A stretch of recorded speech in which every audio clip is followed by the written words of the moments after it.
Good morning.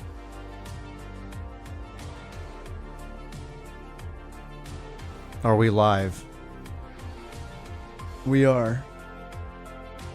Yes, we are. Okay. Excellent.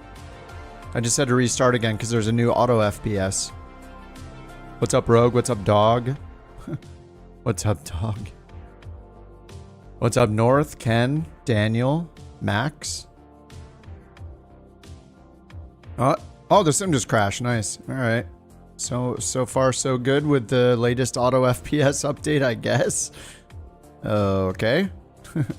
I had this sim running and then I was like, oh, hey, there's a new auto FPS. I'll close the sim and grab it. Grabbed it, restarted the sim crashed. Ooh. You're gonna have to relearn the X Cub. Yeah, the DA-40. Yesterday was a little, it felt a little chaotic. I mean, the startup is the hardest part, I guess. I don't know.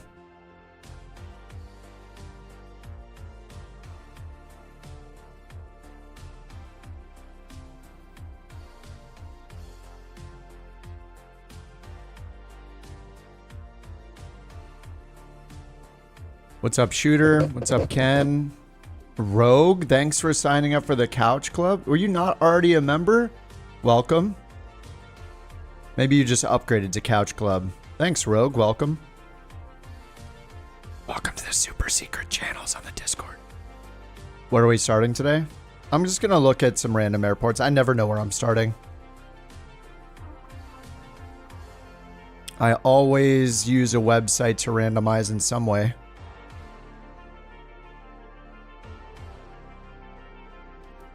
What's up, Pewee? Canadian? Just upgraded. You thought you were, to be honest. Just realized, oh, you know what it might have happened is maybe you joined it back when I introduced the tier the first time and then it got refunded to you because I had to make it $1 more because of YouTube things. That might have been why. Zach, welcome to the Couch Club as well. High rollers in the chat. We can start now. Welcome, Steve. Yes. Steve's here holding down the fort over on the Twitch stream.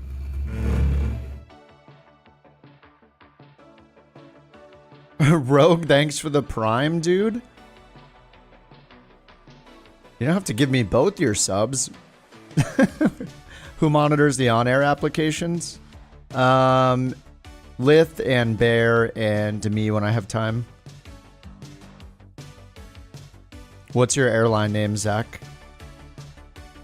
It's easier if people make their airline name their name, so we don't have to wonder like, who's chocolate and peanut, who's peanut butter banana, who's apple dipped in peanut butter airlines.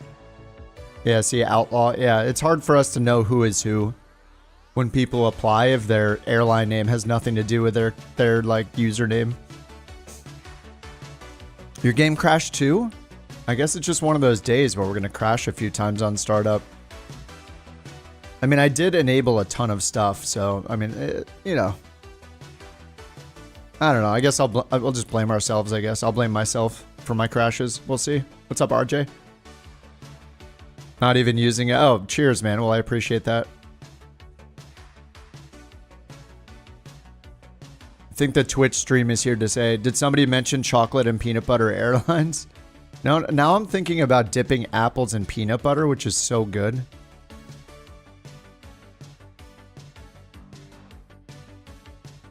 I am so tired today because, yeah, I got like 3 hours of sleep or something. Woke up super early. Like everybody else, trying to get a 50-90 and got nothing. No, I got absolutely nothing. I do have it open in the background with a little alert thing turned on. So if you guys hear like an alarm clock sound, I apologize for that, but it's the website in the background that's alerting me if there's something in stock.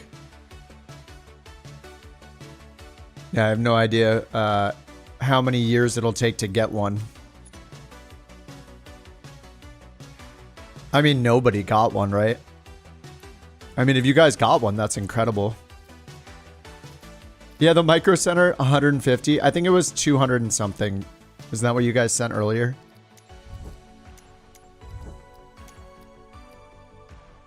All right, well, I did upgrade my DLSS drivers as well, so I have it on DLAA for now. We'll see how it goes. And I assume the marketplace isn't open. That would be super random. 80s teen comedy. Yeah, this is supposedly the synthwave. It says synthwave. I'm not sure that they know what synthwave is. You saw a post for $4,800 for a 5080. I hope people submit tons and tons of fake orders using fake email addresses and just spam the crap out of the person. It's what they deserve. Anybody doing that should be banned from all those websites permanently. All right, DA. Hey, which of the 5 white DA-40 liveries should we pick from? Like, would it have killed them to make more than all white liveries? His reviews are horrible. Good. Good. Roast him. People like that deserve it. All right, which of the 5 white, 99% white liveries should I choose here? Let's go with the ribbon today. Beautiful. Do you need something besides updating drivers? I don't know. I just updated the drivers. I'm not sure if there's anything after that, but I have DLSS turned on. All right, let's find somewhere to fly. I think I pulled up where to fly. Wheretofly.com or wheretofly.today. And it'll just pick random airports for me. I didn't tick the bad weather thing, so I'm just picking some random airports. Doesn't really matter. I don't have the ability to do this. If I check, I don't have the ability to track the flight, so if I check On Air Company, you can see here it's in the pending list still. So I can't yet do missions in the DA-40 XLS. Be awesome if they added that. And I don't think NewFly has added it either, so I'm just going to do some random flights in the DA-40 and yeah, just try to get a little better at it. Let's see, where are we flying out of? Circletown County? Gusting 26 knots? No thanks. 6 knots, scattered at 55, 2990. Okay, naval. It's a naval air station? No, it's not doing. No military. Salisbury, Childress. Nope, 38 knots wind. No thanks. Here we go, Cambridge. Okay, Cambridge sounds good. Cambridge to Owatonna. Let's see this. Cambridge to Kawa. 86 miles. That sounds fine to me. All right, we'll start at the ramp and then we'll go as usual up to flight conditions. Custom off all players and live weather, but we'll go to morning time. All right, let's load it in. KCBG. I'll get it in Volanta in a second here. KCGB to Kawa.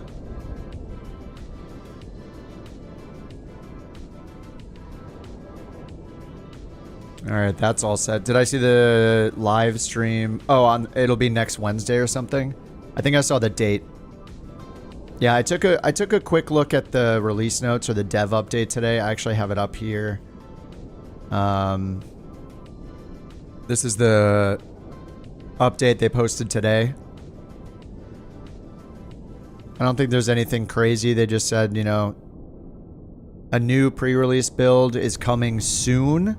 So I don't know what that means. Tomorrow's Friday. It would be cool if we got it Friday so we could use it over the weekend. We'll see. What's up, Lith? What's up, Zoe? Updated feedback snapshot based on bugs and stuff. So then they have the normal 3. Oh, whoa. There are a ton of images. The heck? 24, 24, 24, 24, and this is 2020 and 2024. And there's a bunch of marketplace stuff, which is only for 2020. Yeah, I brought up these images a little bit. I don't think there's anything new, except maybe on the bugs list. Like over here it says fixed. Oh, actually there is a lot more green, isn't there? Control axes are not axes, huh? Are not responding. In progress for sim update 1. No engine or cockpit sounds. Oops, let me turn that down a little bit. Is this a new one? No engine or cockpit sounds and multiple Flight Sim 24 instances and audio mixer. I think that was there before. Flap speeds causing low detection of points in career. That's in progress. Oh. Oh yeah, okay. PC 12. Okay, PC 12 in progress sim update 2. PC 12, yeah, was partially fixed in December. That's when patch 2 was. And we're trying a few of the things already in sim update 1, so. Ground textures blurry in progress. FPS performance and non-functioning EFB and VR sim update 2. All right. Beautiful, beautiful Lith. The ILS is a lie. Yeah, that was, man, that was embarrassing, but I had to post it. Can't edit fuel amount in career. So these bugs should be ones that people have mostly been posting in the last week or two. Because they announced a while back, or a couple weeks ago, they were like, oh, we're going to have new snapshots.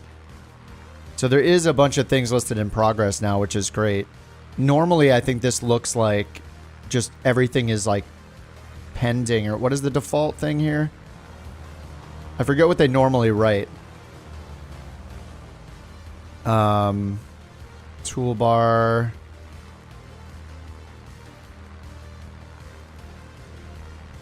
G1000 wrong airplane icon. All freelance missions crash. Unexpected error during charter. Yeah, we've seen these.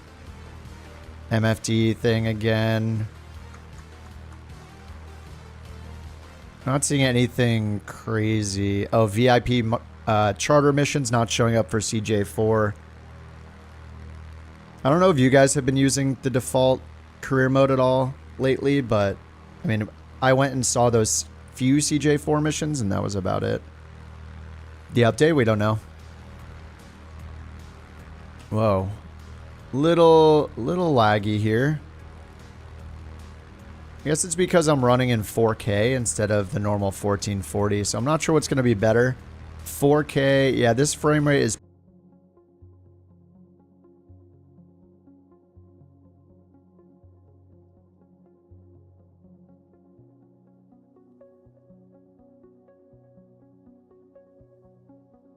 Okay. Well, that was fun. So far, so good with the new NVIDIA drivers and Microsoft Flight Simulator. So far, so good. It froze and crashed my entire PC, and which had to reboot itself. So far, so good.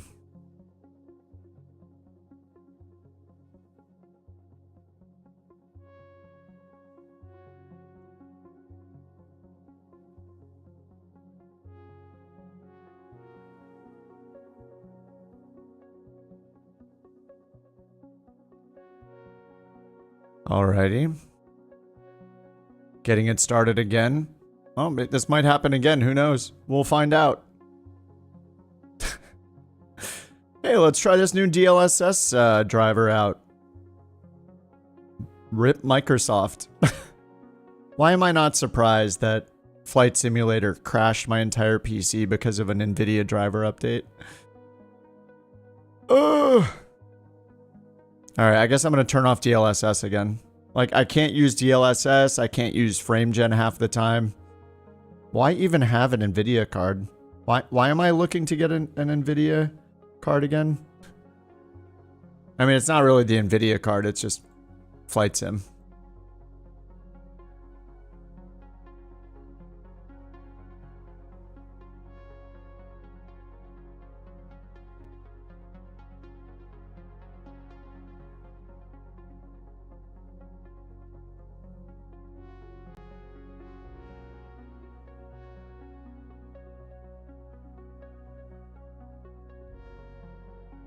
You're gonna ask if you should update your NVIDIA driver. Yeah, updated mine. I think I'm making the mistake of using DLSS, so I'm gonna turn that off again.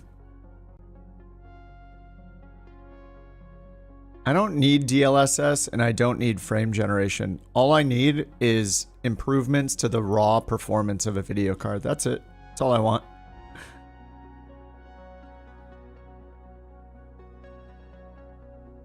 Just started flying the DA-40 in real life. Sadly, it's the NG.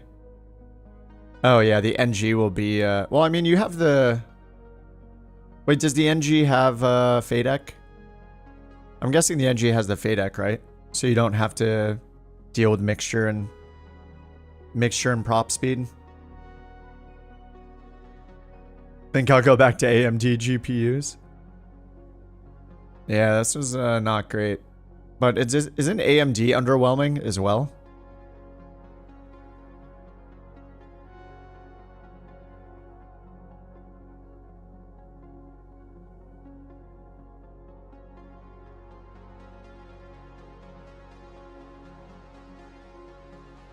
Alright, we'll eventually start up. Is this the third start? No 5090? No.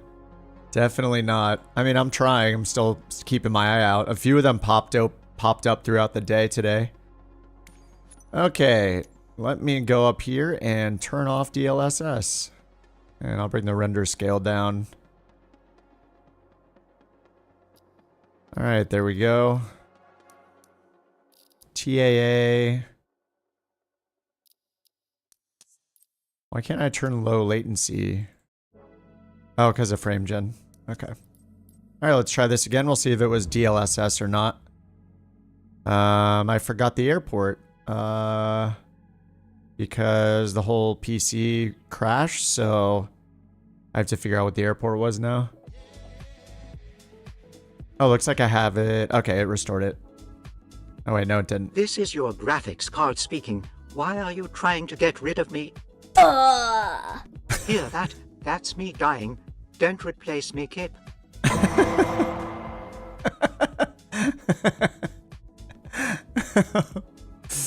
Nice choice with C3PO. What was the... Oh. It was KCG... Oh yeah, Cambridge. There we go. KCGB... What the heck? Clicked the wrong thing. KCBG...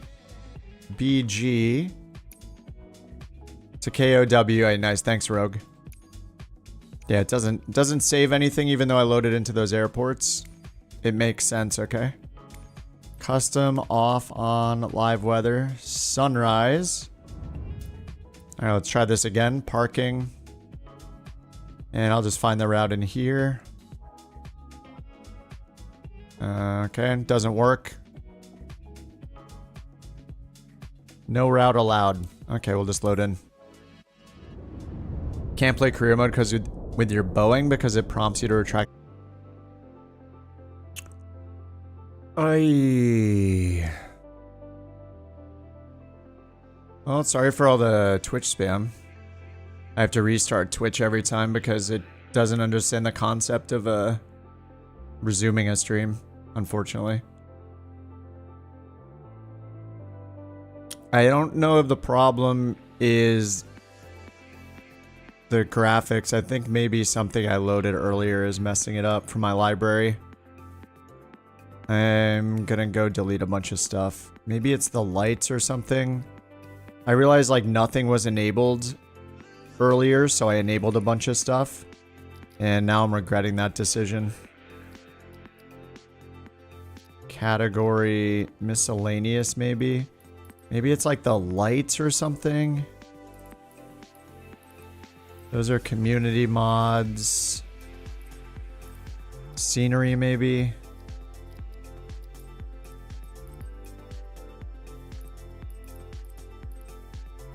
Base content. Maybe it's like the boats.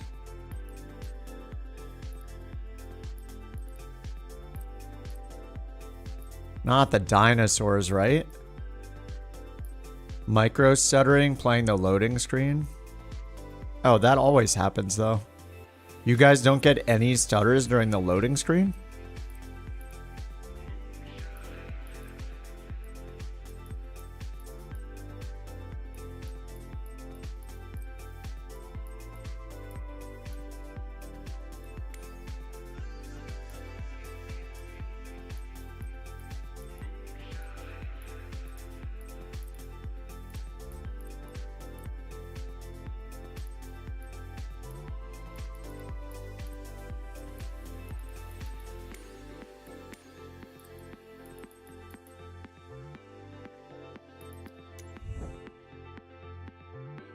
You do all the time? Yeah, okay.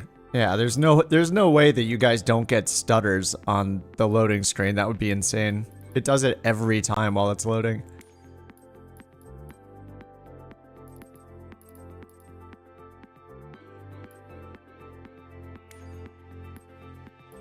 Yeah, I just need to get rid of some stuff. I bet it's the lights. Isn't it the lights?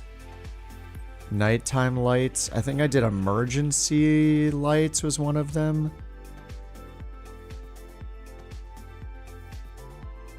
What? The search doesn't even work? Microsoft, come on. Oh, you have to hit enter now. Okay. I bet it's the lights.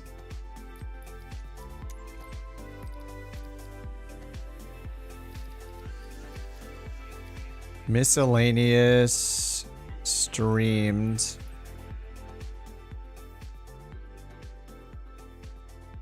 Finally got your PC and career mode's running great, but still going to try out NeoFly. Oh, yeah. Yeah, I mean, career mode is awesome, especially if you don't have that many bugs happen. It's great. It's just you'll probably run out of things to do eventually.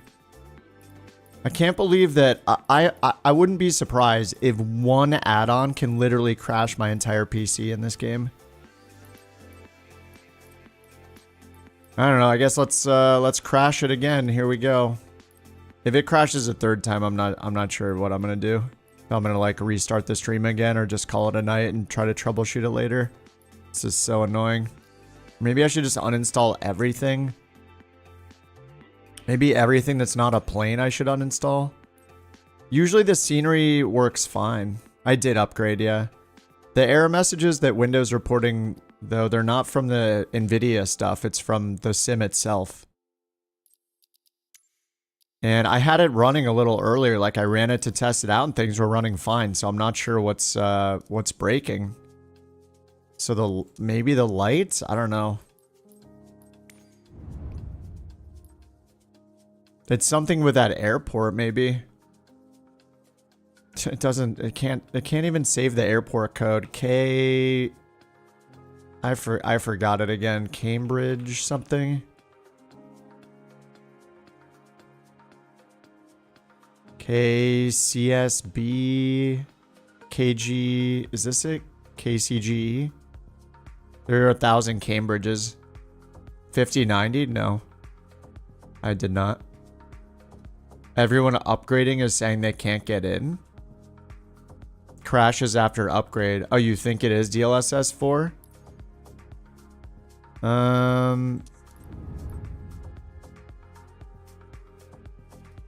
Of course there's a driver update, and I bet every game except Microsoft Flight Sim works fine.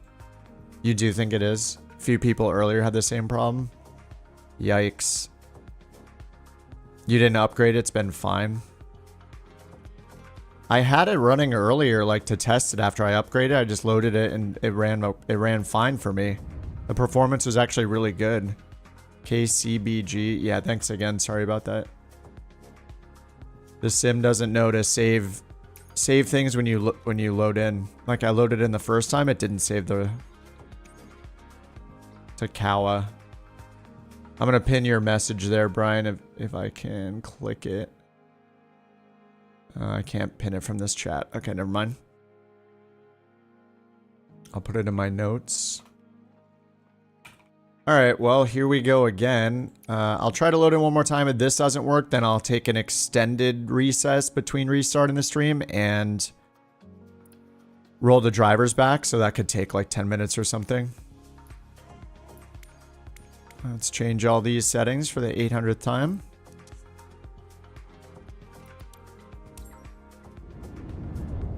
Alright, here comes the crash. Get ready. Get ready. I'm here so far. If I'm talking, then I'm still here. As soon as I stop talking, that means it crashed. Wow, it is chunking along on the satellite images. Holy crap. Look at them trying to load in.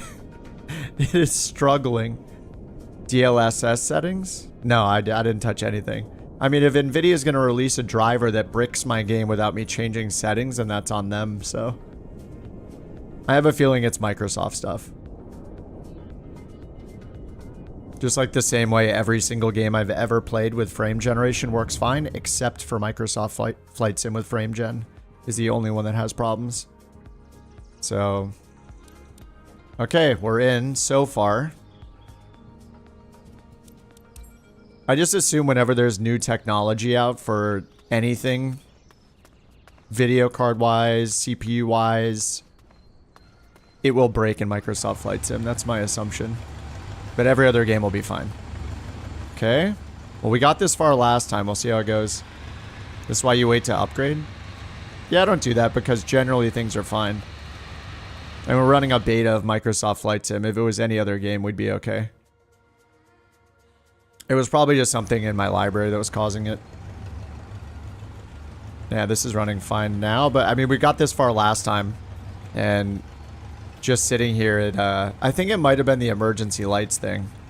It is wild, though, that you could install one thing from your library that can literally crash your entire PC. That is crazy. You would think that programmers would figure out a way to kind of put walls around what they've made so it can't just destroy a whole computer. But apparently we're not there yet in 2025. Okay, we're looking good. We're inside. All right, let me get Volanta going again. We'll see if I crash again.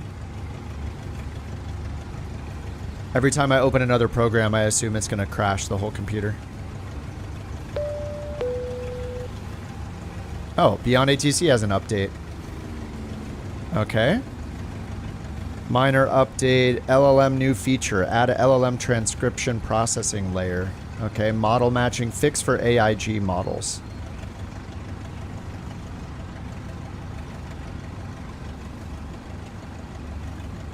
Oh, nice, okay. It sounded like a minor thing, but what it says in the release notes is we're excited to try out this new feature that's contributing, or that is continuing to push the LLM's abilities. The new transcription layer is a processing step that sits between you speaking into the mic and the core ATC engine layer. It should greatly enhance the accuracy of all readbacks and requests and works to correct any issues caused by bad or common misinterpretations of speech that have been around since day one.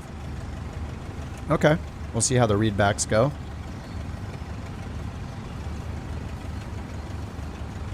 That sounds like a nice update to me. I'll take it. Thank you for the update, Beyond ATC. We're talking about Microsoft. They made Windows Vista. Remember. All right. Sorry about all the Twitch spam. This is a bit messy.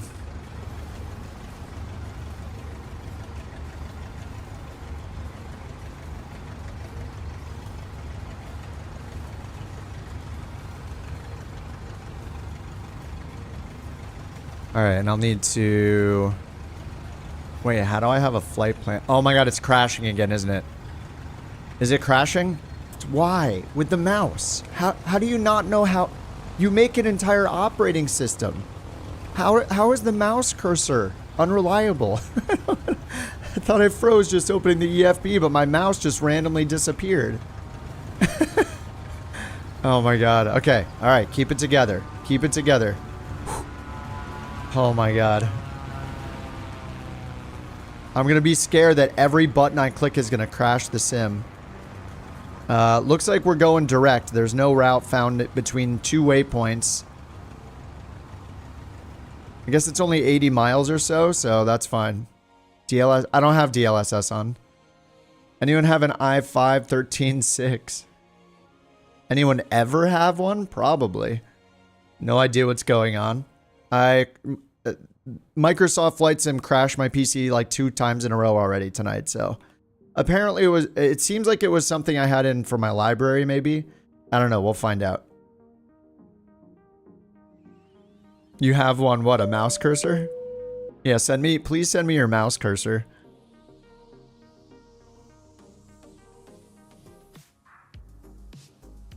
Okay.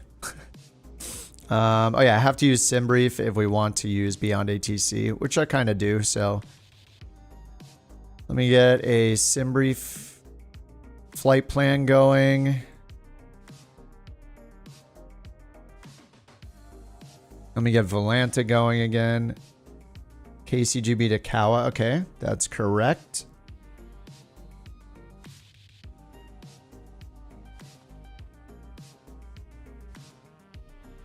All right, we'll create a new flight over here. We'll be couch 323 going to Kawa. Guessing there's no... There's only the 42 and the 62, so we'll pick the Cessna 172.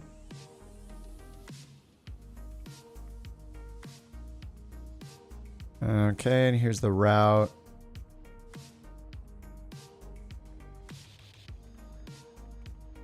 Payload, I don't really care. We'll just hit generate flight. We'll have something different. Rich, you can see I'm just about to make the route right now, right? You do that? I swear you do it every time I'm about to generate the route. You use the route command to get the previous route. Stop it. You can see me doing the sim brief right now. Okay, route is set. Let me put it in the chat and in the other chat.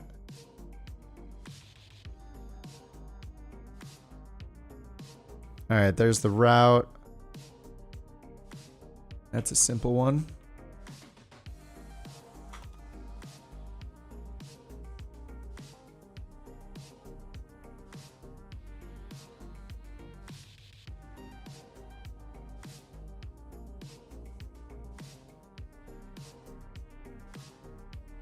Yeah, I'll just end up deleting the route command. If we can't use things responsibly, I delete them. That's why like 90% of the commands I made before are now set to mod only. So Beyond ATC connected. I'll just start removing commands.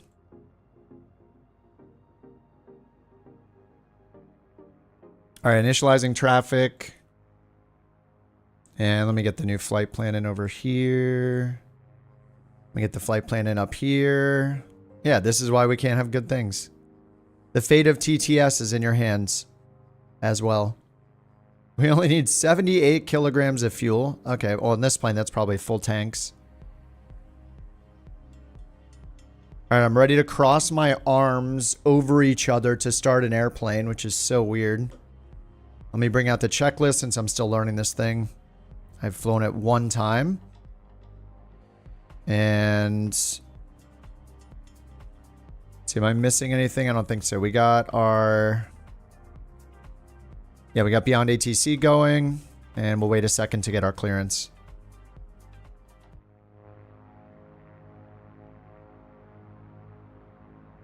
All right, before engine start, elevator trim. Well, it was not neutral. We got state savings, so gotta actually check this stuff.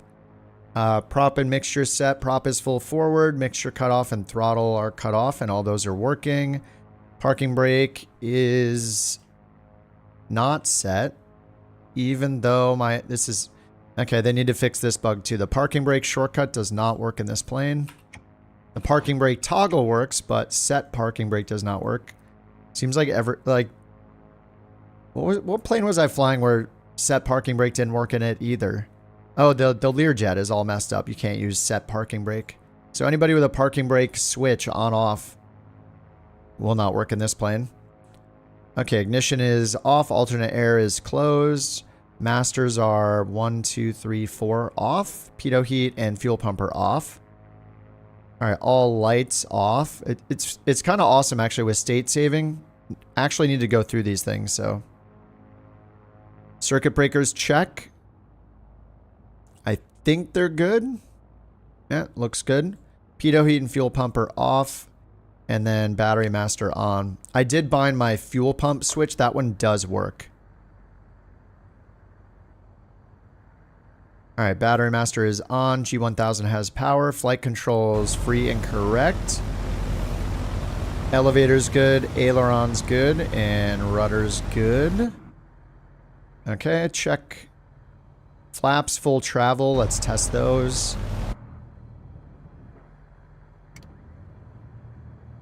Yep, looks good. State saving? It's part of the plane, actually. It's part of the DA-40. Okay, fuel selector to lowest tank, so... Wait, lowest tank? Okay.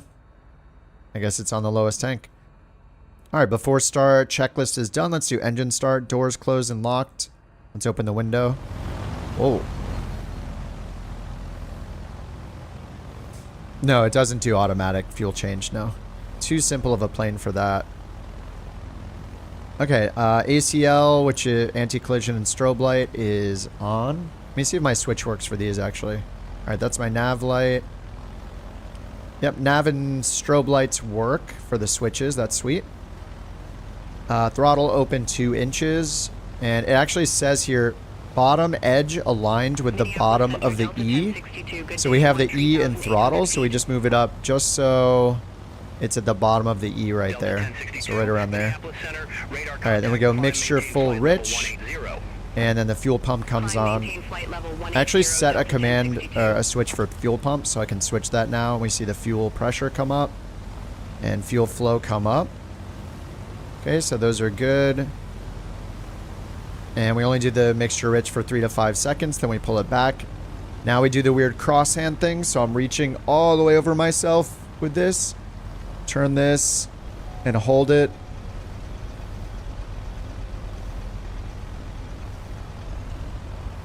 And then mixture rich when it turns over. Okay, done. Mixture full, oil pressure in the green. Somebody's plane is right on top of me.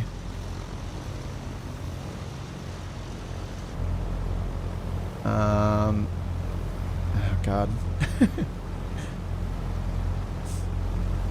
Alright, so the startup is actually way simpler than I thought it was. God, when are they going to fix the bug where you see people right on top of you? Alright, who's on top of me? Minneapolis Center, Skywest 4005. I'm going to try to slew, and this might... Okay, it released the parking brake for some reason. Radar contact, climb, maintain 16,000, altimeter 2981. Alright, parking... Wait, why does it keep removing my parking brake? What the heck? Altimeter 2981, Skywest Did you see that? It just switched my parking brake off. Why can you see the avatars but not people's planes in multiplayer? Do you have air traffic turned off in your graphic settings? Alright, throttle 1,000 RPMs. There is a setting for that, DJ, but it's not, it doesn't do anything. Alright, let's get our RPMs to 1,000 and then, oops, fuel pump can come off. I use my switch for that. And the switch is off over there, sweet. They could just fix the parking brake switch. That would be sweet. I mean, they did a patch today, so good on them for that. Alright, fuel pump off, fuel pressure still in the green. Oil temperature and pressure is low though, right? Shouldn't the oil pressure... Alright, well let me get the alternator and avionics master on. New GPU? Negative. Just on the 4080. Alternators on, voltage check. Yeah, I tried to get one this morning, which is why I'm drinking an energy drink right now, which is a rare one for me, but... yeah, I didn't get much sleep. I slept for like 3 or 4 hours, then woke up and was waiting for the thing to start. I had, you know, I did what everybody else did. I was on like Best Buy. I hit add to cart. It said you're waiting in line. And then it, after like 5 minutes or 10 minutes of waiting there, it just says, they're sold out, sorry. So much for joining the line. Minneapolis Center 118.05. Have a good day. But you know, it's going to be the same. They did some drops earlier today again. But I'll try to get my hands on one. If I don't get one, it's really not a huge deal. I'll get one when I can. Okay, let's do the ground lean. So all we have to do is pull the mixture back until the engine starts dying and then add the mixture in. So I'm going to pull the mixture out. Oh, whoops. Let's get down to about 1,000 RPMs.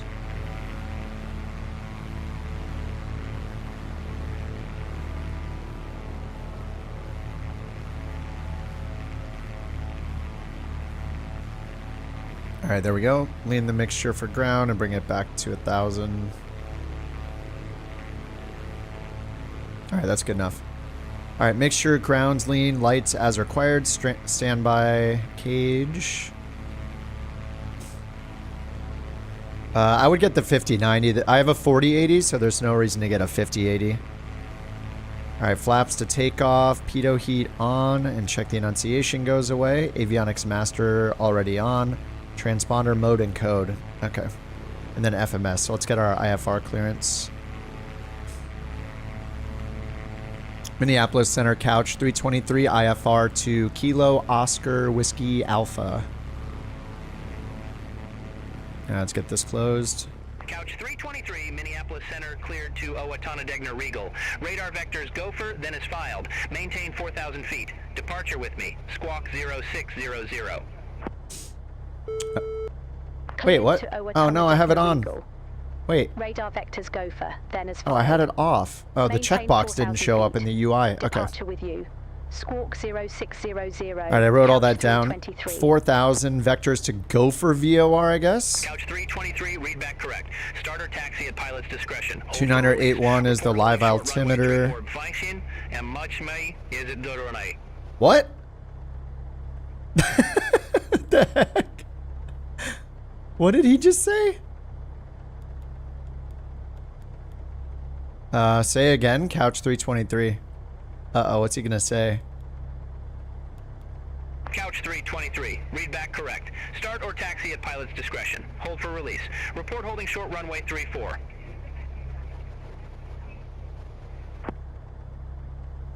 Alright, start at our discretion. We'll report when holding short runway 34, Couch 323. Okay. Something, yeah, he switched to German at the end. I don't know what he was saying, but I mean, it was impressive. I can't speak 2 languages, so that sounded really good. All right, let's go over here and get this in transponder mode and code. 0600 is set, 4,000 selected altitude, and then we're expecting vectors Gopher.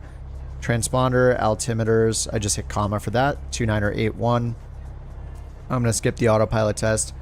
And we need to do FMS setup, so let's go over here, import it, see what happens. Oh yeah, I have the SimBrief plugin, so I'm just gonna go to flight plan catalog, of course.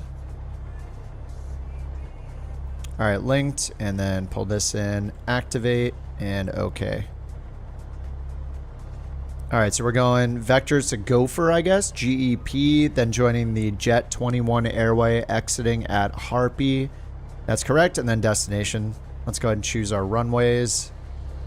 Runway 34 up here, and then runway 30 is what we're expecting. All right, no arrival, no departure procedure. So we are good to go. And this is only 80 miles. It's gonna try to take a bunch of short flights. And okay, we're ready for taxi. So they said to taxi and hold short runway 34 and let them know when we're ready. Let's see if we have any charts. I'm guessing we don't. Cambridge, charts, airport, FAA. No charts. Minneapolis Center, Delta 717, 13,800. None at the destination either.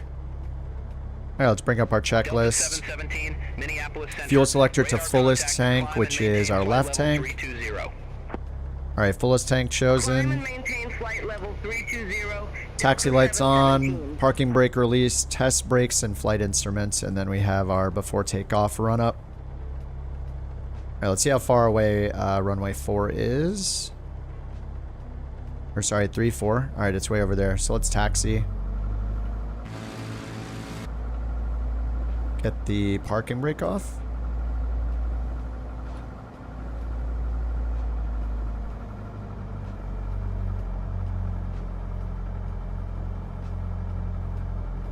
Oops, wrong direction. Delta 717, contact Minneapolis Center 118.05. Take care. Contact Minneapolis Center 118.05, Delta 717.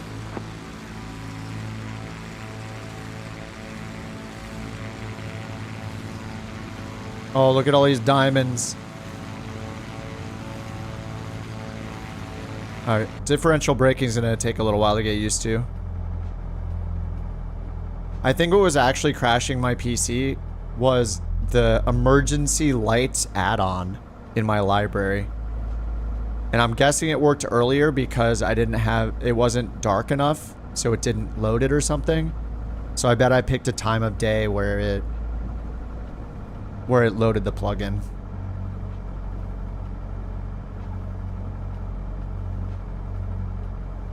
Sold your 4080 Super? Oh, you sold it before the benchmarks came out? Oh, man. I gotta keep this. Oh, yeah, the engine will die if I don't keep it at least like half an inch open here. Oh, my frames are getting a little crappy. Not too bad. Frame gen is on. Hey, as long as it doesn't stutter, if it doesn't do the stutter thing and it just is a little slow, that's fine with me. Minneapolis Center, National Cargo, 868 Heavy, flight level 330. Bear on the runway? Cargo 868 Heavy, Minneapolis Center, copy. Oh, is that a bear over there? Oh, I think I see one over there. I love how there's no pilot in this. Couch 323 holding short runway 34 ready for release departure. 5080 is underwhelming. Yeah. Yeah, 5080 got roasted. Couch 323 released for departure. Clearance void if not off by 1700 Zulu. If not off by 1700 Zulu. All right, strobe and landing light are on. Zulu. Time now 1641 Zulu. Frequency change approved. Release for departure. Frequency change approved. Couch 323. See you in a minute. Sim update 1 beta. That's what we're running right now, John. The issue is that this plane was not made for Flight Sim 2024, so it's not using the new avatar stuff. It just seems to be like 2024 compatible. But it's maybe they'll do another update where they fix that stuff and we can see our co-pilot and our real avatar and do the actual walk around. But I mean, besides that, the plane is great. And they already did a hotfix for it last night, so it's awesome. That is the benefit. Oh, sync the heading bug shortcut doesn't work, but it works when you click here. Yeah, there's a bunch of shortcuts I'm finding don't work, but that's fine. All right, I guess I'll just do the run up right over here in the dirt.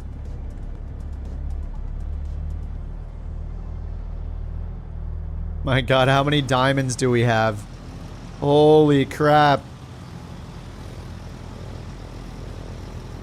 There's so many diamonds. Contact Minneapolis Center 118.05. Center on 118.05, SkyWest 4005. Have a good one. All right, let's get the parking brake on. We'll get the mixture to rich and do the prop cycling. 2,000 RPMs. It looks a little stuttery there, doesn't it? Does that mean that I need to lean the mixture a lot to clear it out?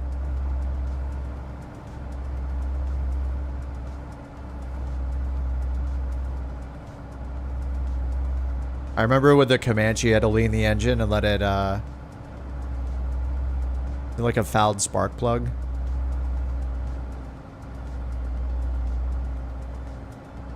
Do you guys know, is that the same thing? Yeah, keep it at 2,000 and lean it? Okay, cool. I remember doing that back in the when the Comanche came out.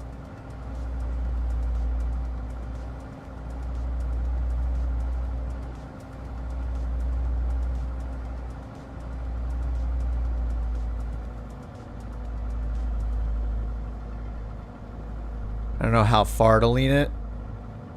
I'm at like minus 300 RPMs right now. I feel like I should add more power.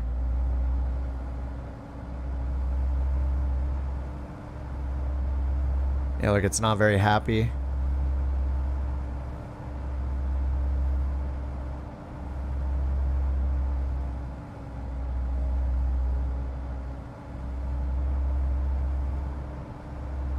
Come on, spark plugs.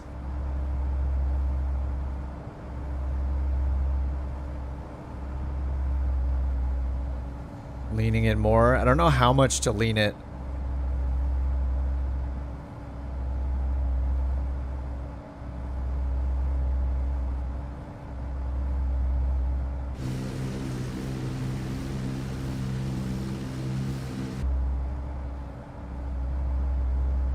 Ooh, it's all over the place.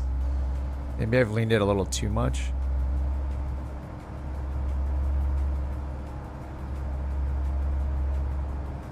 If I go to engine detail, can we even see the fouling or no? Oh yeah, isn't spark... Look, number 4 is totally messed up, right? 168 EGTs at a cylinder 4?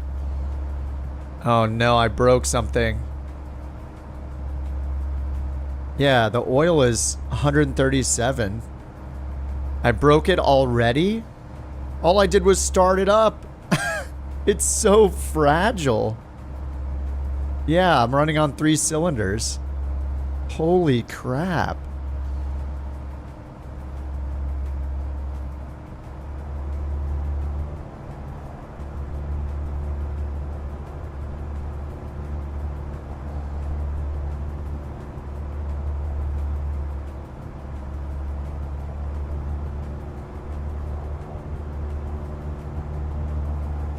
You're not going to get the cylinder back? Boo. I don't understand. How did I break a cylinder? All I did was start the engine and it's dead already? Yeah, the oil hasn't been going up at all either. I've barely done anything. Alright, reset the damage, I guess. Oop. It's back. Oil temperature is now rising. I don't understand how I broke the engine that fast. I started it up one time. That is kind of crazy. A lot of sitting on the ground. I see what you did there. Alright, well, it's getting a bit better. Now cylinder 2 is very angry. Send it back.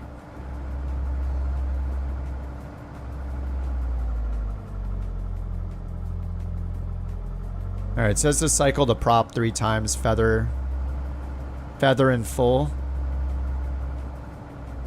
I remember that from the checklist. 5 minutes at 1K RPM to warm up the DA-42. Holy crap. Yeah, maybe I just didn't warm it up long enough. Maybe I should start at 2,000 RPMs for a few minutes to get the warm up and then bring it down to 1,000 after that. Look, 4 is dying again, right? I don't understand.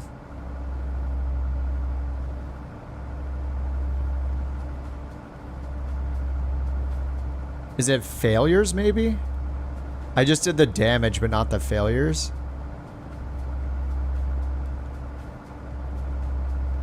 Okay, it's slowly warming up. It's just because the others have been on so long, right?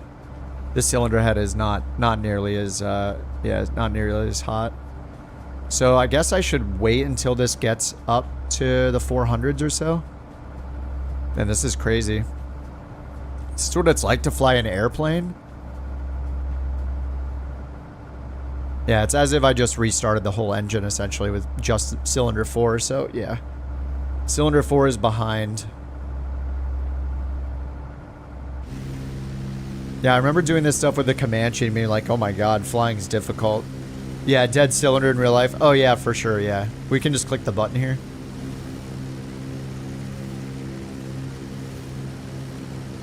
You like your puns?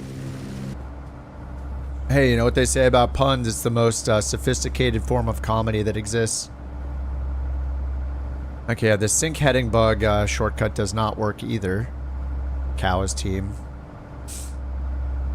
Nor does the set parking brake switch.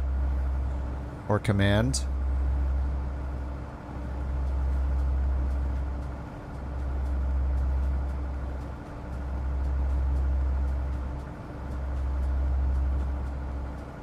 So does spark plug fouling just happen when I'm running the engine too rich on the ground for too long? Or is that how I killed the cylinder? I mean, maybe I didn't lean it out fast enough after I got it started. Like, I assume I need to lean it almost immediately once I get the engine started and then get it up to like 200%. or sorry, up to 2,000 RPMs ish, and then let the oil temperature get up a little bit before I bring it back to 1,000, because it seems like it never even got into the bottom of the green arc until after we did all these repairs. So even all that time idling, getting everything prepped, getting like taxiing out, it was still under the green arc. So I need to make sure I get that before I even start moving. 10 minutes on the release. Oh yeah, I wonder if they actually hold me to that.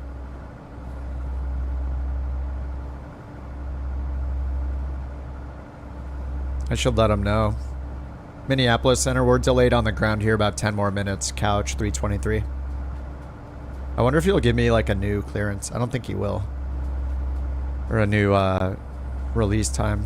Couch 323, understood. Stand by for further instructions. Okay. Roger, Couch 323. Alright, it's at 372 now.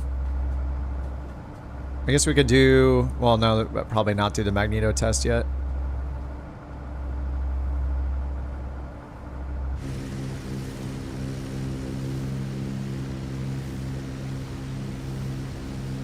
What's up, KS? What's up, Danger? Music in the house. Holy crap, there's a lot of us already. Sorry, you guys are all waiting here for me to get my engine right because I've destroyed it. Maybe one of you also destroyed your engine. We're good to go? Okay, let me do the mag check real quick then. We're at 2010. Alright, drop of 80. 80 to 90.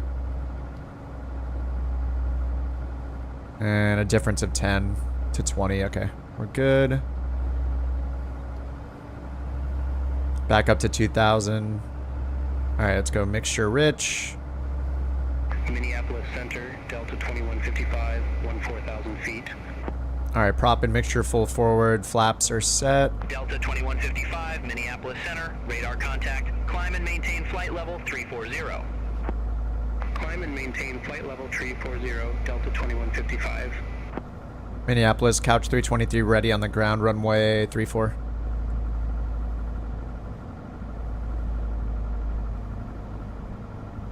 Couch 323 noted. Stand by for further instructions. Stand by? He said that before. Minneapolis, Couch 323, holding short runway 34, ready for departure. Maybe that'll get him going. Couch 323, stand by for departure clearance.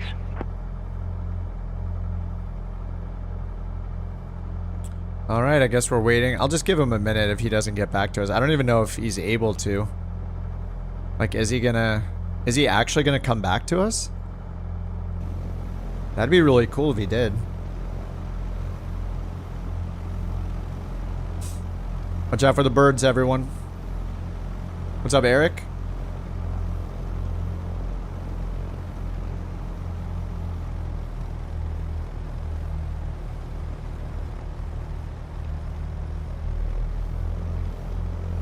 Oil pressure is a little too low.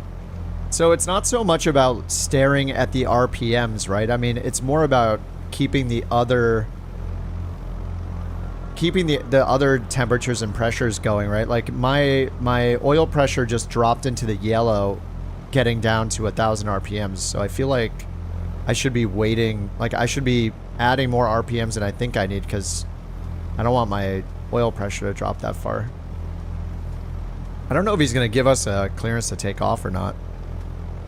That is normal. I should let it drop into the yellow. It's scary. I know this thing will die so fast if I bring it under 1,000 RPMs, though. That is normal yellow. Alright. I don't think they're going to get back to me. Minneapolis, Couch 323, we're still chilling here on the ground, ready to go. Runway 34. I don't think he's going to give us a departure, so we'll probably just take off. Couch 323, understood. Stand by for departure. Alright, we're just leaving. Let's go.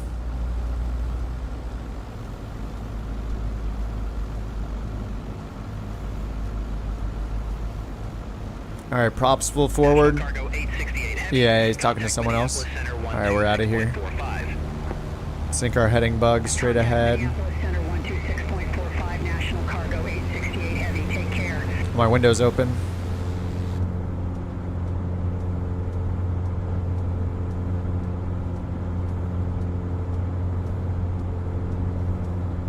$58. We are rotating.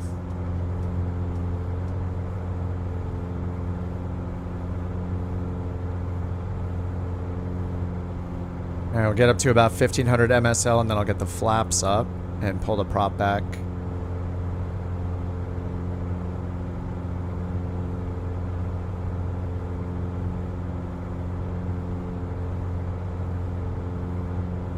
Thousand feet per minute.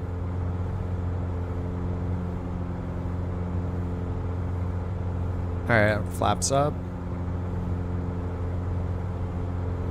Flaps are up. Let's pull the prop back. 16 DA-40s.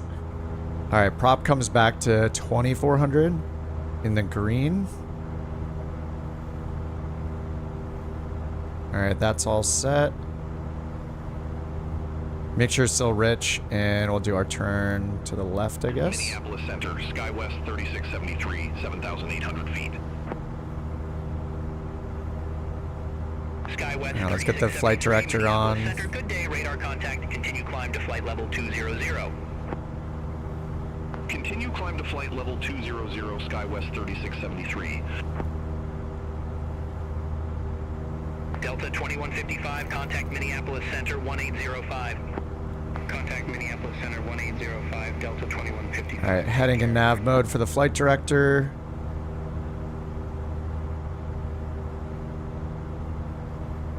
Minneapolis, couch 323, 2,400, climbing 4,000. He's gonna be like, huh? I don't understand.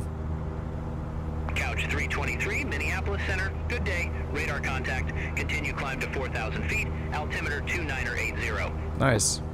Continue to 4,000, 2980, couch 323. He's so happy sounding. Negative, continue climb to 4,000 feet. 4,000 feet, couch 323. All right, 2980 on the barrel. 323, turn right, heading 185. 185. Turn right heading 185, couch 323. All right, we're still in heading mode. Spider Monkey, thanks for the prime. Appreciate that, dude. Welcome to Couch Club. A extremely loud stool for you. All right, 185 on the heading.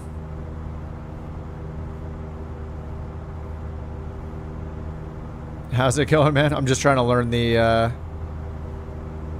DA-40 here. So we got the pitot heat on. I guess I can get my lights off if I want to. No, I guess I kind of like leaving them on in general. All right, and then don't I want to pull the power back a little? I think during the climb, I guess we wait until we get to the cruise. Let me check the checklist again.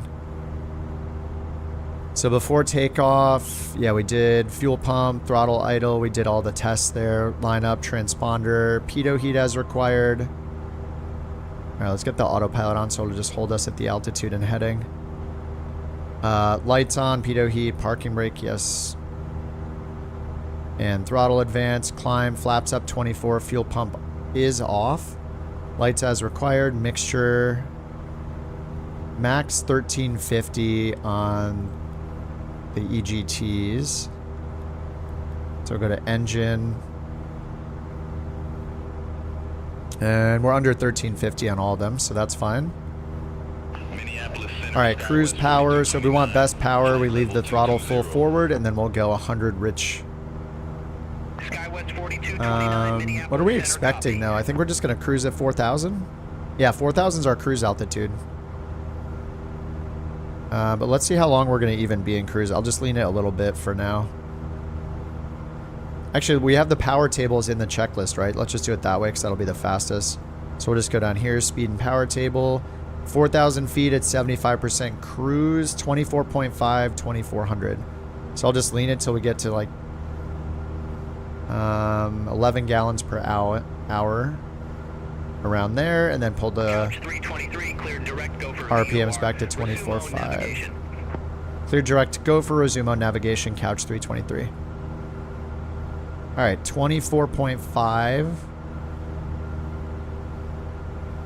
And then enrich it a little bit to get 11 gallons per hour and 2400. Alright, that's pretty good. Alright, direct Gopher VOR, so let's go down here, flight plan, GEP, we'll hit, or I've already hit nav mode, so that GPS is on standby already, so as soon as we hit direct, enter, it's going to turn direct Gopher VOR. Yeah, the cockpit is great. Yeah, they fixed the gauges already. They did a hot fix like earlier today. You guys let me know about that on Discord, thank you, and I downloaded it, so yeah, it looks like we're good. Oh no, they fixed it, Zoe. The cage worked before, but these were broken and they fixed it today. So they already did a hot fix for it. Alright, so the power's all leaned out and flaps are up. Yeah, that's the benefit. I know I have most of my stuff in the marketplace. Like, there's kind of a trade-off. Like, I like having so much stuff in the marketplace because I can install things from all different developers in one place, which is really nice. And whenever there are updates, I get them automatically. But with when you buy something like this from Orbex, like I can get the updates really fast when they come out. But then I have to know exactly. I have to know to get the updates. You know, I have to open Orbex, open the Phoenix app, open, you know, Sim Market, open my email, look for just flight notifications, you know, like 10 different developers, each with their own app or their own zip file. So it's just kind of a trade-off. Where did I go? If we're more than 5 miles away, we won't see each other. Hopefully they change that in Flight Sim 24. It's kind of annoying. And let me make sure live weather is on. It is. All right, 123 knots, all leaned out. We're getting the expected 11. Yeah, this is so cool that the speed power table is in here. And all of our speeds, like our climb speed, cruise climb 80 to 100 knots, 2400 RPM. So pretty much once we're up and we get our flaps up, we just pull it back to 2400. And unless we're at really low power settings or really high altitudes, it looks like we leave it mostly between 22 and 2400 RPM. Harpy, I'm going direct Gopher, GEP.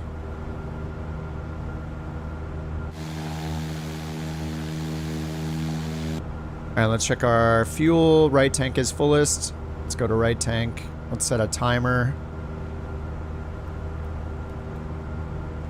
Not that I'll remember to look at that, but I know I'm supposed to do that.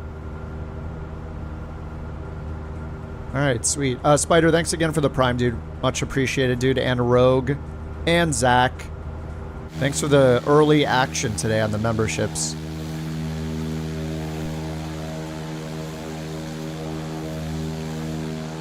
Oh my god, I just realized. So, November, of course. I was like, I'm not going to use, like, KIP anymore. I'm going to put on the ground. But this looks like not on the ground. And then the year. Kind of lame, but whatever. We're on the ground, and just because of the November call sign, I guess I'm not on the ground finally. What has it been, 2 hours already? I don't even know because I had to restart the stream so many times.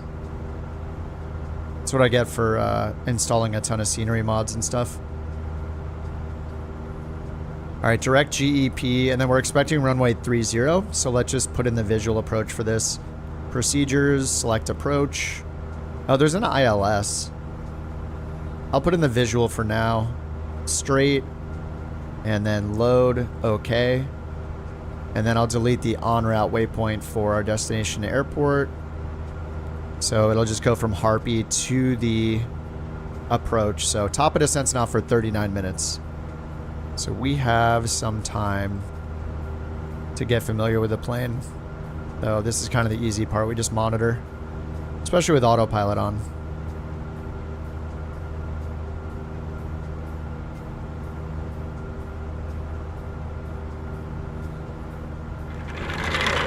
Map settings. Ruger, thanks for becoming a couch captain. Welcome. You actually have a stool right now. I'm sorry, dude. That rolling chair is a tease alert. TOD will be a good point for the fuel tank switch.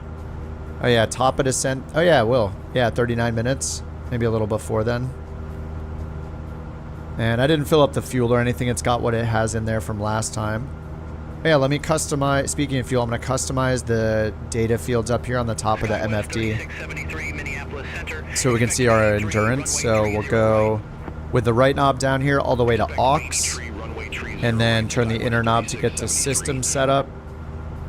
And then we can customize, if I can see it through the glare, the 4 data fields at the top. So I'm going to change those to my preference. So right click on the FMS, and then we can move the cursor all the way around to the data fields.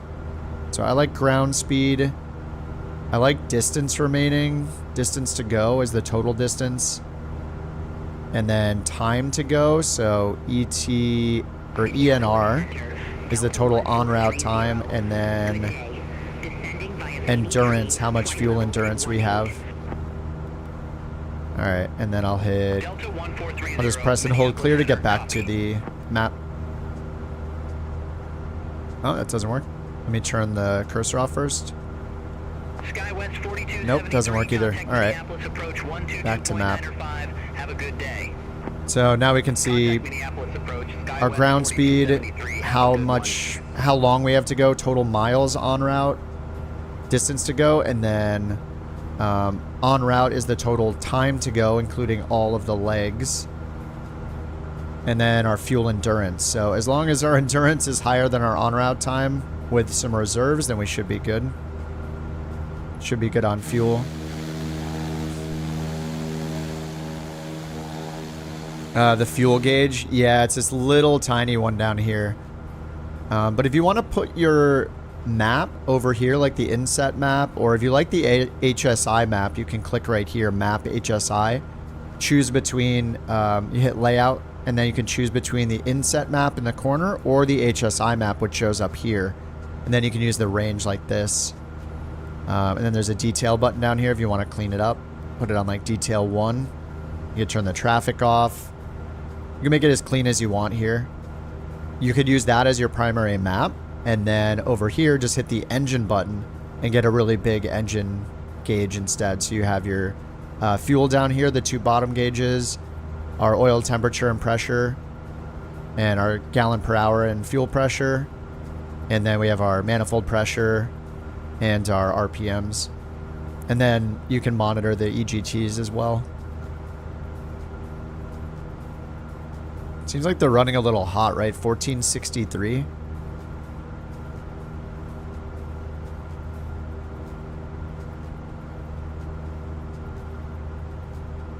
Didn't it say 1350 max EGT? 4,000 feet, 2,400 RPM, 24.5 inches, and 11 gallons per hour.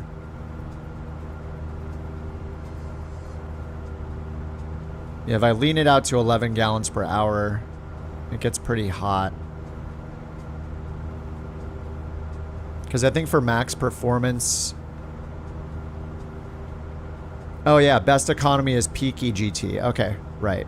We're not doing full power, so instead of enriching it, we just pull... Yeah, so it's not too hot then. Alright, there we go. Oh yeah, yeah, the fuel calculator. So if you're here on the engine page, the fuel calculator, you have to tell it how much fuel you have. It doesn't, yeah, it doesn't know how much fuel you have, so you can go in here and top it up. The quick way to do it in the sim would be go here to your EFB, aircraft, flight performance, mass and balance, and then we can go to our fuel and cheat by looking at this, so we can see how many gallons we have. We have 14, so it says gallons remaining 15.4, so I should probably decrease it. And I don't know if this is usable or not. I'm guessing this is usable fuel, so if we have an unusable amount in the DA-40, Let me look up usable fuel. Then we'll want to put in the actual usable amount, not the amount that's in the tanks. So it'll be less than that. Oh, each tank has 1 unusable. Nice. Thanks, John. I was just Googling. We got a DA-40 expert in the chat, so this helps a lot. So I'll put in 12 instead, so just -1. Okay, so I'll just go down to... Let's see, can I do... I'm going to reset and then decrease it all the way down so I can get 12 even, because it has state saving in the plane if you turn it on. Alright, so now it's at 12 exactly. Sweet. Thanks, John. Yeah, and then we saw this yesterday. This is where you get all the advanced options. So you can turn on the failure mode, state saving. So that means like every knob, dial, switch, position of your trim, how much fuel is left, all of that is saved. So if you leave your lights on and stuff, then it remembers everything. And then damage. I turned realistic parking brake off because I wanted my switch to work, just turning it on and off, and that didn't seem to help, so... I assume realistic parking brake means you have to hold the brakes and then you can engage or disengage the parking brake. And I don't know about engine start with a mixture. I know Zoe tried to help me understand it. I still have no idea how that works. Panel shake is on. And then if you break the plane like I did a bunch of times, go into here. You can use the FMS knob to move down to reset damage or reset failure. And then hit the enter button down here to do that if you wreck the plane like I've been doing. Sorry, say again for Couch 323. Couch 323, contact Minneapolis Center 133.7. 133.7, Couch 323, see ya. Alright, I have auto-tune radio on. 1337. Minneapolis, Couch 323, 4,000. I should pause after the 323. 4,000 feet. Yeah, if I say Couch 323, 4,000, it merges all those numbers together. John says, for starter with mixture, we take into account for users who don't have... Oh, John, are you on the cows team? You take into account for users who don't have a dedicated mixture axis. Yeah, in the real airplane. Yeah, yesterday that was tripping me up where I was like... Where I was crossing my arms and I was like, this is so awkward. I don't have to do this in the sim at all. And it was annoying me. In the real airplane, you have to have the left hand. Yeah. You account for users who don't have dedicated mixture. So how does... So does that mean when if I turn that option on and I turn the key and hold the starter, it will automatically pull the mixture to rich when the engine turns over?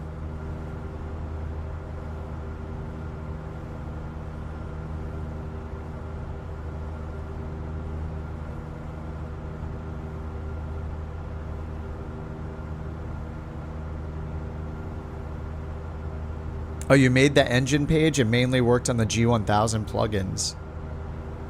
G1000 plugin? Wait, which plugins? That's awesome.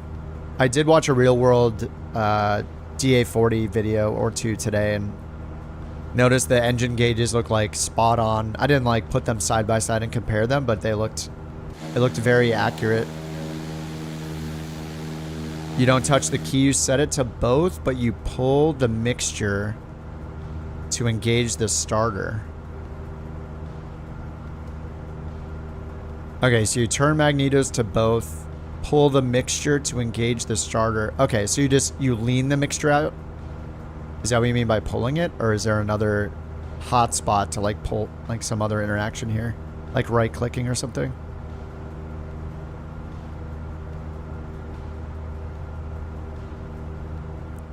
Am I supposed to be at 24.0?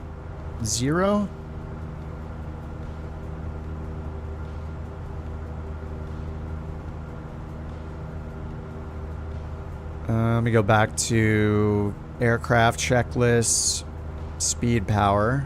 Was it 24? 2400, 24.5. Okay, that was good. Perfect. Oh, you just yank it towards you? Oh, when it's already at cutoff, you pull it again. Okay, I got you. I'll have to try that out on the next flight. Awesome. Thanks, dude. Yeah, appreciate it. Thanks for all the info, John. This is awesome. What setup am I using? I have a 7800 X3D and a 4080, Michael. Everything's on my site if you want to type in exclamation stats or exclamation kip. Or just go to kipontheground.com. I have everything listed there.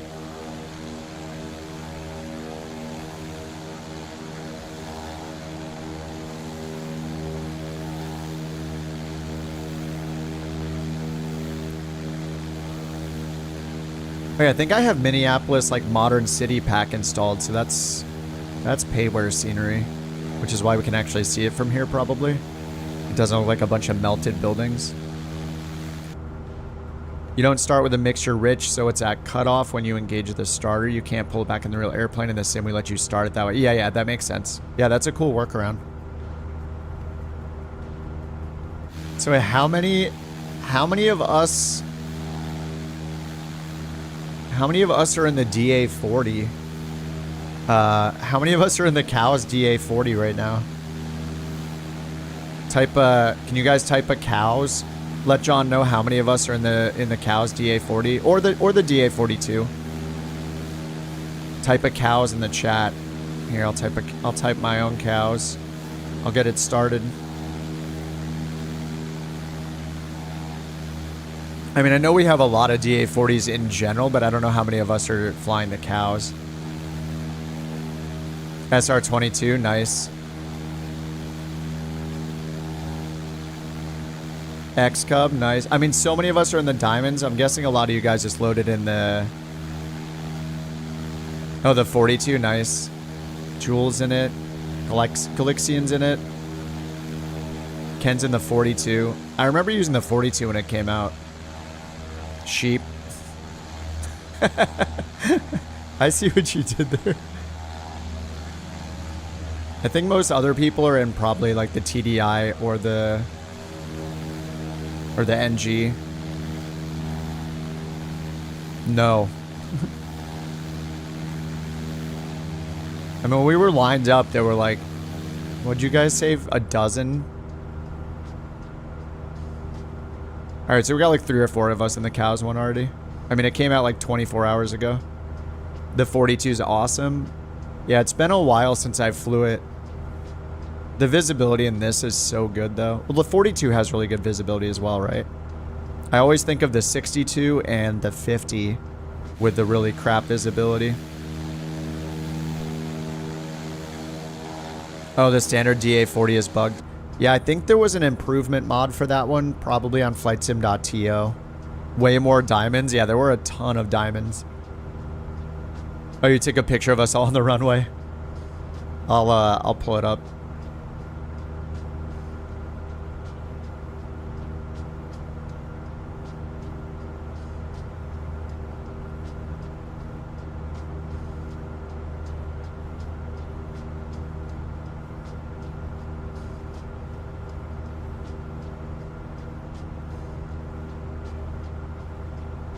Did anybody in here get lucky with a 5000 series card today? Yesterday, Jocko came in and said that he won one from Gamers Nexus or something. I don't know if he was just messing with us. I don't think he was.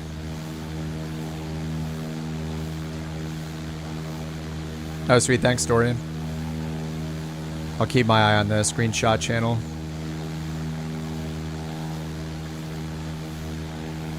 Oh no, I'm freezing. Please don't crash. Not again.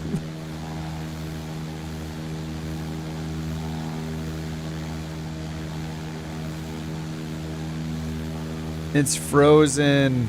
Oh my god. What did I install this time? Like, I guess I might have to delete everything from my library. The whole thing's frozen. It's gonna crash.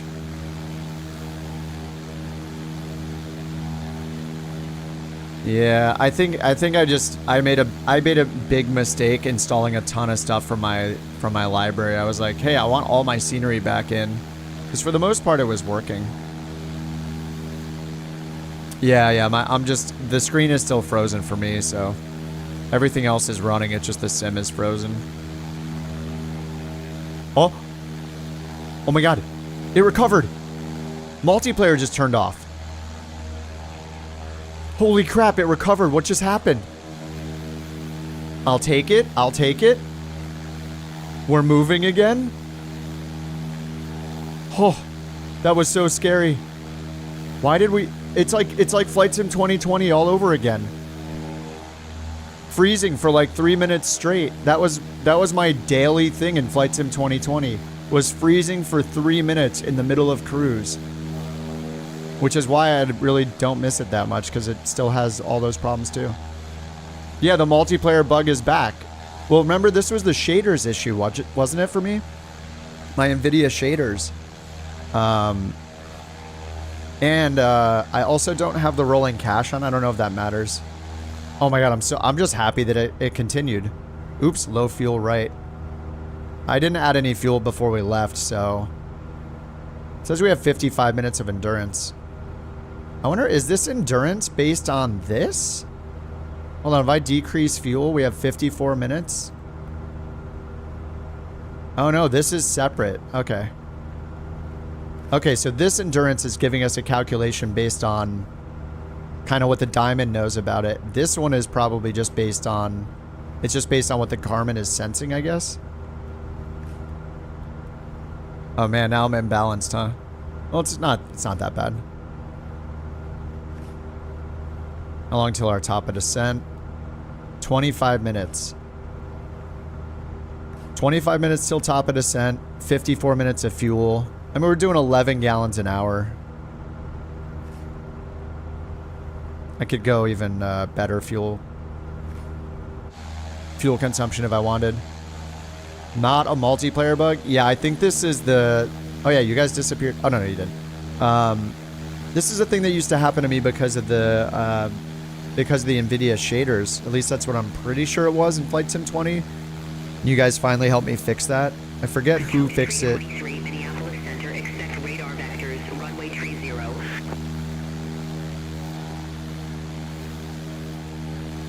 Oh, no nameplates. Holy crap, that screenshot. Here, let me open that screenshot up. Thanks for sending that, Dorian.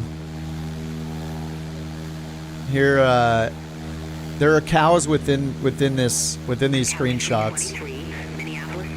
So many. And then one DA-62. Beautiful. Say again for couch 323.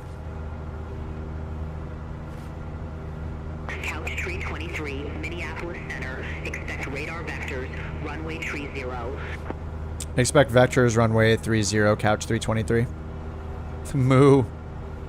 Foamy says, I don't think many got the 5090. Not many were produced. Yeah. I'm just curious if anybody got lucky.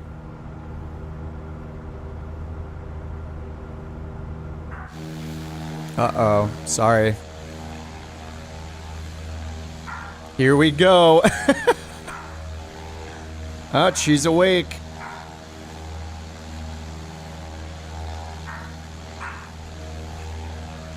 Thank you for Bork report number 196.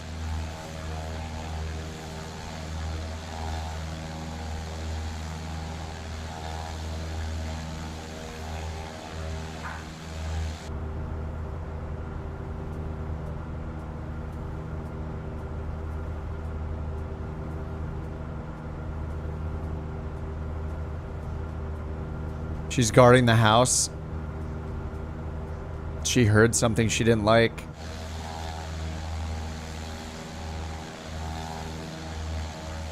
Couch 323. That's us. Minneapolis Center 135.0. 135.0 couch 323. Bye-bye, and you have yourself a super, super duper fantastic day. I want to see if she replies.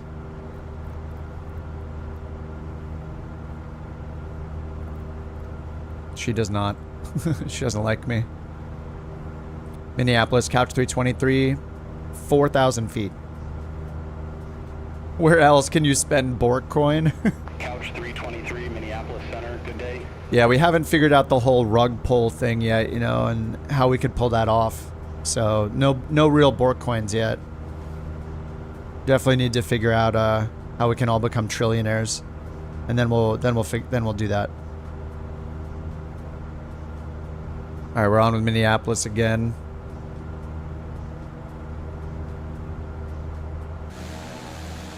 I see a Sawyer. What's up, Jesse?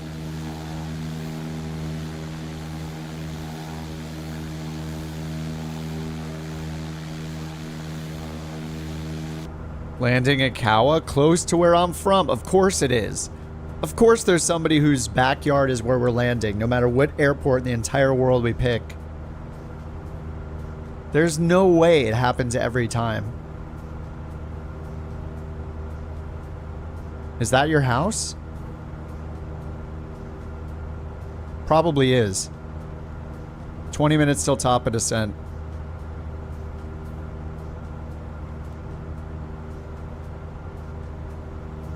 All right, they're going to give us vectors for runway 30. Let's go ahead and see if there's an ATIS frequency available. I don't think we had any charts for the airport at all, so we'll just go to frequencies. There's no ATIS. There is weather. Low fuel right. It says we have 51 minutes of endurance and we'll be there in 24 minutes. Why am I flying it over the PC-24? This just came out yesterday, and it's like a study level type of plane, so we don't have too many of these in the sim. The other ones that come to mind are like the Comanche, maybe the Just Flight Tomahawk, the FS Reborn Meridian, and now we have like a study-ish level. Oh, hey, my sync button worked that time for heading. That's weird. It wasn't working when I had the inset map on, but it worked when I just hit it now. That's strange. Okay. But yeah, now we have a Diamond DA-40 that's like got wear and tear, failures, state savings, working circuit breakers. You can like foul the spark plugs, flood the engine. It's yeah, it's pretty crazy. Got a nice 12-knot crosswind. When we turn, a lot of that's going to turn into a headwind. So that'll be nice. Okay, okay, stop. I know. It's a temperature 5. Alright, it's just gonna keep bugging me. Career mode? I don't think so, no. It was released for both 2020 and 2024, I think, so the way I look at it is it's like a 2020 plane that's compatible with 24. We don't have any developer planes yet that are compatible with career mode. So maybe we'll see it updated later for career mode, or like the walk around, or our new avatars and stuff. Because like, unless you turn on the avatar here by clicking, you don't see an avatar in the plane. It doesn't show like your avatar. What? Oh.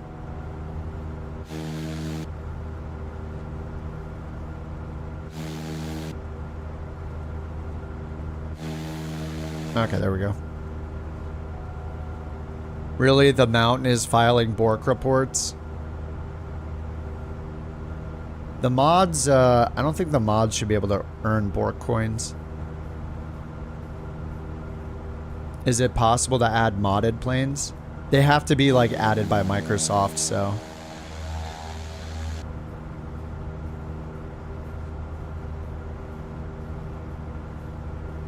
Alright, low fuel right. We are on left tank still. We'll be good on fuel. 22 minutes en route, 48 minutes of fuel. An extra like 25 minutes of fuel.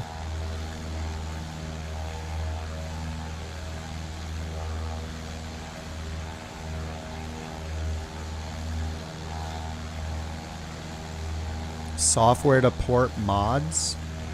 Are you talking about career mode?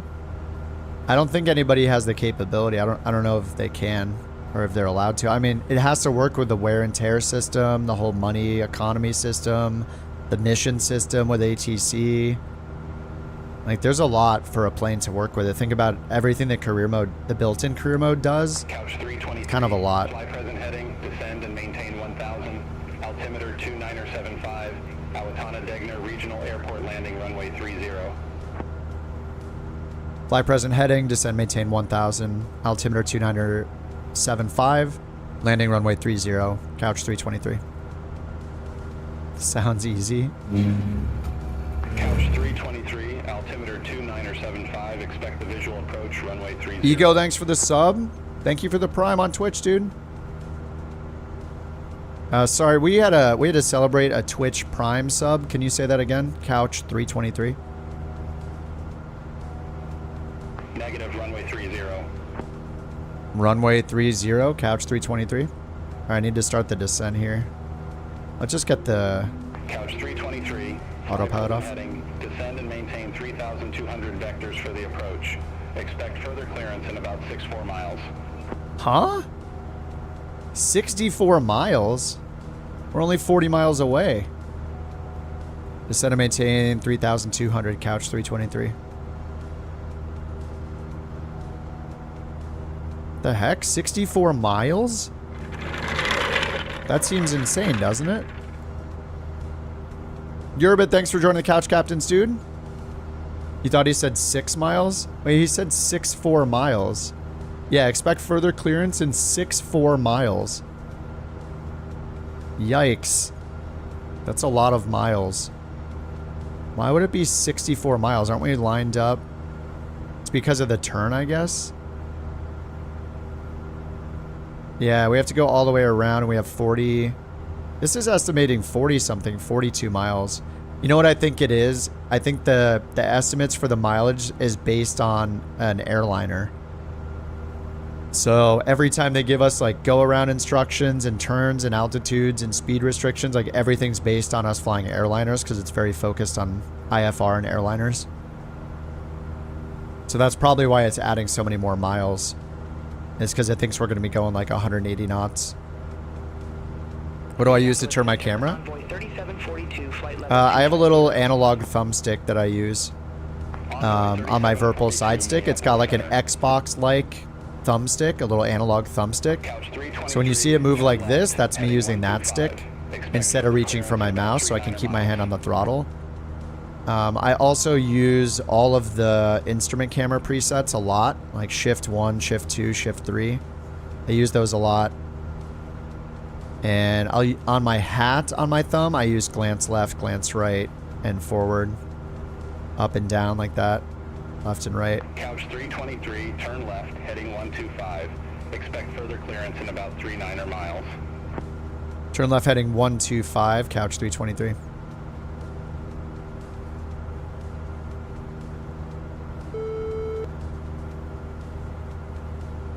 Couch 323, turn left, heading 020. What? I'm not doing that. No thanks. Negative, turn left, heading 020. Left heading 020? Question mark? Couch 323? Couch 323, turn left, heading 120. Okay, there we go. Turn left heading 120, couch 323. That's a lot better, dude. That first vector was really weird, man. See if he says anything. Thanks for Bork Report 198. We'll be reviewing these Bork reports with the puppy later. Alright, let me advance the... I'm just going to go here and do procedures, activate vectors to final so we can just focus the map on the final approach course since they're vectoring us. Alright, we need to go down to 3,200, so I'm going to do vertical speed down, just 500 feet per minute, and follow the flight director. Now, I don't know the schedule for when we add mixture, reduce our power. So, I know we want a maximum of 2,400 RPMs until we're on short final, and then we can do max RPMs. And I guess we just enrich it based on our altitude just to maintain peak EGT.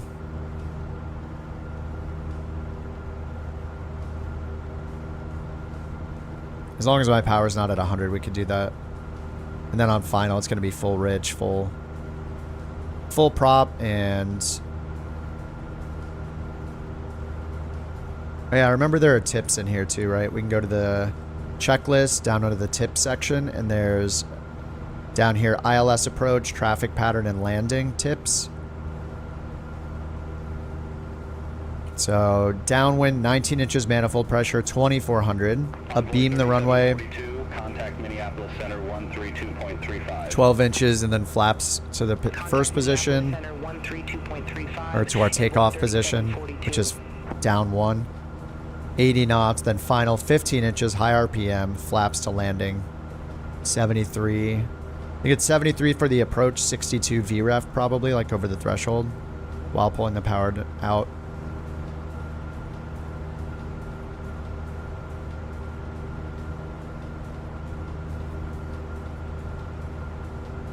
Oh, you gifted a membership?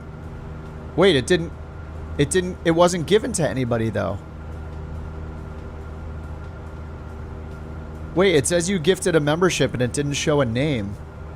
Are we in the maximum memberships again? Wait, it didn't say anything. Oh yeah, Jim got it. Thank you, the Mountain. Thanks for the gifted membership, Mountain. Jim, welcome to the Couch Captains. Courtesy of the Mountain herself. Yeah, my little event feed doesn't show it for some reason. Blame developers. Okay.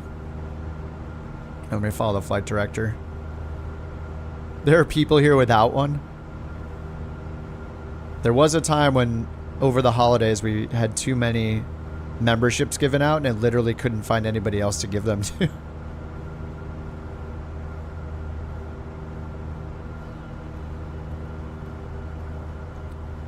Alright, I'm going to leave it on left tank until we get closer to the traffic pattern, closer to the airport, and then we'll switch over to right. There's a limit? Yeah, because people have to opt in to getting memberships. So there's a bunch of criteria, but I think they had to have liked or watched one video at some point and opted in for memberships. And then whether or not they're here in the chat live, they're eligible to get a membership, and they'll get an email where it'll email them and say they got a gifted membership even if they're not here. Pretty sure it prioritizes people that are here hanging out, but yeah, it was kind of funny because somebody would do a gifted and then there would be no name shown for who got it. Center 132.35. Have a good day. 132.35 couch 323, see it? All right, 132.35. And then what's the tower frequency?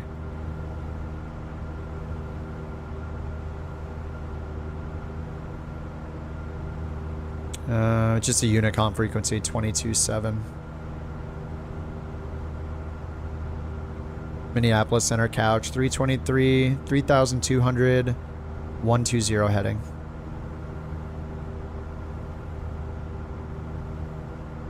Couch 323, Minneapolis Center.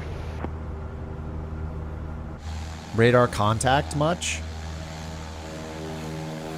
I mean, all she has to say is our call sign, so we're good. Yours was because you had only watched the app on your Apple devices, which don't allow purchasing memberships. Oh, interesting.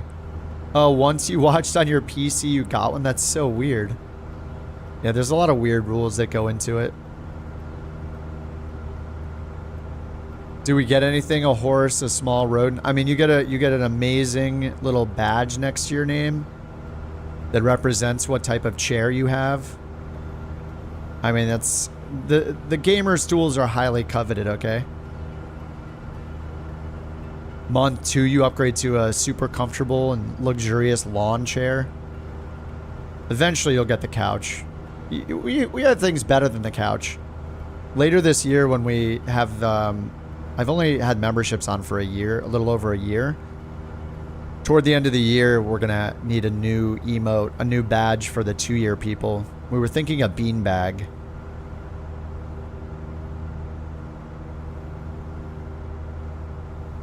Some people recommended the king of sofas, let's call it.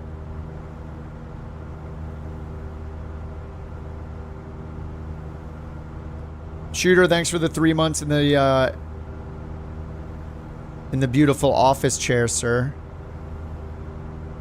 And for flying along all the time. 3 months in a row. Yours has a wobbly leg. It's a trick to sit on after a few beers. Exactly. You gotta stick around for that upgrade. It's very important that you get more comfortable. But what's nice is when you just have the stool, you can blame any bad landings on the chair that you were given. So it becomes our fault more than your fault. Ian, thanks for the gifted membership. Welcome to Mr. Spock. Welcome to the Couch Captains, courtesy of Ian. What's up, Collimator? Is this a payware aircraft? Yeah, it just came out yesterday. I bought it through Orbex. Flew it once yesterday. It was a little bit of a struggle to get it started, but a little more comfortable in it now. Still got to learn a lot, but yeah, this is the Cow's DA-40 that just came out yesterday. I don't know exactly everywhere it's available, but at the least it's through Orbex. I assume we'll see it on the marketplace eventually, but I'm not sure. So it's got all sorts of like wear and tear, failures, state saving. So this is definitely a much more advanced plane than the default one, just because of all the wear and tear and failures that it has.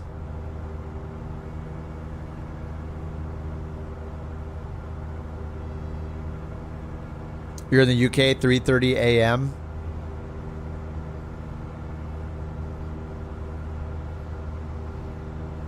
Conviction to learn before you buy. I mean, I just flew it once yesterday, but, you know, there's a lot of people in chat that know a lot more about this stuff than me, so, yeah, you guys have been helping me through it, so always appreciate that. You make it look like I know what I'm doing. Like, tomorrow, if I fly it again, it'll, you know, I'll be even better. It'll be like, whoa, picked that up pretty quickly, huh? Because of all the help I got from you guys. Thanks for making me feel competent in the plane so fast. Is the Vision Jet the Flight FX version? It is a Microsoft and Flight FX version that is separate from the Flight FX version. So if you own the Flight FX one, you'll have two now. You'll have the Flight FX and the Microsoft one. The Microsoft one has like the working cap system, is compatible with career mode, has the auto land button. And it's got a couple bugs, but generally it's really, really good. It is pretty solid. Alright, I think I need to go over to right now. We're almost out of left tank fuel. 2 gallons left. SkyWest 3831. Have a good day. Wow, that guy is yelling.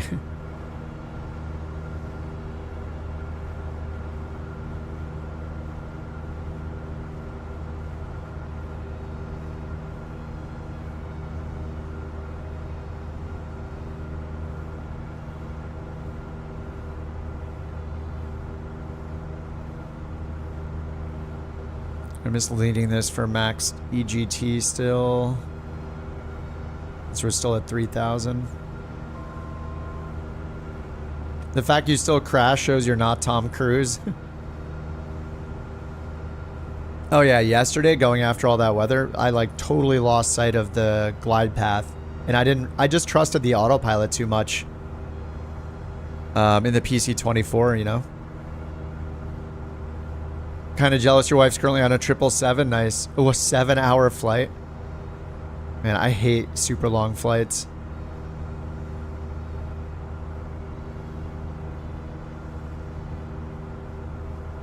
Get another leg for the stool. Alright, we're supposed to just hold 3,200 here. I don't know why I don't have the autopilot on. We might as well let it do the work for us. Get my hand off the stick for a minute. Yeah, we learned don't trust the autopilot. Yeah, especially not in the PC-24. Yeah, I watched the replay back and it still had glide path mode armed. The autopilot was on. It just stopped following the glide path. It just randomly started pitching down. And then in hindsight, when I commented out loud and I was like, oh, look, we're going like 1,000 feet per minute because the glide slope's a little steeper because we looked at that earlier. And I was like, oh, it's a 3.5 degree glide slope. But now in hindsight, I'm like, oh my God, 1,000 feet per minute. Like we would normally be doing like 500 or 600 or maybe 700.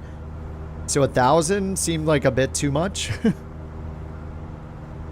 I mean, we're in a jet, so maybe it's not too bad. But yeah, But yeah, 1,000 feet per minute's excessive, right? Like we would not be doing it that much in a 3.5 degree angle of descent. Have a good one.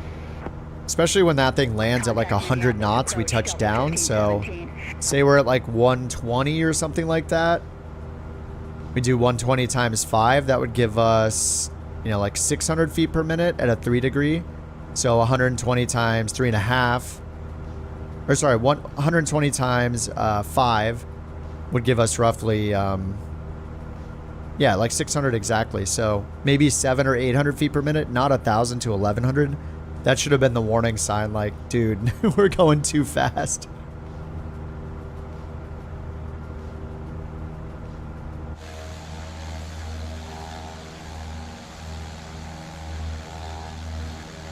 United 2048, contact Minneapolis Center 118.85.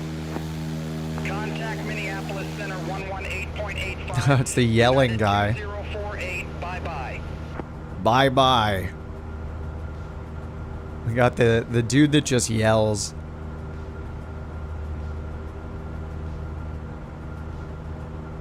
I'm not sure if this is right. It says we have 30 minutes of endurance on both of these, except we only have like 5 gallons left.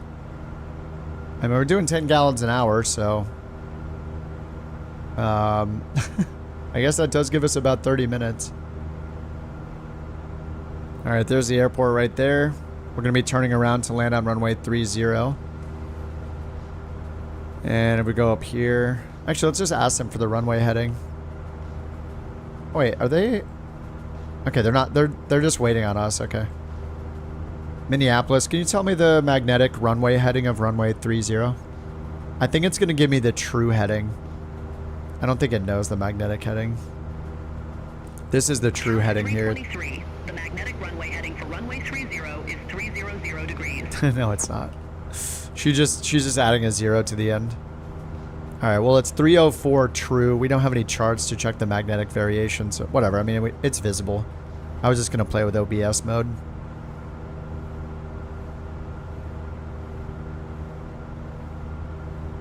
What's up, Zach?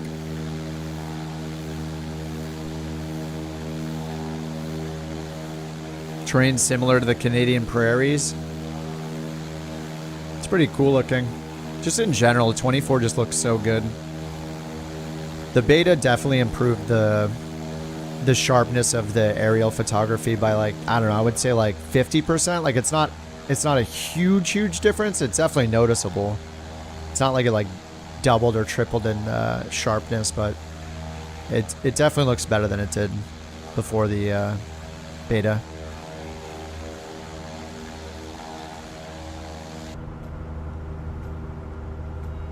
Alright, we're still in heading mode. 3 gallons. I'm gonna turn it to the left tank again to get down to like fuel exhaustion. I'll try to empty the left tank and then I'll switch back to the right.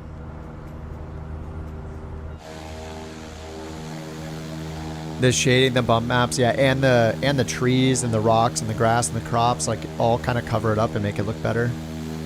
Yeah, it's so much better. All the shorelines, like all the water looks better than it used to too. Just the way all the we don't see like lots of glitches right where the edge of the water is.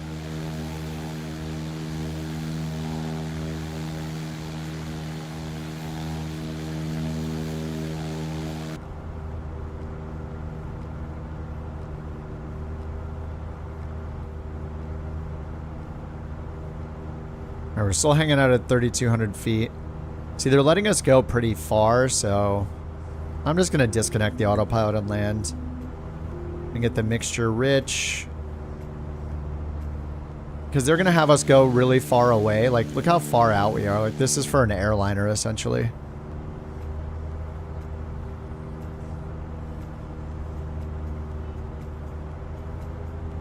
I think it said to get it back to what, 17 inches? Was that the tip for the pattern?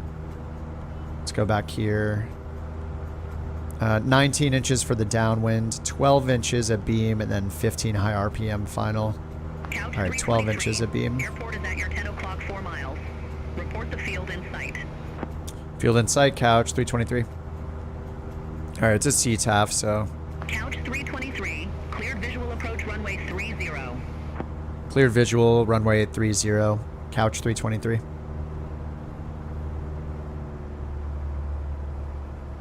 Couch 323, no tower services. All right, flaps 1 because we're under 108. Change approved. Frequency change approved, couch 323, thanks.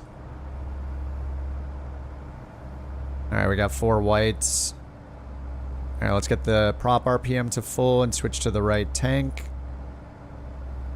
Get the fuel pump on.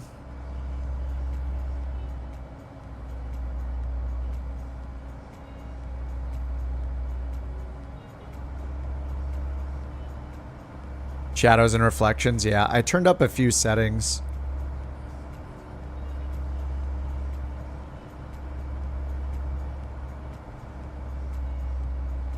Minneapolis Center, United 725. All right, we're on right tank. And it says landing. Climb maintain flight level 310. Target speed 90 for the approach. Touchdown I think is like 60 or 50. Flaps landing 15 inches, high RPM with full flaps. So let's get full flaps out.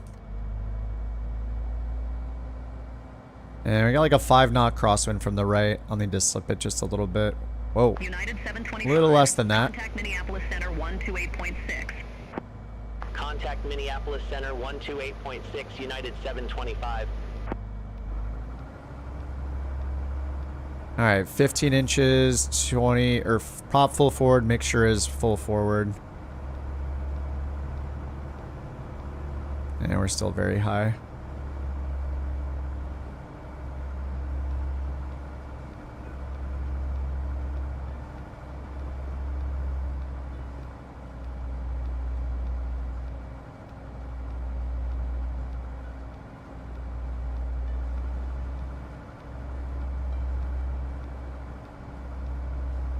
The rudders are pretty sensitive in this, actually. Trying to slip it, like, really gently. Alright, there we go.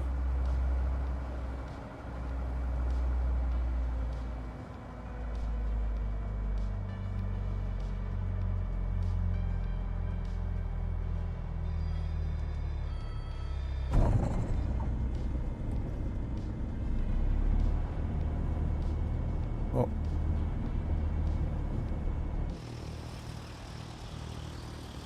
Alright, we got a taxiway right up here. And there's no tower here, so.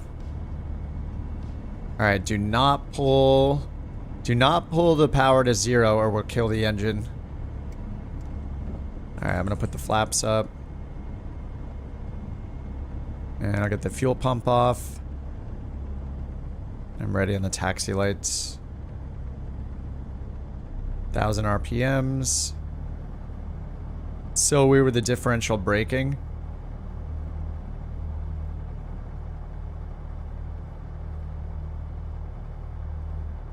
Alright, laps are up. Taxi light on. Fuel pump is off. Alright, let's get the pitot heat off. And the strobe light off.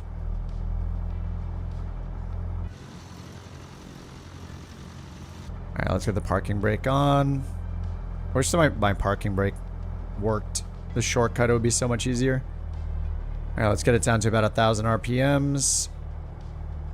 And then I'll watch you guys. Whoever's coming in still. Oh my god. It's a diamond convention.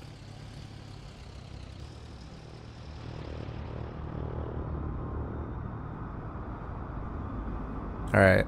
I know I could use like they have like a nose wheel steering hack you can do, but I want to learn to do the differential braking.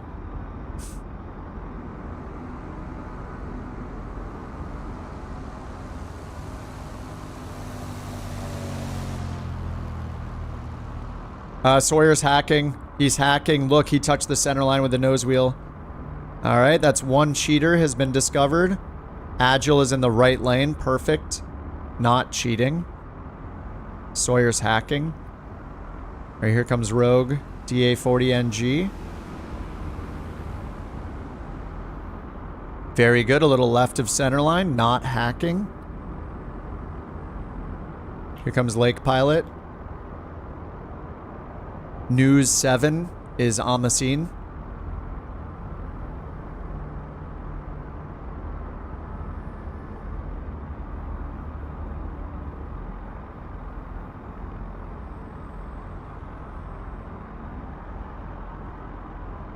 All right, Dirk is right behind him in a Bonanza. I don't know what he's actually in. Let's see what it says.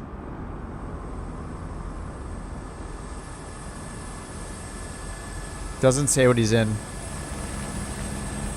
Mysterious. Oh, dude, the wind sounds awesome. All right, Agile's just doing Agile things over there. Literally. What is he in the Mustang? Ooh, I don't know what he's in. Wait, is that a... What is that? Is that a diamond? What are you in? Is that the extra? It's got such... It's the extra, right? Oh, the MXS. The heck? I didn't know what I was looking at. Clearly. Let's get the window open. Get this thing to parking. I barely had enough fuel on that one. Alright, parking brakes off, which I need to lean the mixture. Whoops.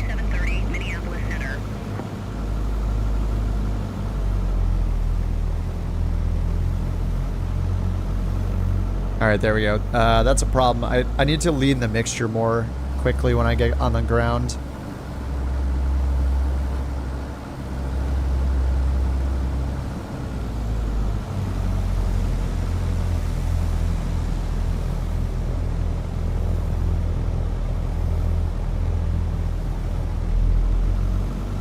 Technically hacking, but also a wing strike.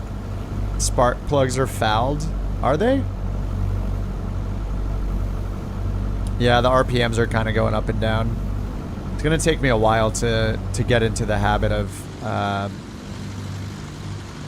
leaning the engine, warming it up enough.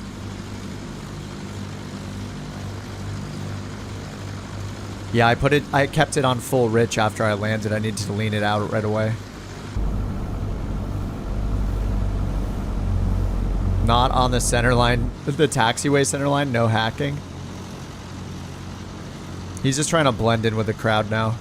We all saw him touch the center line on the wheel, with his wheel on the runway, so we'll never forget.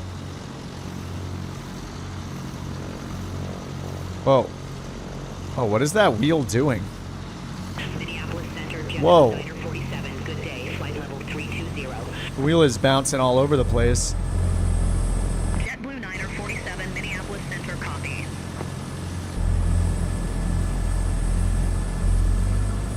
Oh, what the heck? Why did I just stop? What is going on?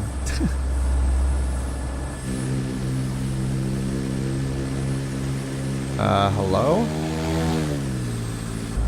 Why did I just stop? I have no idea what's happening. Parking brake is off.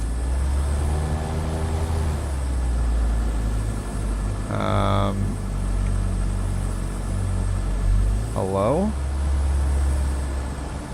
No, the parking brake is off. What? And now it's off. What? Oh my god, they gotta fix that. It just randomly decided to look at my parking brake switch and then finally honor the position of the parking switch after like an hour and a half. Alright.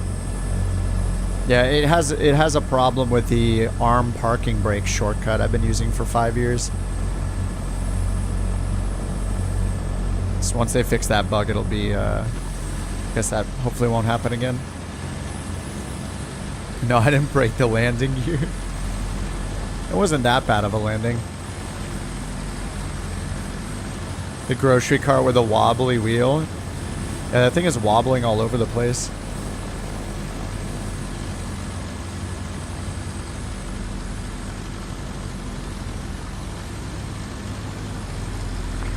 Is Sawyer wearing a race suit?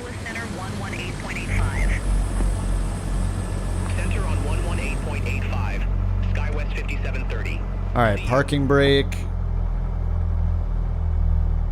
Yeah, I think we just pulled a mixture out. Lights off. Pull the mixture. Props full forward. Get the ignition off. All the masters off. Flaps are up. Let's put the pitch trim. Nice. Pretty much neutral. Whew. Alright, we made it. Time for barbecue. Oh yeah. Dude, that would... Oh my god, that sounds so good right now.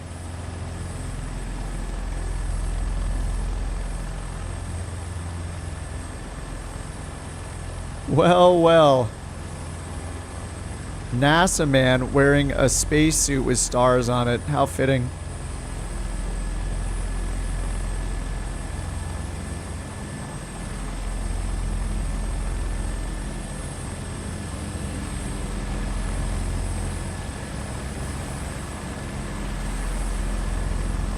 Oh, Dorian's in the same one. I wonder who's actually wearing it.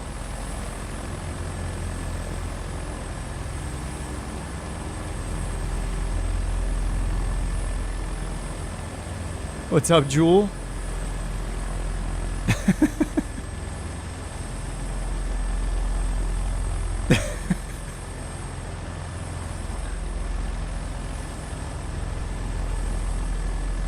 It is, it's struggling a bit right now with the graphics.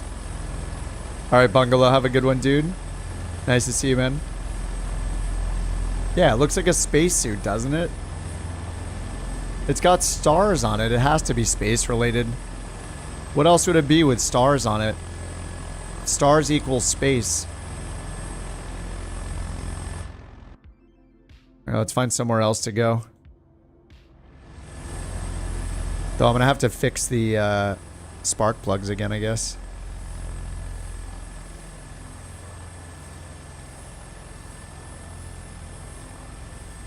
Alright, let's go back to... Where is it? Where to fly dot today. We could just go from here, I guess. Might as well, then everybody doesn't have to reload it anywhere. We'll go anywhere under a max of an hour. We don't need bad weather either. Alright. Menominee? Menominee? Menominee? Clum? K-L-U-M? Phenomenon. Phenomenon. I guess that works.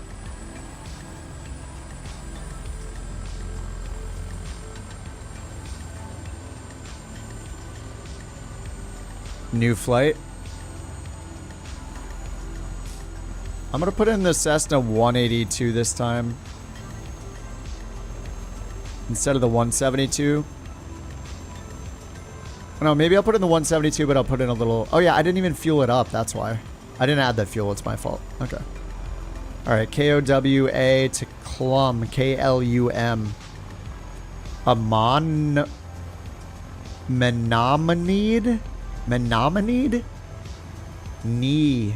Menominee? Menominee? That's so weird.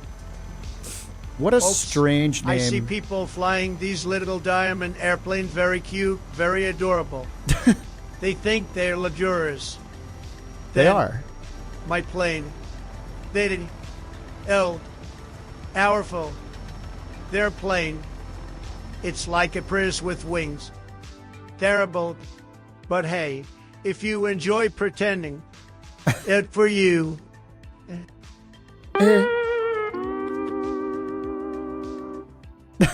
What the heck? A Prius with wings? They are pretty luxurious.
Okay, sorry about that.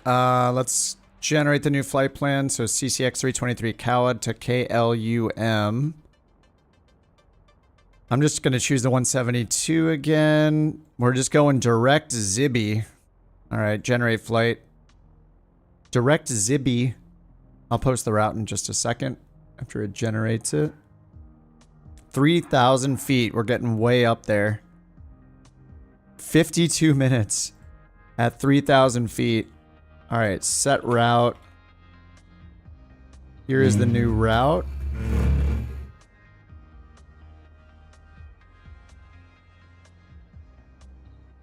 K-Skid.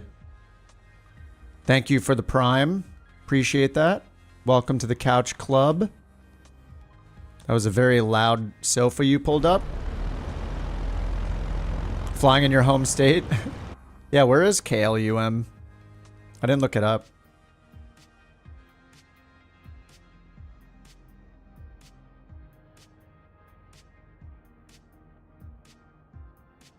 All right, this is the wrong one.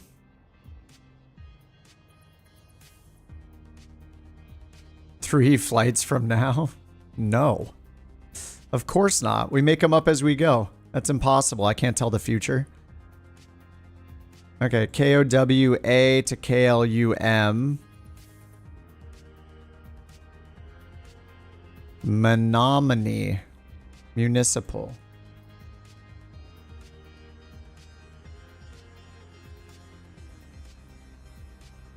Alright, let's get this thing started back up. I wonder if it's going to mess it up because I just shut it down. Oh, how is the cabin heat on a little bit? Must have clicked that by accident.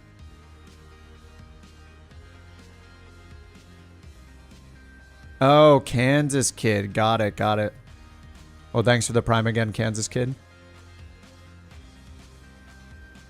2.5 hours from the airport in Milwaukee. You can't land on the center line, but hacks do exist. Yeah, if anybody touches the center line, you know they're hacking.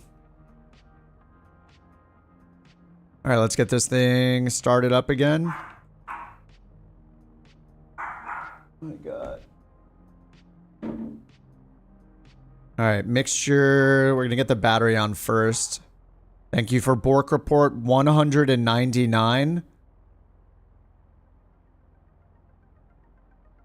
The Twitch people beat the YouTube people this time. All right, battery is on. Flaps are up. And, oh yeah, let me add the fuel this time. That would be a good idea. Flight performance, fuel. And it said to bring 78 kilograms of fuel. So I'll go to settings, kilograms. And then we'll put in 78 kilograms.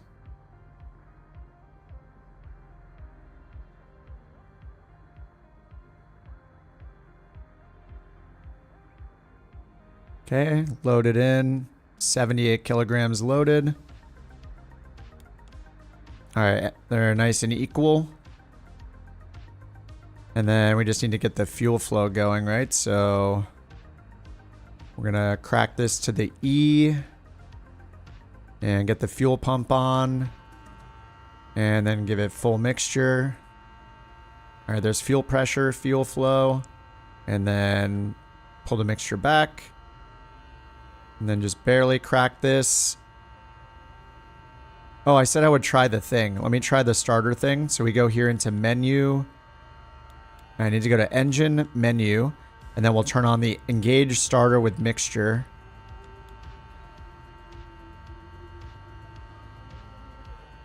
Oh, enter. There we go. Okay, that's on. So supposedly, all we have to do is pull this back a little bit and it will start the engine. And then we push it forward. TOS system test. Okay.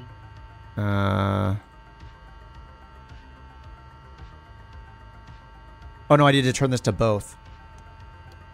Okay, that goes to both first, then we pull it back. Yep. And then when we hear it turn over, we need to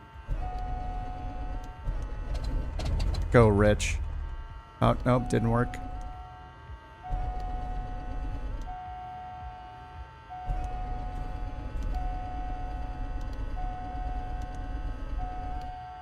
This doesn't work very well. It keeps forgetting that I'm holding it back.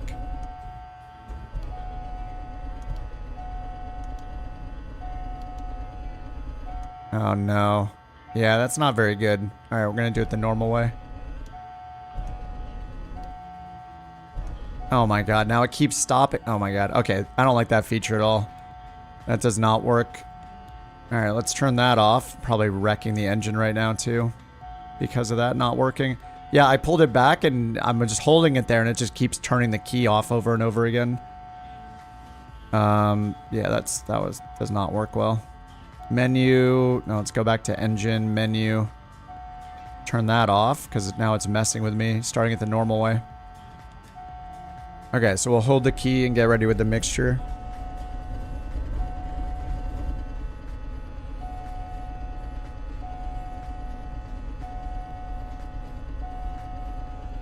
Hello?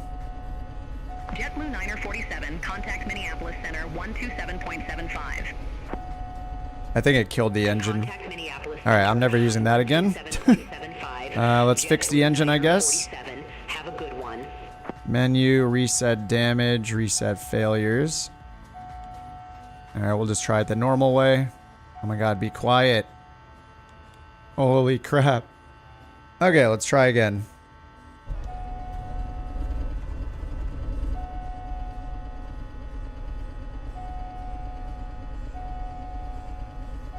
No oil pressure.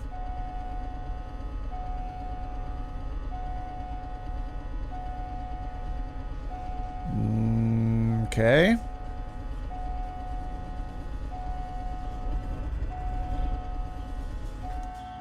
It must have reset the fuel flow from before. Oh my god. Oh my god, would you stop with the alerts? How many times do I have to turn the alerts off? Okay, let's try it again. Let's fix the engine for the third or second time now. Let's try again. Yeah, this is just kind of like convoluted. Okay. So now there's no pressure, so I need to go full mixture and then crack the throttle to get the fuel flow going. Okay, now mixture out and throttle back to about 1/2 inch. Now we turn it.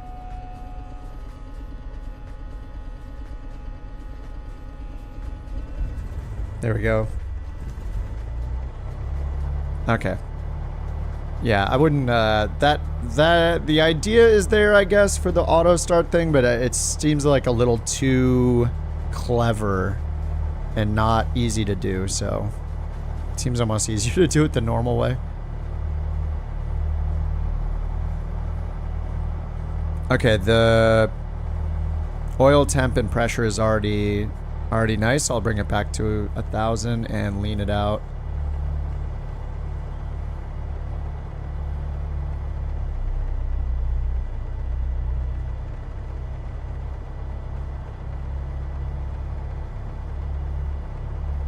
Okay, that's good. You just lean it out until it starts running a little rough, then you just add the mixture back in until it's smooth again. Okay, now let's get the flight plan and everything in. Alternator on. Yeah, fuel pump can come off.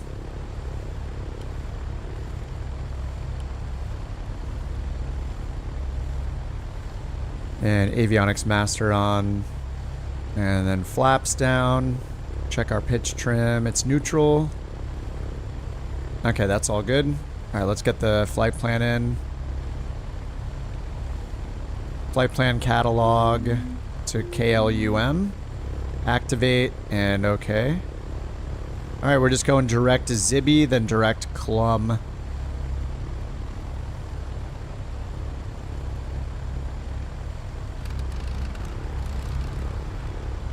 Oh, Zibby's right next to us.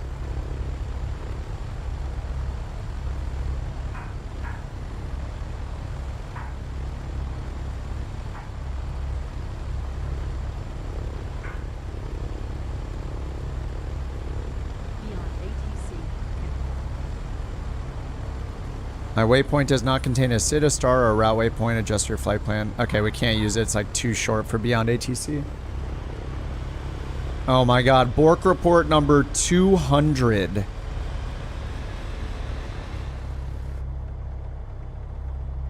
It's very exciting and also not exciting at the same time. 200 Bork events have been heard.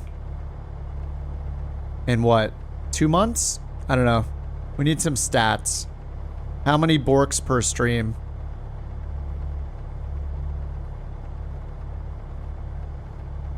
Okay, let's cage or uncage this. Let's set the altimeter. It's 2975. That's at the standby altimeter as well.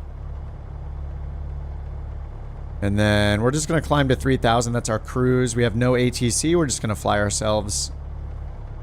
Keto heat's off. Flaps. Should be in takeoff position. There we go. All right, let's get the map going. I need to import it here.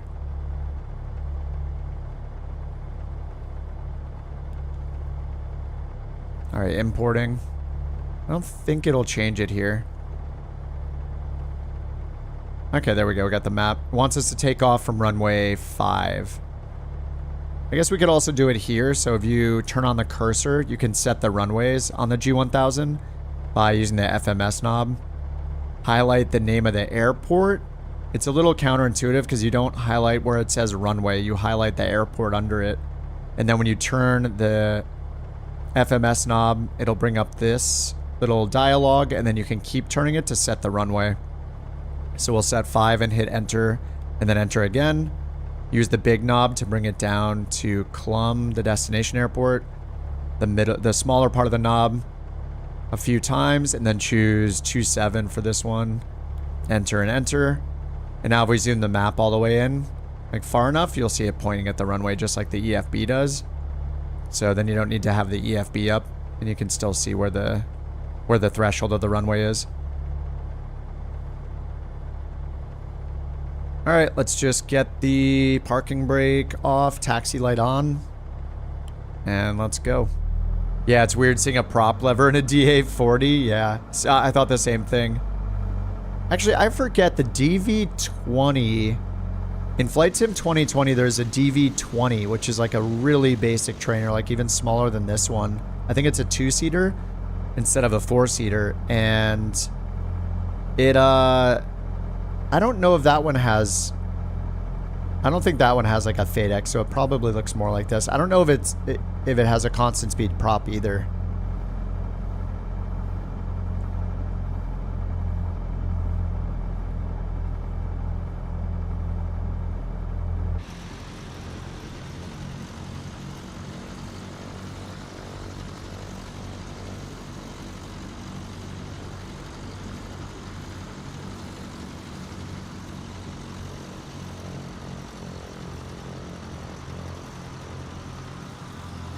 This differential braking is so weird. I watched a YouTube video. The guy said that he basically pushes the rudder as if he can steer with a rudder. Because, you know, at a certain speed, you'll be able to. So he always starts with the rudder to try to turn and then adds a little bit of toe brake as he needs it.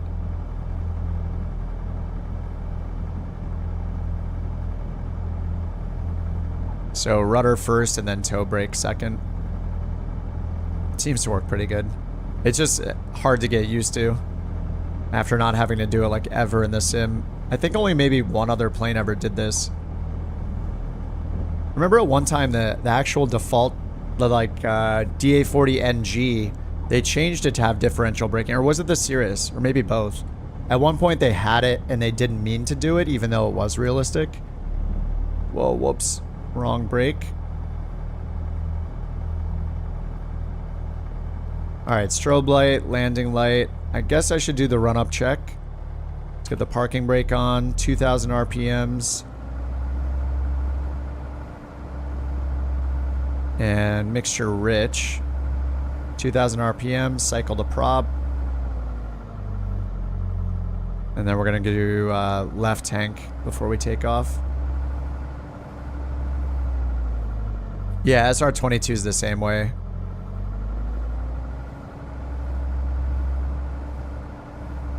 Alright, that's 3. Leave that up, and then we'll do the mag check. 2,000.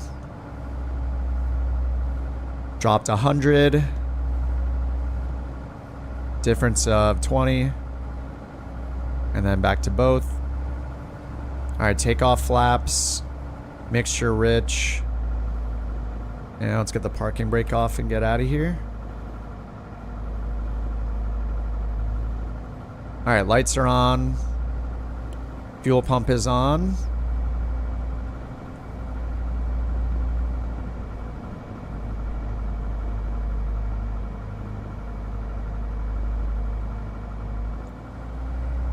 Alright, mixture is rich. And let's sync the heading bug straight ahead and just go.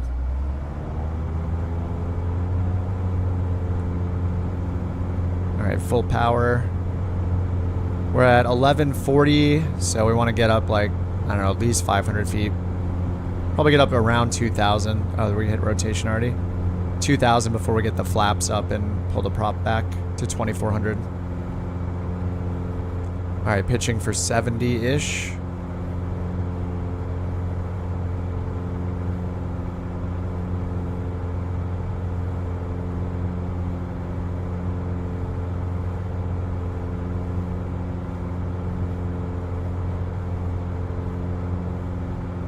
Alright, I'm gonna get heading mode on. Autopilot's still off. I'm just using the flight director. We're about 600 feet up. With the flaps up.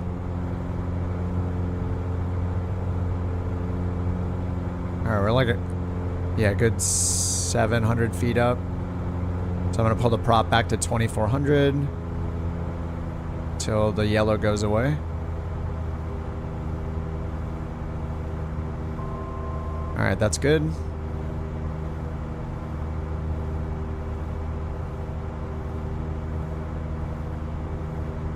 Alright, let's get the flight plan up, zoom it out, and go direct Zibby. Oh, we already passed Zibby. Alright, so I'm going to turn to the right. I'm just going to go down here to runway 27, hit menu, and then activate leg. So we'll activate that second leg. We're not going to do direct to because I want to actually... I want to go intercept the original leg instead of direct from my position. Oh, that's weird. Anyway, let's turn on nav mode now.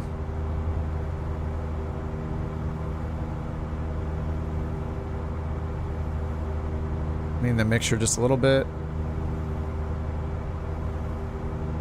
And fuel pump can be off. I gotta remember fuel pump, flaps, and then prop speed all kind of together.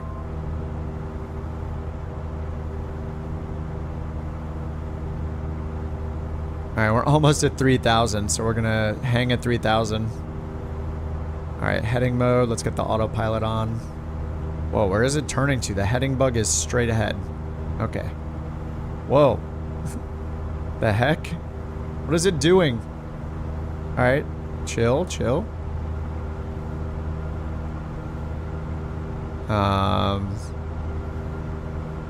Okay. You're at 3,000 feet, you're good? Okay.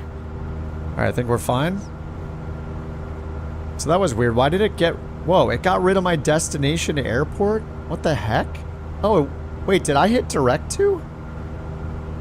I must have hit direct to. Alright, let's put in the destination again. KLUM, click, and enter. Runway 27, enter. Now I'm going to go down here to runway 27, menu, activate leg, activate. There we go. So that's what I originally wanted, was to activate the leg. So I want the line to be drawn between Zibby and the airport, where I originally intended to go. If you do direct to, that draws a new line from you to the airport. So we're activating the leg between the two waypoints instead. Alright, so let's turn to the right to intercept the course and get nav mode on. Just fly towards the pink line. Alright, now let's pull up the power tables. This should be pretty It's pretty funny flying at 3,000 feet, but we're going to go checklists, scroll down, go to the power and speed table, and then we're going to find our altitude in here. So we're at 3,000 feet, and yeah, we'll just do 75% so we can go as fast as we can. 11 gallons per hour. Let's go to left tank now, since I can see the left tank's a bit fuller. All right, so we're going to hit engine, and then we're just going to go for these measurements right here. So 24.8 inches, 2,400 RPM. So it's already at 2,400 RPM. Now we're just going to lean the mixture out until we get the max EGT, max temperature here. And then we'll pull the throttle back to 24.8. Maybe I should do the throttle first. Yeah, I'm going to bring the throttle back first until we get 24.8 inches right here. A little more. And pretty much we're just leaning until we get 11 gallons per hour. So we're just matching all those numbers up. 11 gallons per hour, 24.8, which is about 75% on the throttle, or it should be. And then 2,400 RPM up here. So 11 gallons, 24.8, 2,400. And 10.9, so I'll add a little mixture. All right, there we go. Good enough. All right, we're turning on to course now. I don't really like the HSI map. I don't know do any of you guys like the HSI map? I usually use the inset map because then I get like a nice map overview, and then when I'm intercepting a course and stuff, it's just so much easier to look at the needles, I think.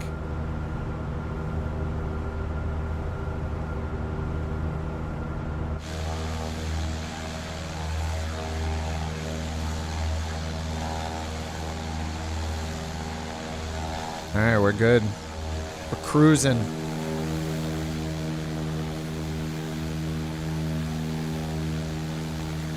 Stolen bork coins? What happened? Is there a shaming in order? I think we're good. Inset map, yeah. Yeah, I feel like I like the HSI needles too much to sacrifice them for the HSI map. Like, I want the needles, so it's very, very clear to see, like, which way it is. I don't have to zoom with the range or anything to see which direction I need to turn in case I'm off course. But I love this big engine display is super nice, so.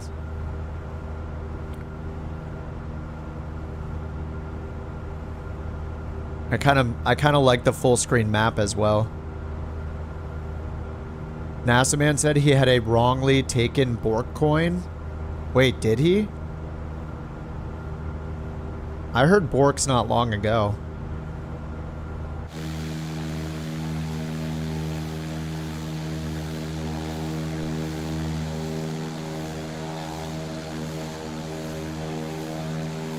All right, on our way to Menominee.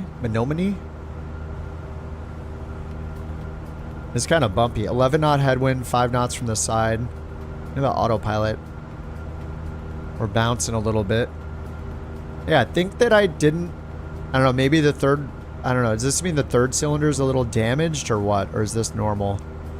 It doesn't look as bad as it did last time. I think mainly it's enriching having the mixture rich on the ground is what's killing the engine mostly for me when I have it way too rich. So I just got to be careful with that, and then the engine should survive longer. I wonder if it resets the Hob meter. Oh no, it doesn't. It should punish you by resetting the Hobbs meter when you reset the engine damage or something. So then you have that as like a mini game. You're like trying to run it as long as you can before repairing it. I would have reset mine to 0 like 5 times already.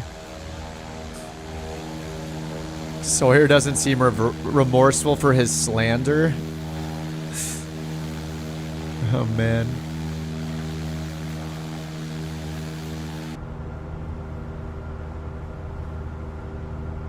What's up, Andrew?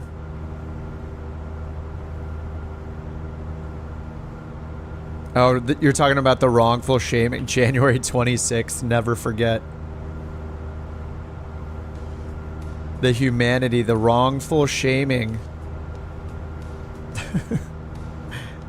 The false Bork report of January 26 will never be forgotten.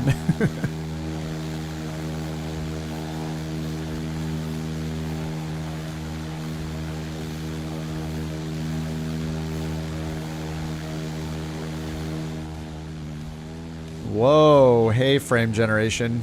Frame generation really hates the camera mode. Oh yeah, what the heck? Oh, now it's fine. Okay.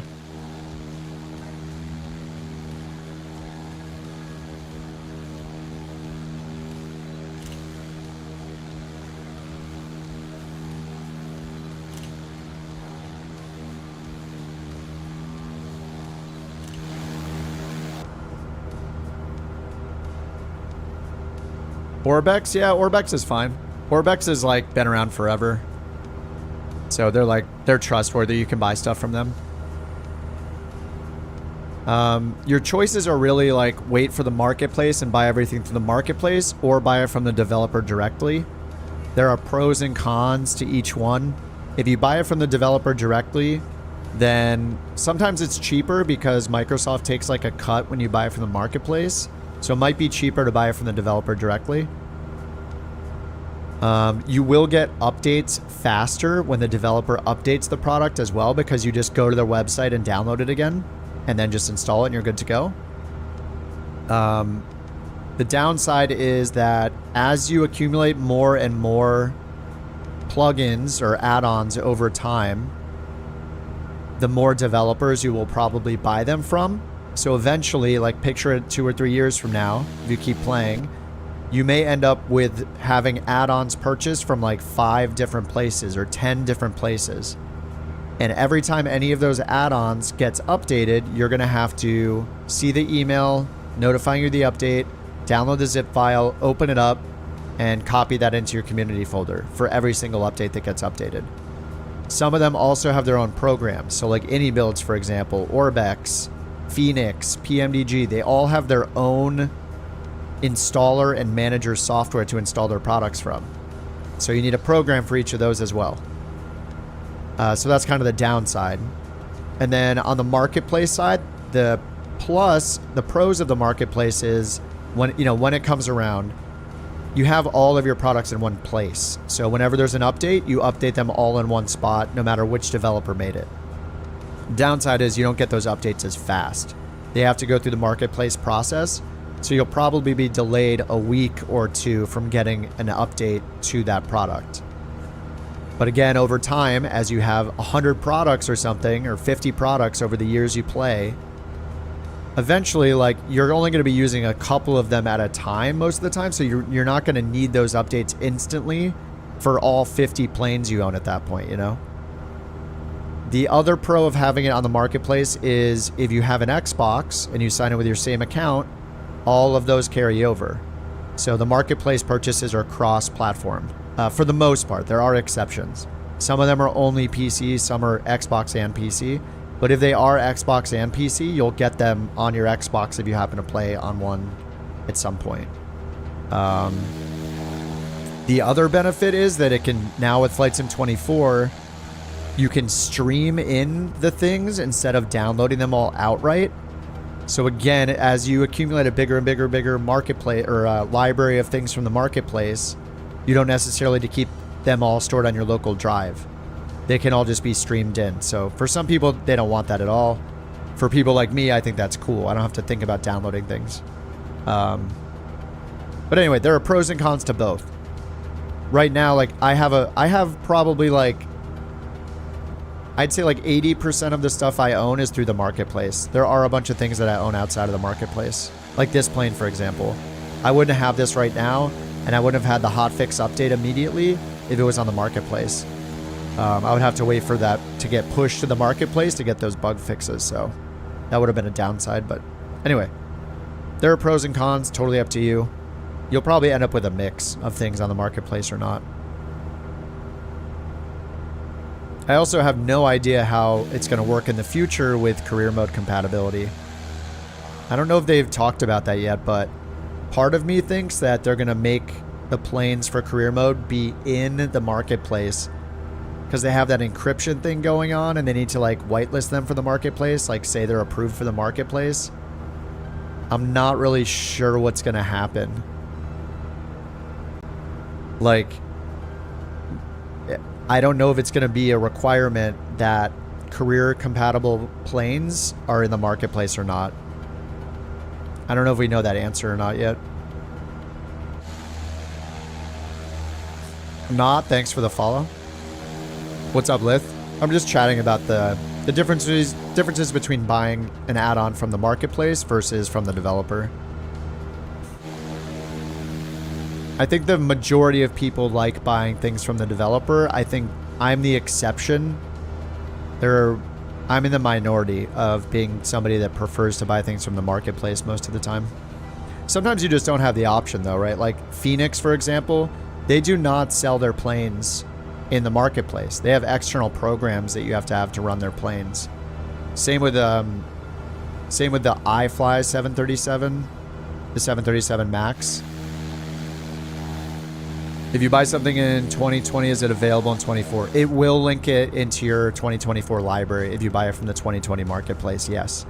I've never done it myself, but over the last few months, people have said consistently that it does work. You can go to 2020, buy something from the marketplace, and then it will, at some point, I don't know if it takes an hour or if it takes a minute, but it will show up in your 2024 library, and then you can enable it. Now, whether it's compatible with 2024 yet, that is the risk you're taking. But yes, you can do that.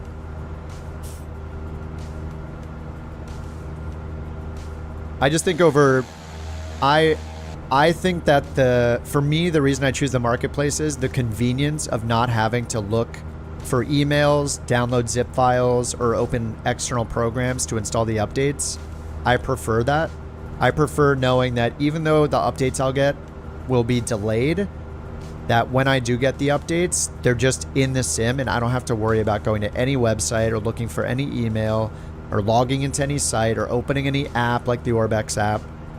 I like not doing that most of the time. So this Bork report from January 26th, absolute joke. Bidless fake news, folks. It wasn't fake. They tried to shame Sawyer, but he's untouchable.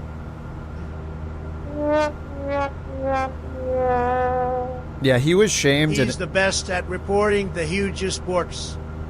Nobody's better at it. That's not true. Believe me. I like we got 2 in the row. Did you guys coordinate this?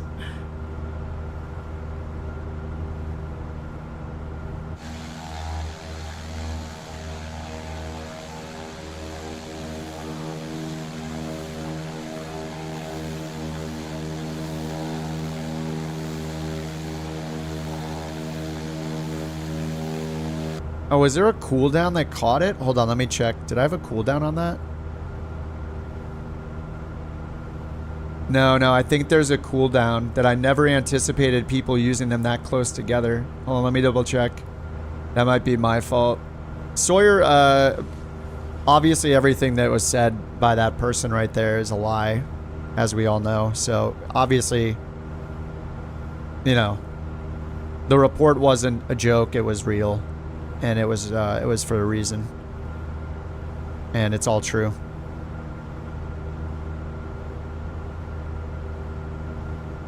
Oh no, there is no cooldown.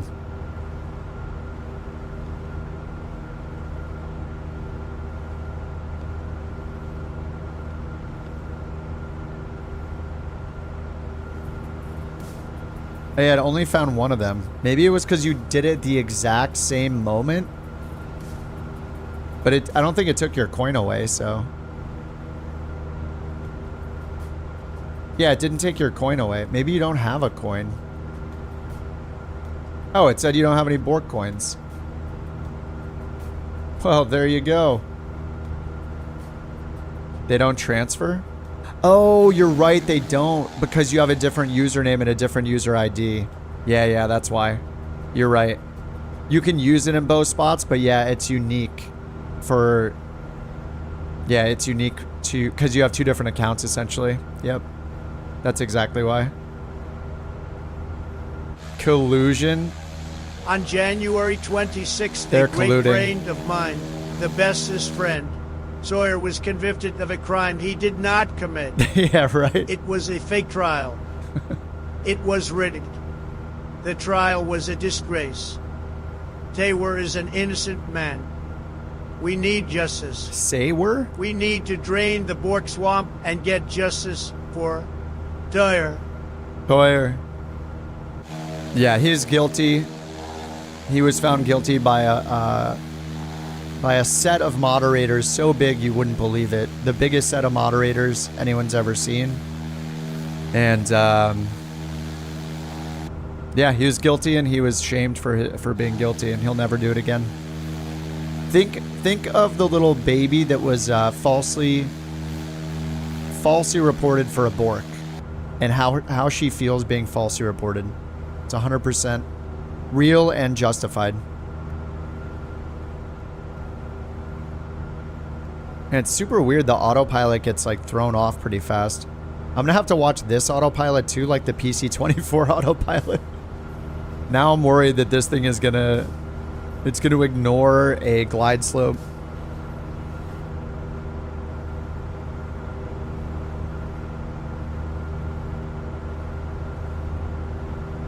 Dude, the visibility in this plane is incredible. You'll love to see it.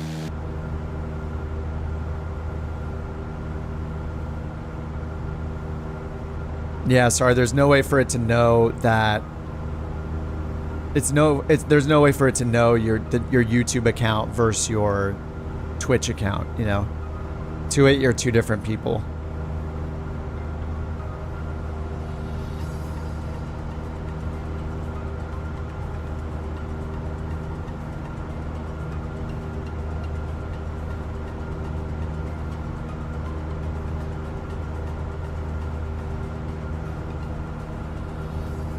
Let's see our map here. Runway 27. Select approach. There's an LPV for 27. Might as well use that. Either from the north or the south. And we'll just choose the one from the north and then we'll activate it. So I'm going to go direct to Ladin, it looks like.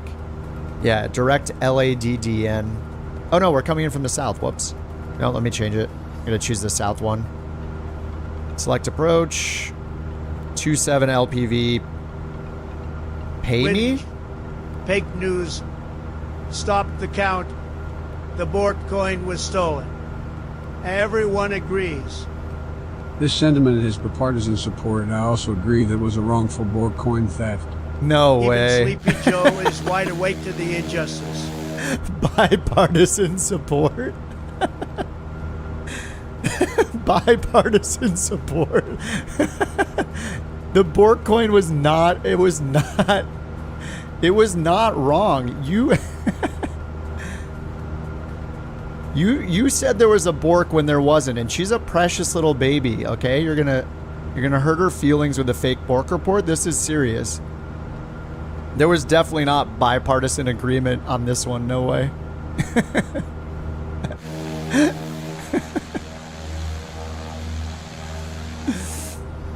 Yeah, I still don't believe it. She does not get her feelings hurt. Yeah, but just think of, listen, the severity of the false Bork report cannot be understated. Okay?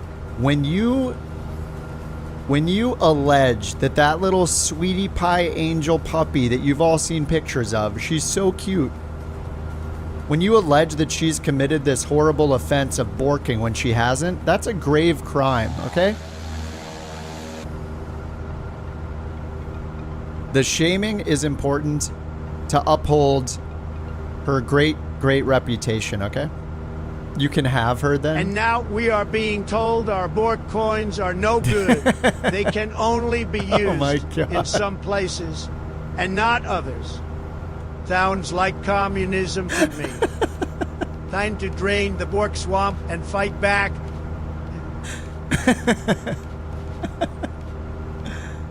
Gave her 2 blanket puzzles and now she's passed out. The shaming is mysterious and important. Yeah, even if it's not true, we all need to play along that this is why the shaming needs to happen. Otherwise, we wouldn't have these stories and supposed injustices. She pleads the fifth. Yeah, but as we all know, you only plead the fifth if you're guilty. So, whoa, we're getting the shakiness. Oh my god, it fixed itself. Okay, I'm a fan of the update. Did you see that? You all just saw it. I was getting the frame generation glitches. It was stuttering. I did nothing other than wait, and it fixed itself. Whoa. We got some turbulences here. Turbulence eye. Does she love cuddles? She does. She does love cuddles. The whole stream is stuck.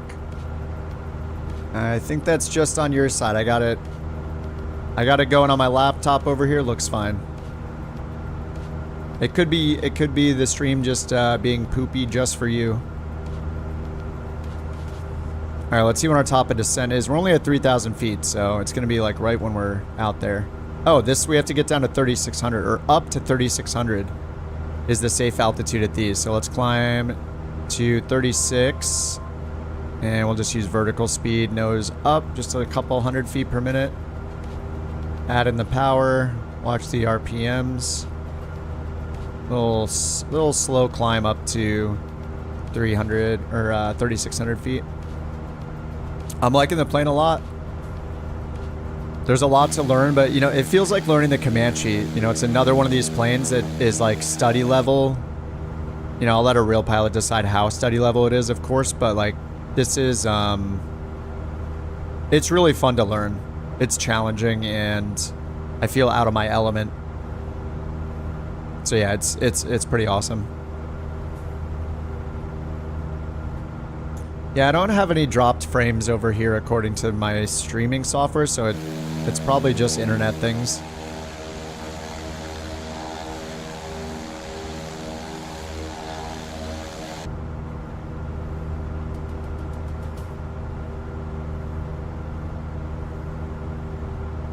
Oh god. Yeah, I don't know about that. You think he's gonna give out 1 million BorkCoins? Yeah, I don't think so. Any weird things about it? You're asking because you made the plane? Let's see. What was I complaining about earlier? The parking brake seems a little weird. I use a command called set parking brake, which is used on an up-down switch. So you leave, it's not a toggle parking brake command, it's the set parking brake command. So that's one that doesn't work for me. I think that's it. The mixture thing is not easy to use when I try the I tried the auto start mixture thing by pulling it back because John was in here earlier telling us about it. I tried it and it's kind of hard to use that. I don't know why. I pulled it back.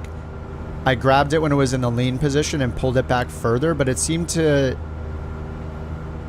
I wasn't able to hold it long enough to get the auto start working, because the key didn't get held long enough. I wonder if we could right click it, or there could be just a secret click spot you can click and hold reliably. It seemed to keep forgetting that I was holding it back. I was trying to keep slowly pulling it, and the key just kept turning off from the start position before it was ready to be, before it was done, so. But that's about it. I mean, not using that thing doesn't bug me. Not using it has been fine. But for the people that want to use it, maybe there's an easier way to do it. I don't know. Yeah, I think the only thing I've noticed right now is the parking brake. Earlier, the sync heading bug ahead command wasn't work for me, which is a new command for 24, but now it's working fine. So if I push my little encoder knob, it'll put the heading bug straight ahead. So maybe that was just a G1000 thing. It seems to work fine now. But I think that's it.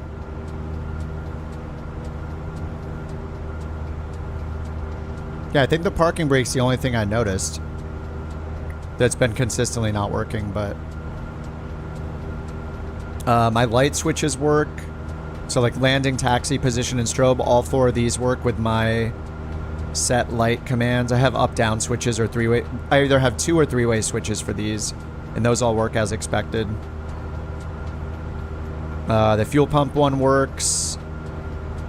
I don't use them for the rest. Actually, do I have pitot? Oh yeah, I have pitot and that one works too.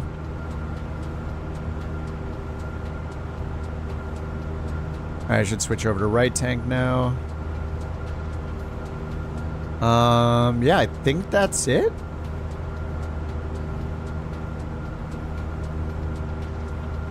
Yeah, I think that's about it. Yeah, it's great though. Besides, I mean, those bugs are so minor, so it's been fun to learn it. I mean, yesterday when I flew it the first time, like right after it came out last night, I was like, it was just because I didn't know how to use the plane, so I was getting frustrated, like trying to learn how to start and everything. Oh, by the way, you guys putting the speed and power table in the checklist is chef's kiss. Awesome. Whoever had this, this was such a good idea. And it's funny because when I was starting, it was like, oh, see power table, and I was looking around back here. I went back here and I was like, wanted to click the book to find the power table. I was like, oh, there is no power table. Lame. And then later we found it in here. This is such an awesome place to put it. Like, I love that we can just go in here to reference this. And the tip section too has been helpful. So those are really cool.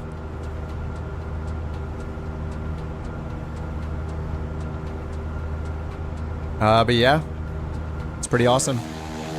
Congratulations on the launch, and yeah, great job. I mean, this is, I don't know, I want to use this in on-air company now, so I'm just waiting for them to do that, to put it in there. Big list tears in his eyes, wrongfully shamed over a Bork report.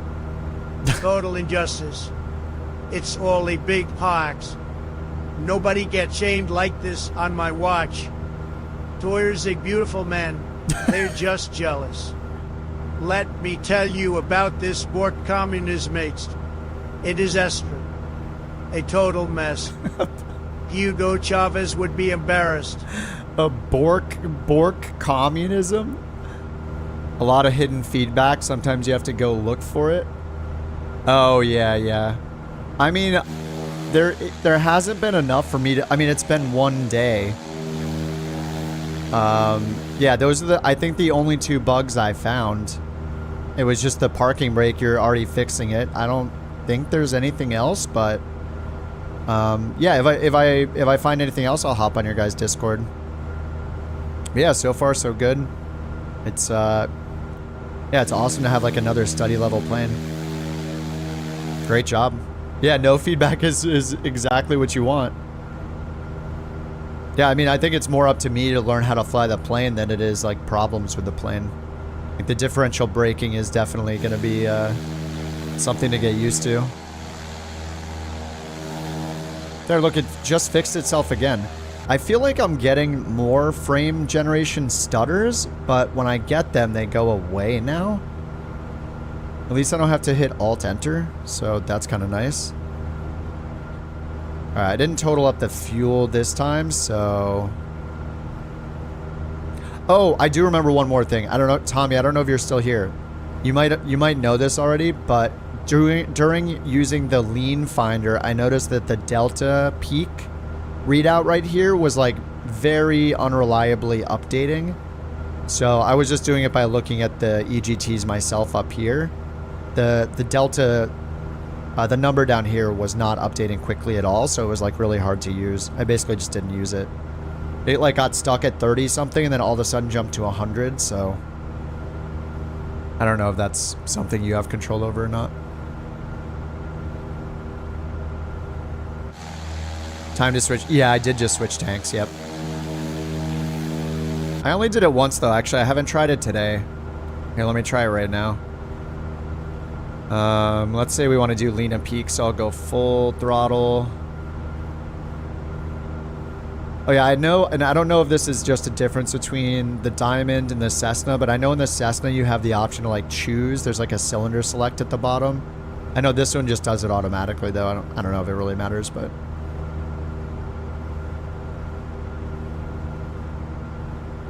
So now I need to go rich to minus 100. Oh, it's working fine now. Oh, there it goes. See, it just got stuck at 49. Yeah, see how the temp is still going down, but it's stuck at 49? Now I'll pull it back up. It just kind of stuck. So now I have to like kind of restart because I wasn't paying attention to where it started. And then suddenly it'll update. It just kind of gets there. Now it's updating again. So I don't know. It just gets stuck every now and then.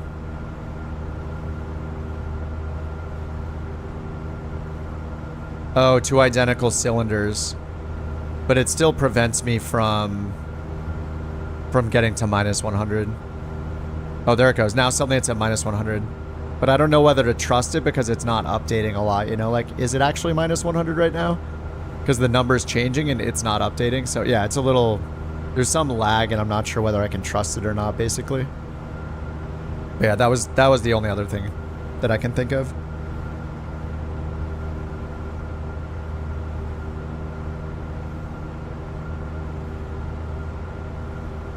Alright, we're at 3,600. Let's check our top of descent.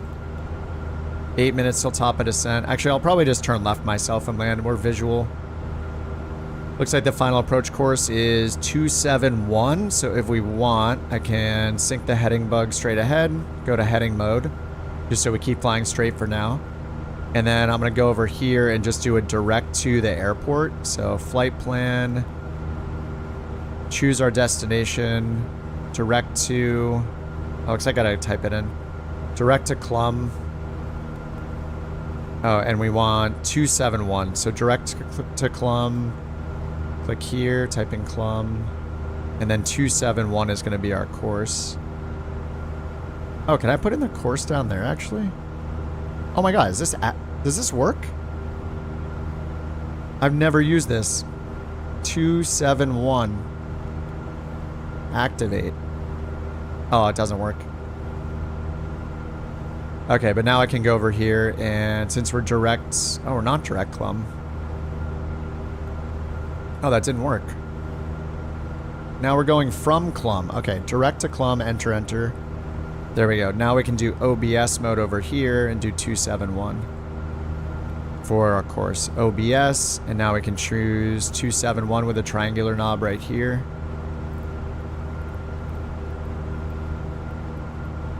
There we go. And now we have the extended runway center line.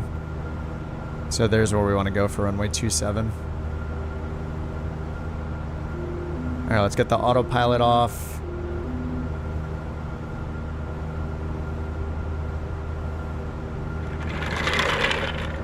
And where's the airport?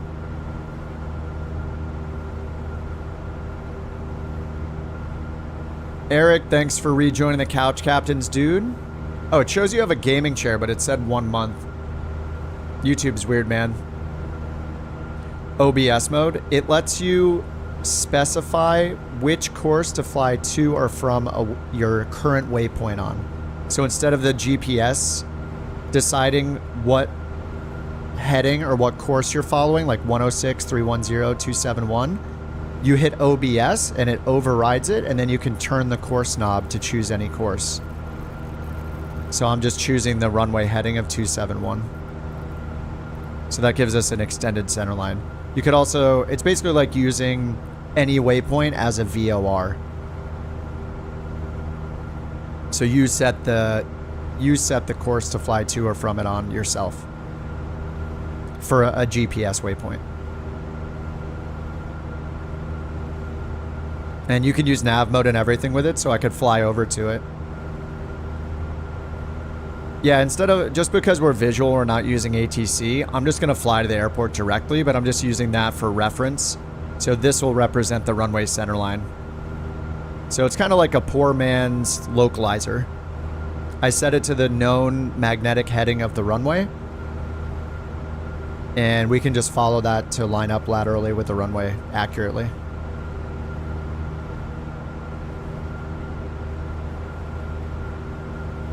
It's essentially how you use VORs as well, but we're using a GPS point instead.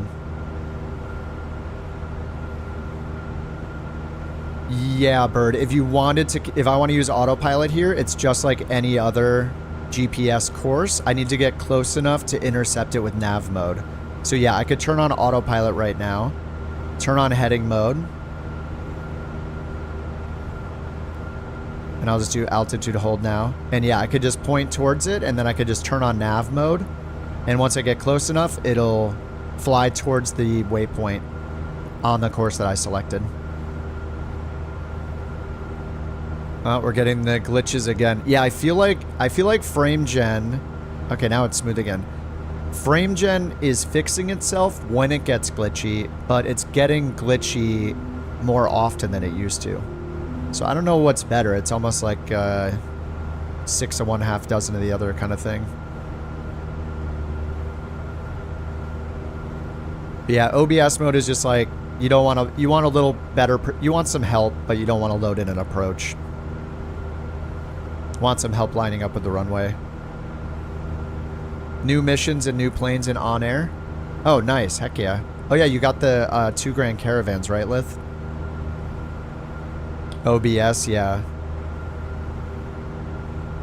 That is what it's for. And then if you fly like an old school plane, you'll see the OBS knob on the CDI, the course deviation indicator. And OBS just means Omni Bearing Selector. So you can select any bearing using it. And that's what we're doing. We're selecting a bearing or a course. I guess technically a course can go to or from a waypoint, I think. And a bearing is specifically towards a specific fix or navigation aid. I think.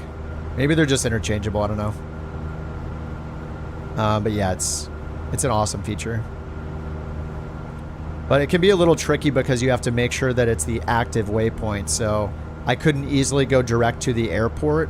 So I had to do direct to type in the airport code to make sure it was using the airport code itself and then dial in the runway. I guess more accurate might be to have used the runway. Use the actual runway waypoint instead of the airport itself. Anyway, there's the runway right there. Alright, let's get the fuel pump on. Landing lights are on. Prop is full forward now and mixture is rich. We're under 108 knots, so I'm going to get flaps 1 down.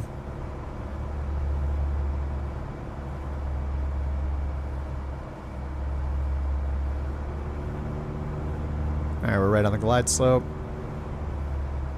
And we'll get the nose up so we can get under 90 knots. Alright, we can get full flaps. And I think we want 15 inches, I think was the recommendation on final with full flaps.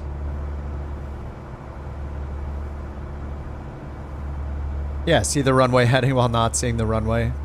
Yeah, it gives you an extended runway center line.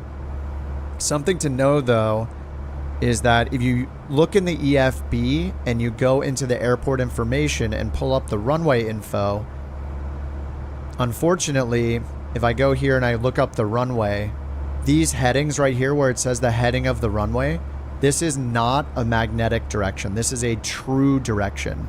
So the runway heading, if I go and look at our destination here and go to runway 27, it says 269, but the actual runway heading is 271.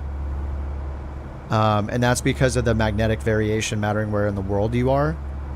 So mattering how far east or west of like the prime meridian you are, it changes what the variation is. I'm surprised it's only 2 degrees here. I thought it would be more than that, but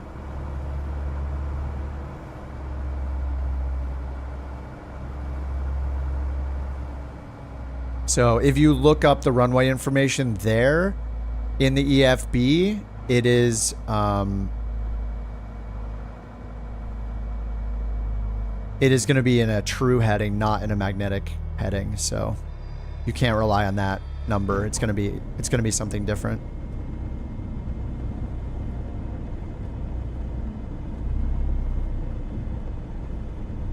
All right, I gotta not kill the engine.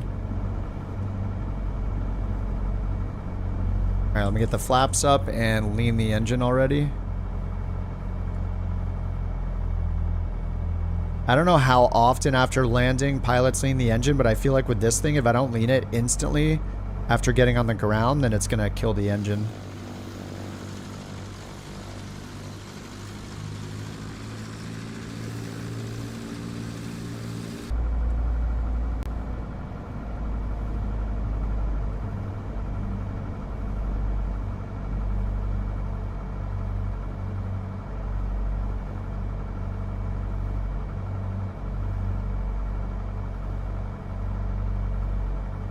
I'm so worried about killing the engine.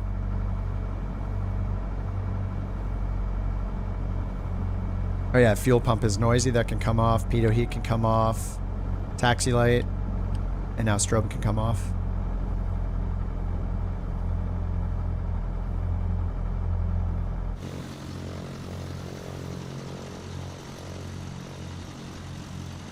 Look at you guys parking like professionals. What's going on here?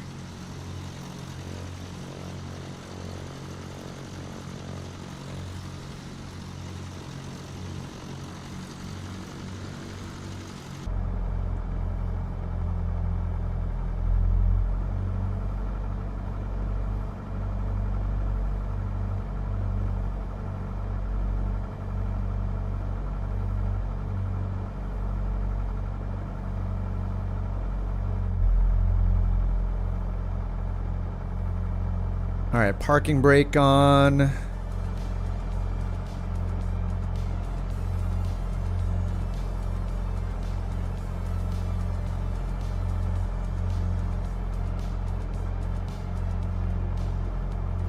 right, let me get the, let's see. Flaps are up. Pitch trim is neutral, nice. Pops full forward. We'll go idle and pull the mixture, and then magneto's off, alternator off. Those are all off. Avionics master.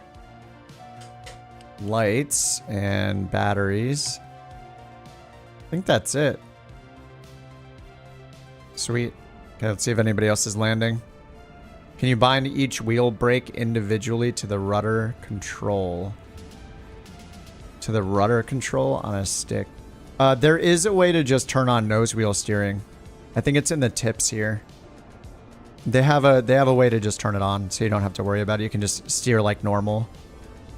I'm just doing it on hard mode with the differential braking right now. If you go to the checklist under the tips.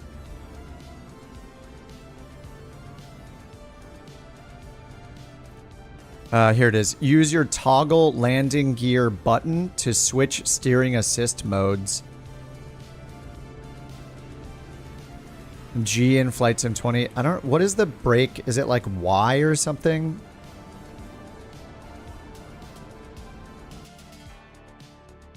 Or U? I don't know what the parking brake... Oh yeah, it's control space, right? So wait, use toggle... Oh, toggle landing gear. Sorry, landing gear. It must be G... It's... I think it's still G, isn't it? Gear... Oh, it's slash. Okay, it's just slash. Oh, that's kind of weird. I think because G is used for like flight, they added like keyboard stuff. Anyway, if you hit G, or if you hit slash rather,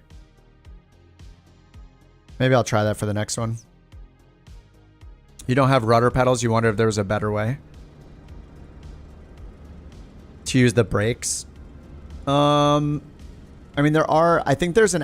Yeah, there's an axis you can bind or a button press you can bind for each brake individually, I think.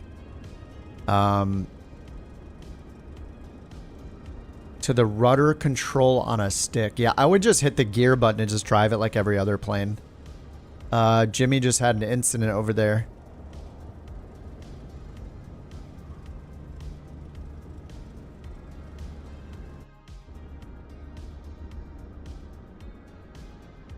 Whoops.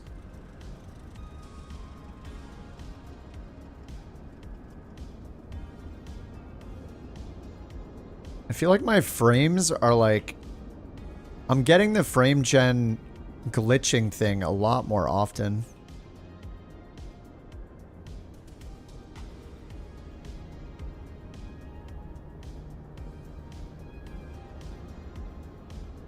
See you later, Reg. Have a good night.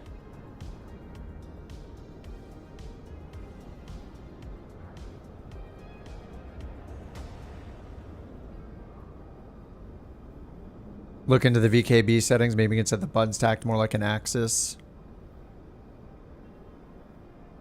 Yeah, I'm not sure. It depends on the button type, I guess. I don't know if you have like a... If the button acts like an axis or just a button press. The T6 Texan.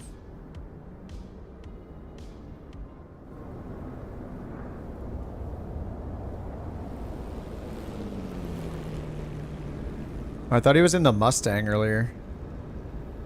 That's the T6. Wait, is that a Mustang? P51? Whoa.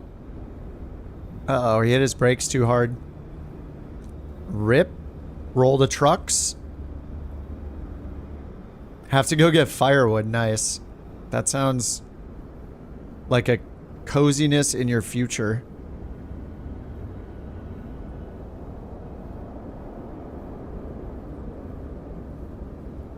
Alright, let's see where we're gonna go next. One more flight, I think, will do it for me. Let's go from here to somewhere else. Clum.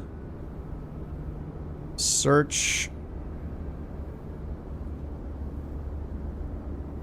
Okay, find an arrival. We're gonna depart from here. We'll go anywhere. Up to an hour in a Piper Cessna type. Don't need it for it to be the worst weather. Alright, Field of Dreams Airport. Let's go to somewhere less than 100 miles. Black River Falls area. Air Lake Airport. Oh, we got a landing to watch. Here comes CSLV. DA-40. XLS. The cow's coming in.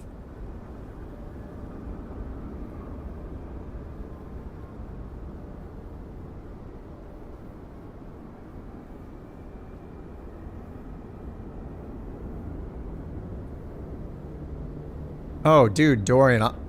I'm sorry, dude. Holy crap. You paused the game and came back in hot for the landing. I'm sorry to hear that, dude. Cow has touched down.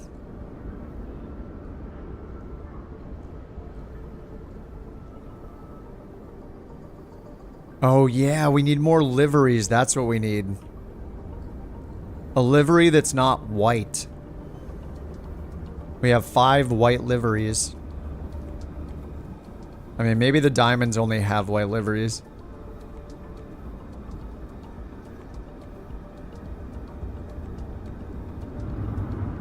Okay, let me pick one of these airports. Less than 100 miles. We got Air Lake, Black River Falls, Viroqua. I flew to there once. Mora Municipal. Maybe Mora? I have no idea where that is. KJMR. It's also very clear.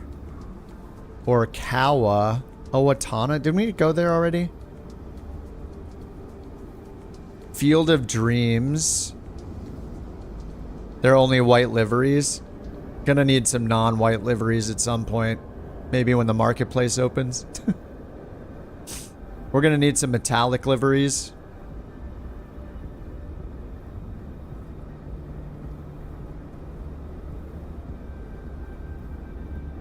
Okay, that's where we left from. That's why that looks so familiar. Alright, Kane. I guess let's do Mora. KJMR. 84 miles. That sounds good. Yes, couch liveries. Yeah. KFAR. Wait, that's not on the list.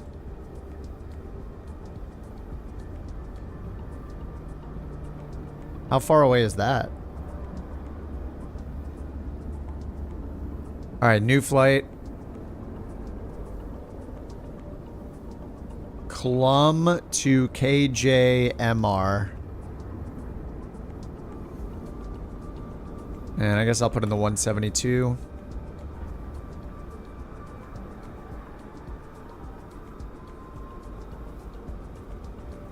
And leave that all on auto. We just have CMAC en route. Alright, let's see if we get a... Let's see if we can use Beyond ATC for this last one. Alright, KJMR. 4,000 feet this time. Riding high. And let me paste in the route.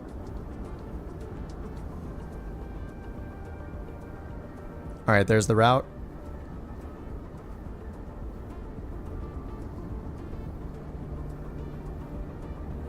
All right, beyond ATC. Beyond ATC connected. Forgot I was gonna say that. All right, initializing traffic. Latest LLM update. Yeah, well, unless they did a second one. Yeah, I got the update already.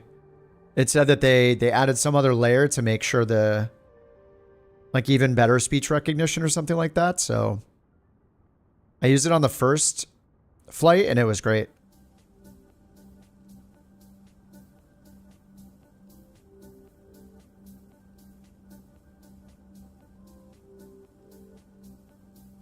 All right, let's go to center, get our IFR clearance. I'll let the co-pilot do the work. Minneapolis Center, Delta 835, descending via Muscle 3, 1010,000. Muscle 3. Delta 835, Minneapolis Center, radar contact. Delta 835, contact Minneapolis approach 122.905. Contact Minneapolis approach, Delta 835. Chad departure. Okay, let's get this going. Center, Delta 2174, flight level 264. Delta 2174, Minneapolis Center, radar contact, climb and maintain flight level 350. All right, so we got prop full forward, mixture is out. We're gonna get the battery on first. Parking brake is on. And we'll get the nav light on.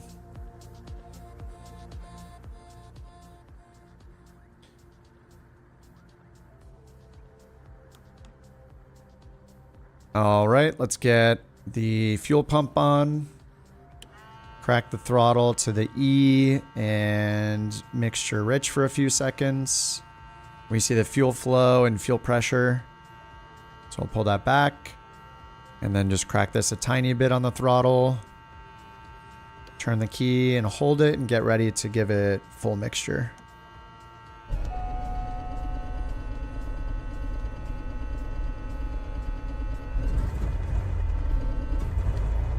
Oh, there we go.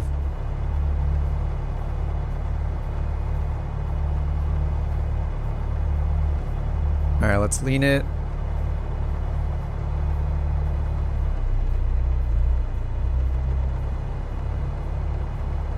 Okay, leaned, and then get the alternator on.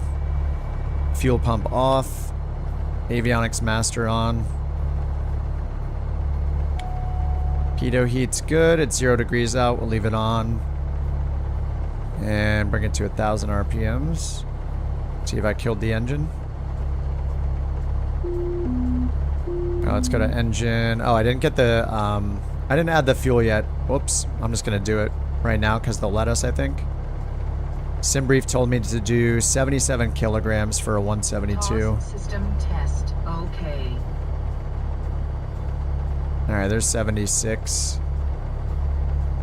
78 kilograms. That is 29 gallons. So let's go into the engine, reset fuel. And we subtract 2 from that for usable. Each tank has 1 unusable gallon, so we'll do 27 gallons instead of 29 gallons.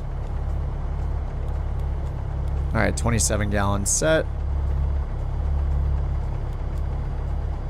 And now let's go to SimBrief app, get our flight plan in. I'll just delete that one. Import route. Importing. It's not going to work over here, so I'll just put it in manually this time instead of using the plugin because not everybody has the plugin. So we're going to turn on the cursor with the FMS knob by pushing it and then highlight the first line here. We're going to put in KOA, K-O-W-A. You can click up here to turn on keyboard mode. Type KOA, click anywhere on the screen to turn it off. Then hit enter. We're expecting 3.6. Wait, this is the wrong one. Hold on, let me hit a home and view again. Let's try that again. It's Clum, there we go. So I'm gonna replace this with Clum. Just gonna hit clear and then enter to remove it. All right, KLUM. Click and push the enter button. Now we got runway 36. There we go. Enter, enter. Destination is KJMR. Keyboard, KJMR. Click, and then click enter. And we're expecting to land on 3.5. And then en route, we just have one waypoint, which is CMAC. Delta 2966, leave CMAC heading 275. CMAAC. Radar vectors for visual approach, runway 30 Enter. And that's it. Going south and then to the west. Runway 30 right, Delta 2966. Alright, and it was 77 kilograms of fuel. I'm guessing we'll be okay. Contact Minneapolis Center 134.8. 77 kilograms. Yeah, we have 78. Delta 2174, have a good one. And it feels like it's running kind of rough, right? Yeah, the glitch. I don't know what's going on. Like the frame gen is definitely glitchier. Like the stutters are getting a little, they're being a little crazy right now. I'm not going to tempt fate and turn on DLSS, but maybe I'll try DLSS again later.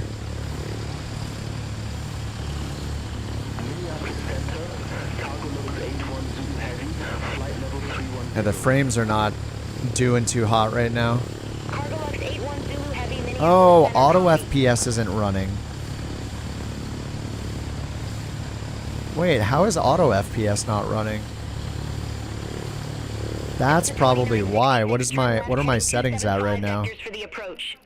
I don't see auto FPS anymore. 150, I mean that's not too bad.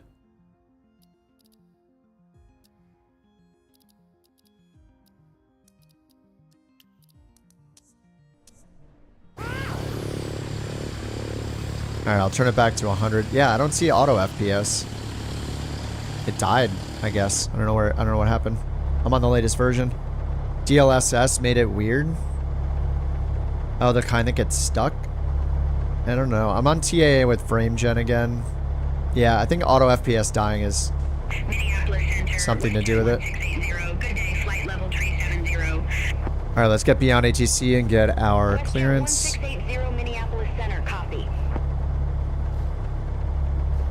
We'll have the co-pilot do it. 323, ready to pick up IFR clearance to Mooramun Airport. I'm gonna get heading mode. Minneapolis Center cleared to Mooramun Airport. Radar vector CMAC then is filed. Maintain 4000. Departure with me. Squawk 5303. 4000 5303. Cleared to Mooramun Airport. Radar vector CMAC then is filed. Maintain 4000. Departure with you. Squawk 5303. Alright, vectors, so we're taking off runway 36. So I'll put in 360. Starter taxi at pilot's discretion. Hold for release. Get flaps down. Pitch trim is set. Start or taxi at pilot's discretion. Hold for release. Alright, and we're on short runway 36, right tank. 323. Yeah, it's getting a little laggy. Ooh. What's up, Gino? Fly present heading. Intercept the 30 right localizer. Fly present heading, intercept the 30. Yeah, a little laggy. Alright, let's get our taxi light on. And go over to runway 36.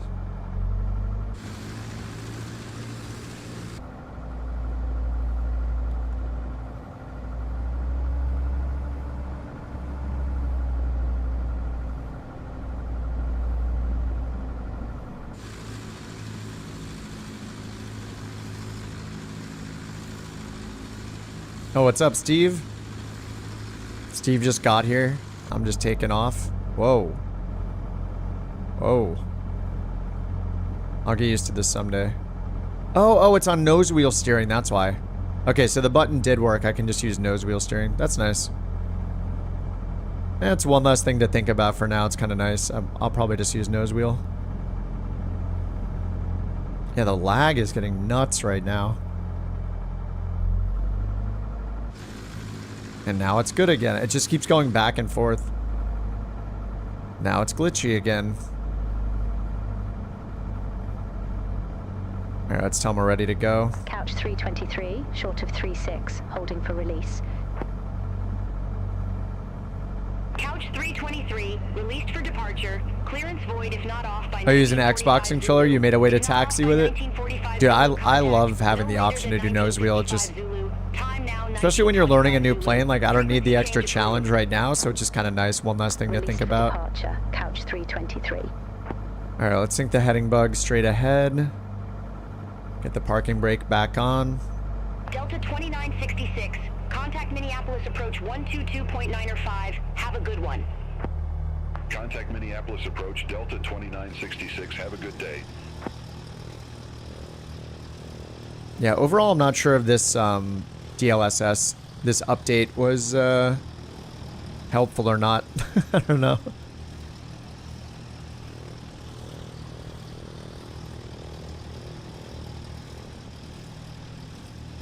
Wow, Big Chungus 69, nice.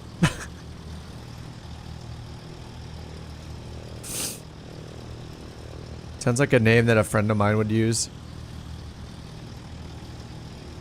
Alright, Sawyer. Or, alright, Music, have a good night, man. Best of luck to you, Sawyer. I hope they'll realize their mistakes and grant you the rightfully earned Bork coin. It's not happening. It was a legit thing. He admitted it. He admitted it was the FSLTL, like, wheel barking sound. Delta 1144. Descending via Killer 3, flight level 243. Killer 3.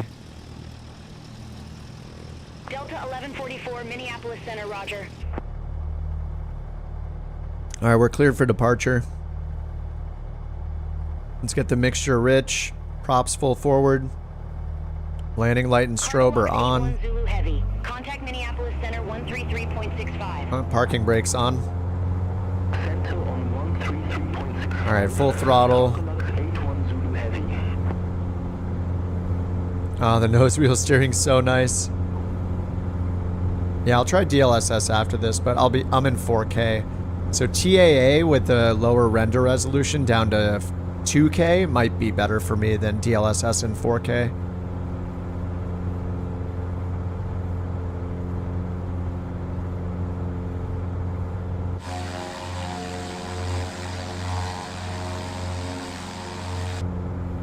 Is he still upset? Yes, he's very upset.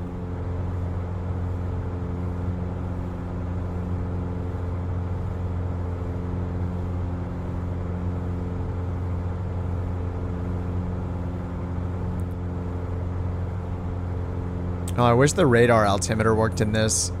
I'm too reliant on it. It's probably unrealistic for it to work in this, though. Alright, let's get the flaps up, get the prop back to 2400.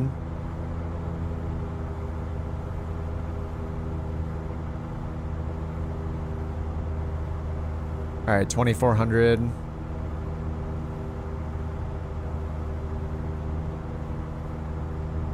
WestJet 1680. Contact Minneapolis Center. Now let's turn around. Take care. Contact Minneapolis Center 133.65. WestJet 1680. Have a good day.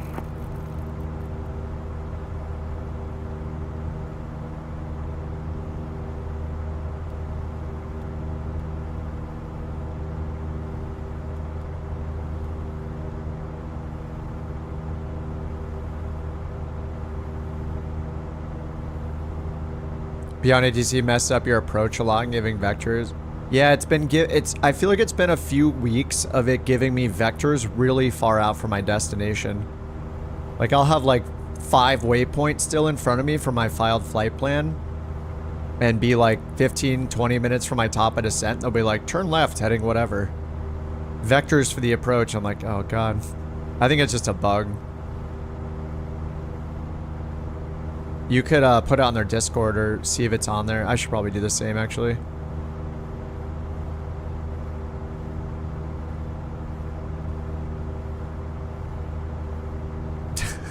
Sawyer's gonna say something about, you're not upset, you're devastated. Yeah, Sawyer's gonna say something on the next NSF live stream about borkcoins by accident. Things that will definitely happen for 500. Am I on tomorrow? Probably. Pretty much have been streaming every day unless I'm just like super tired. Yeah, I mean, there's just a lot of fun stuff happening in 24 and I don't know, since it came out, I've just been going nonstop and loving it. You know, we're already starting getting new planes like this, so it's like, yeah, it's pretty cool. All right, let's get the autopilot on. It's gonna bring us up to 4,000. GPS mode's on. We're still full power, 2400 RPM. Whoops. That's not the mixture. Delta 1144, leave CMAC heading 275. All right, capturing 4,000 feet. And it's going to turn to the right to go on the course here. Oh yeah, the atmospheric effects. Yeah, the lighting, the shadows, all the ground detail, the new cloud formations and cirrus clouds. It looks pretty incredible in 24.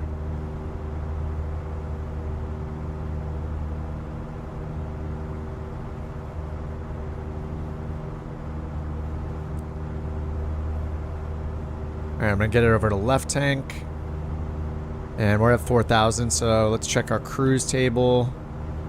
Actually, let's just go max power this time. So let's use the lean finder. So we'll keep the throttle all the way to maximum, and we're just gonna pull... we're just gonna do lean finder until we get to plus or minus 100 Fahrenheit, rich of peak. So let's just get the RPMs at 2,400. Okay, now we're just gonna click the assist button. And oh look, we were just at the lead temperature. Delta 1144, turn left, heading 275 vectors for the approach. So I'm just gonna start pulling the mixture back, and we're gonna watch the temperatures go up. 1339, 1340. And we're just looking for the hottest temperature we get. So we just keep pulling the mixture out, keep leaning it until we find the maximum. So as soon as it starts counting down instead of up, we'll know we found the maximum. 1410, 1418, 1420, 1429. Still pulling it out, still pulling it out. 1440. 1451. So when we find the max, it's also going to figure it out in this delta. We need to get these two guys together at the negotiating table. If I was in charge, Sawyer would just have to say bork on the NSF flame trench stream, and he would be fully pardoned. He has to say it on this on NSF. Okay, so now that it found the peak, we see it's negative 14. So now we go rich. We go the other way. You really have two identical cylinders? Yeah, okay. So it got to what, like 1,500? So I'm just going to enrich it till it gets to about 1,400. That should be 100 Fahrenheit less. Delta 1144, well, that must be the bug then. It doesn't know how to handle two if they're the same. But either way, like, it's highlighting this one now, right? Shouldn't it be looking at the change in EGTs here? It's just weird that this just stops updating.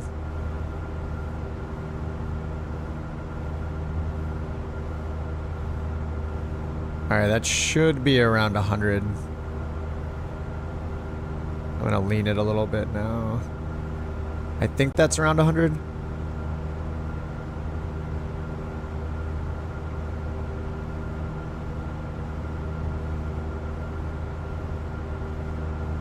Still says peak minus 45.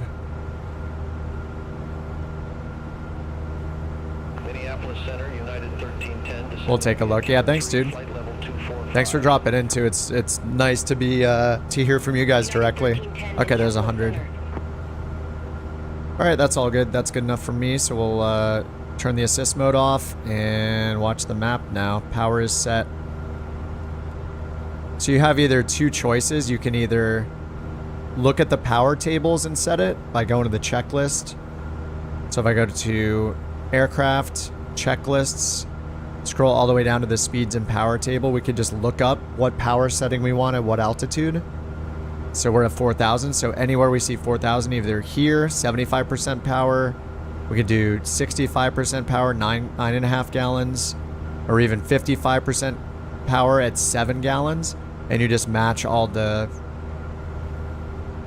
numbers here. So you pull the power to around 55% at 4,000 feet altitude.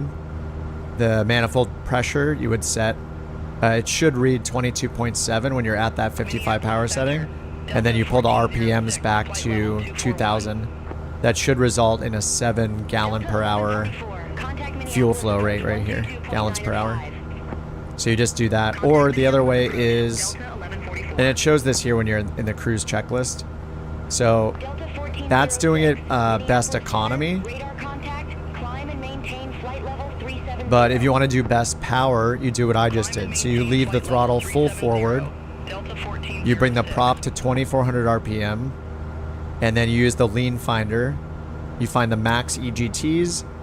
And then you add mixture after that to get it to minus 100 Fahrenheit from the max value. So if it's 1500, we then enrich it until it's down to 1400, then we just leave it there. So it's up to you which way you want to do it. We're just burning the most fuel this way. We're doing 13 gallons per hour. If we want to do it economically, we could do one of those other settings where we're using like 7, 9, or 11. Yeah, in the tip section too, yeah. Yeah, I think there's a cruise spot here, right?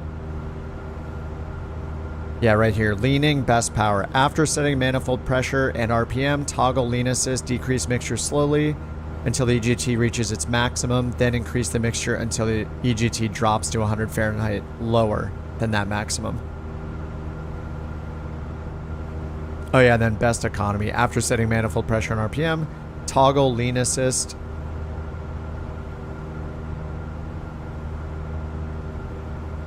Decrease until you get the EGT. Oh, until the EGT reaches its maximum. So I'm doing best power. So power full forward. Yeah, this one's really easy too. You can just kind of set it to whatever you want. Below like 75% power or lower. And then do the lean assist until you find the peak and then you're done. Yeah, there's a lot of options. It's pretty cool. Fuel is free. Not when you're doing Neo Flyer. Not if you're doing an on-air company like we are. We just can't fly this in on-air. If I could fly this in on-air company, I'd be doing it right now. Are you guys going to make it compatible with career mode? I'm guessing it's a ton more work, but if you have the failures already, is it crazy? You could be one of the first devs to have a third-party plane in career mode. I'm guessing they force you to have it in the marketplace, though, to do that.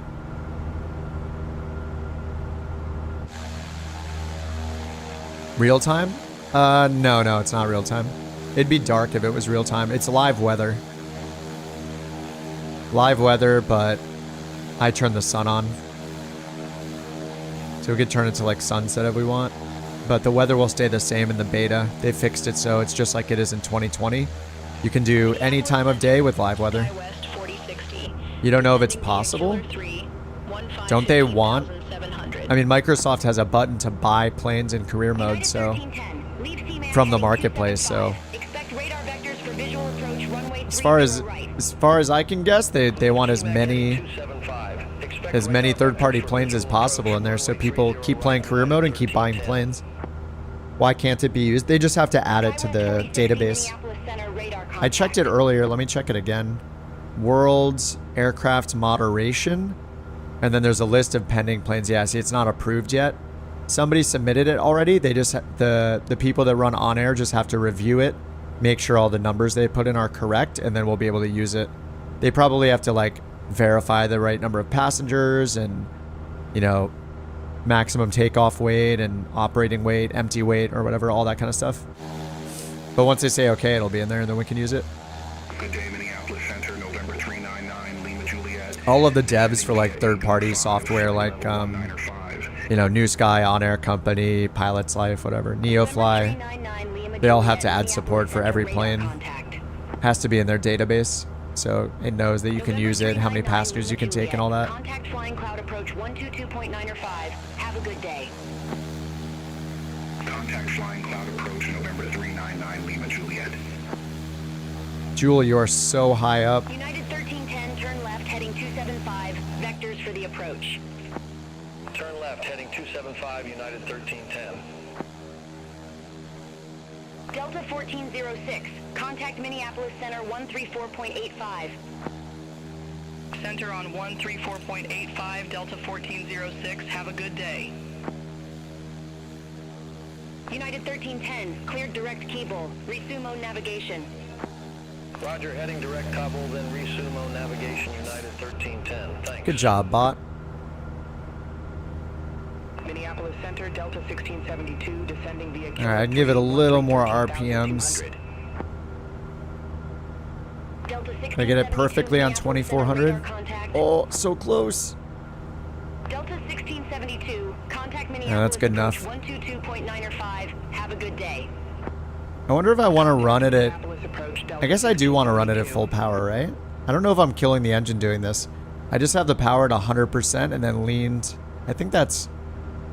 Or is max power like 24? I don't know what to set it at. Best power. Does best power mean full power? Or like 24 inches or something like that?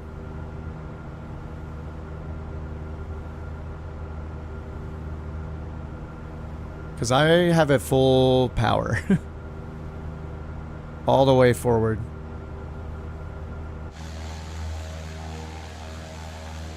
United 1310, fly present heading, intercept the 30 right localizer. Fly present heading, intercept The manual? Where's that? localizer, United 1310. Did cows make a manual? Minneapolis Center, Brickyard 3569, descending via Muscle 3, flight level 3. Well, yeah, I know I can look up the POH. I'm asking because we're all here and somebody probably knows. All right, hold on. Let me pause it. Let's bring up the web browser. Hold on, guys. Let's search for the POH. Everybody wait. POH time. I'm just kidding. Yeah, no, I'm asking because somebody probably knows the answer.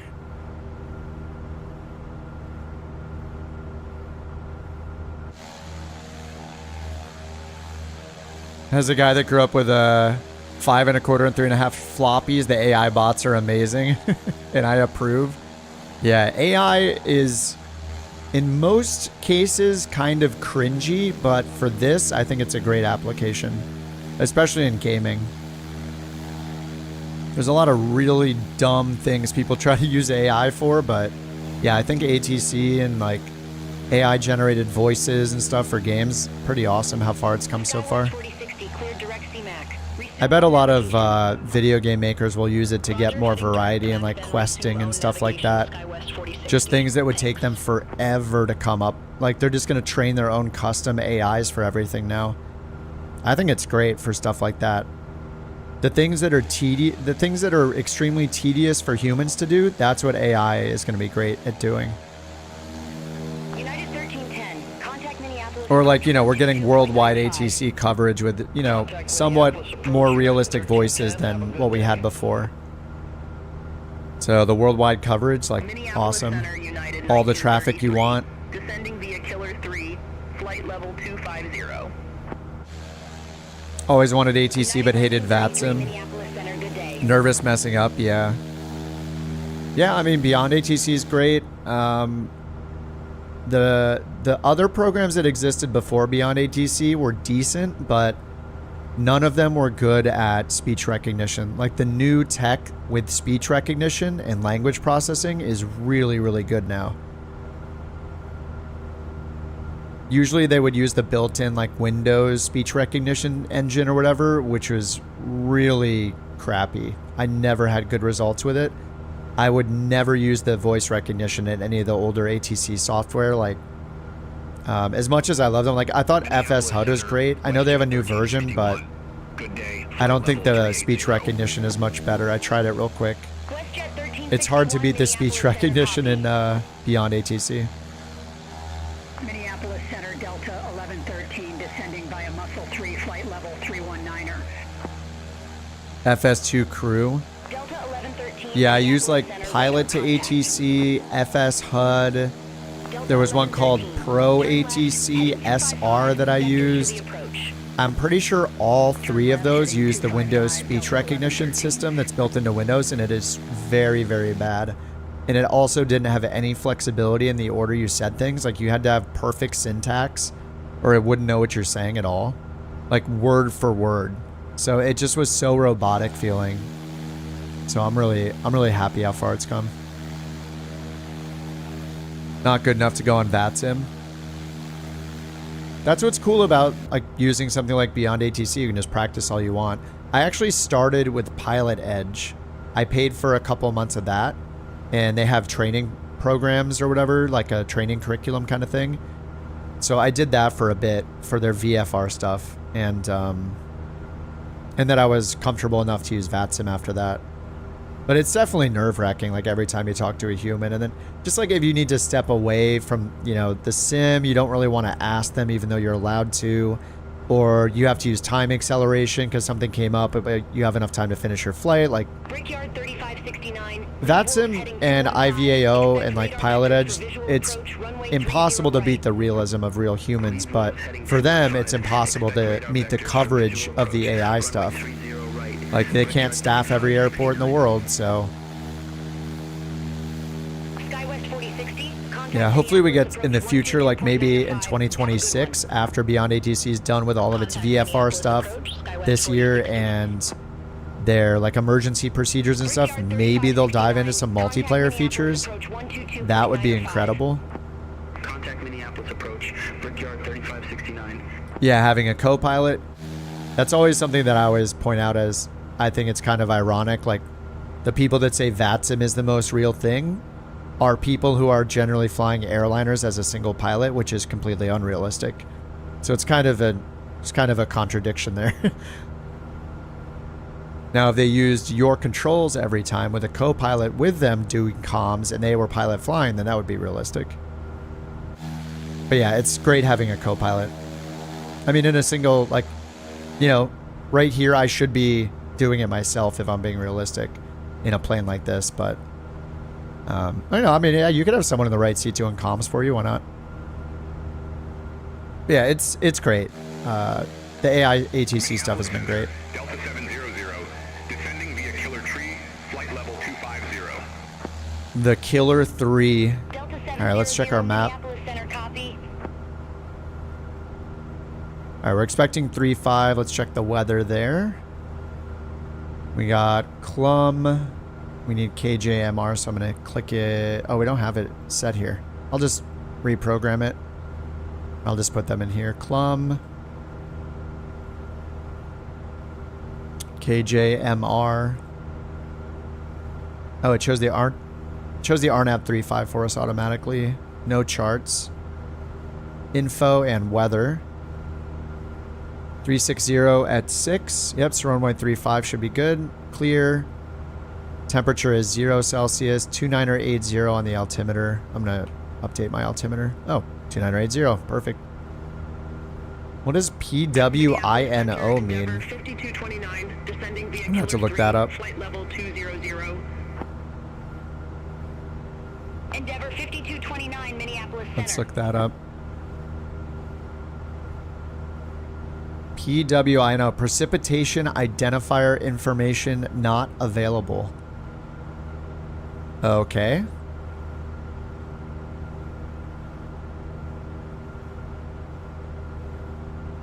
Precipitation identifier information. Weird. Yeah, learning a new plane, like to have the co-pilot handle it. Yep. Same.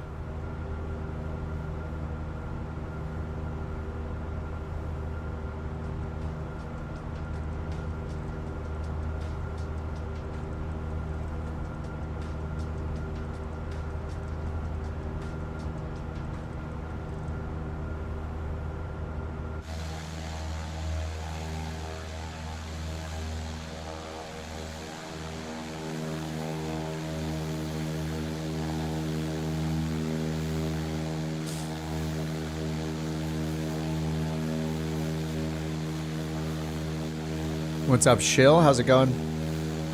Man, are they going to drop any more 5090s tonight? United 1933, cleared direct tender, resume own. I got my little notification site that I'm on loaded. It's supposed to play an alarm sound whenever they're back in stock somewhere. This nowinstock.net website. It was going off earlier in the middle of the afternoon. They I think it was Best Buy added a few more 5090s randomly throughout the day. Who knows if it was real though? Like, did an actual human get one? I have no idea. Sun Country 8182, Minneapolis Center, copy.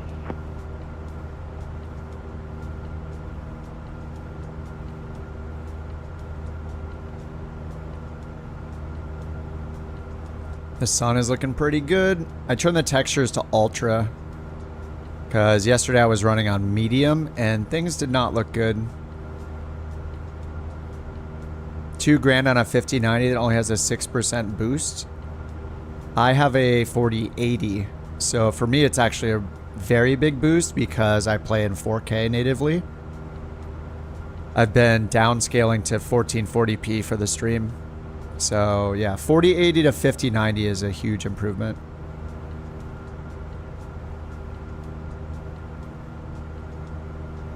$3,800, yeah. And the scalpers are gonna ask for like 5 times the value. I mean, I'm not in a rush, it's fine. Like my 4080 runs great.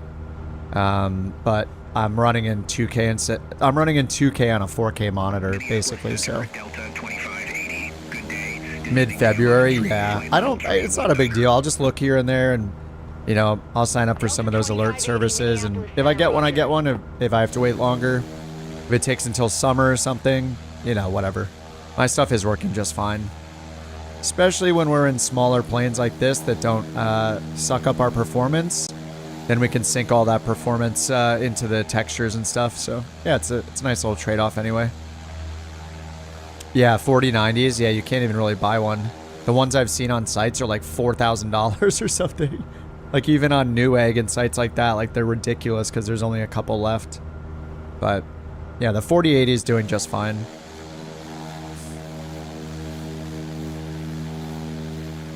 It's just be a nice to have. XLS 180 horsepower. Cruise power setting above 75. You can do what I'm doing, John. Just go full power. You just do maximum power and then lean for 100 degrees rich of peak. But my true airspeed's only 133. I don't know how big the engine is in this thing. Delta 1113, contact Minneapolis, approach 122.905. Contact Minneapolis, approach Delta 1113. United 1933, contact Minneapolis, approach 122.905. Contact Minneapolis, approach. Will I put a 59 in my current rig? Yeah. I want to get a new processor too. I want to get the 9950 when it comes out. I'm running the 7800 X3D and the 4080. So I already have a few more. I already have a new power supply and a new cooler over here. I'm going to downgrade my cooler from an all-in-one to just a simple air cooler, like a $50 Thermalright air cooler. Because the AMD chips run so cool anyway. I just don't need the complexity of an all-in-one anymore, so I'm just kind of simplifying it a little bit, but... Yeah, my RAM and my motherboard are still good to go. I can upgrade again.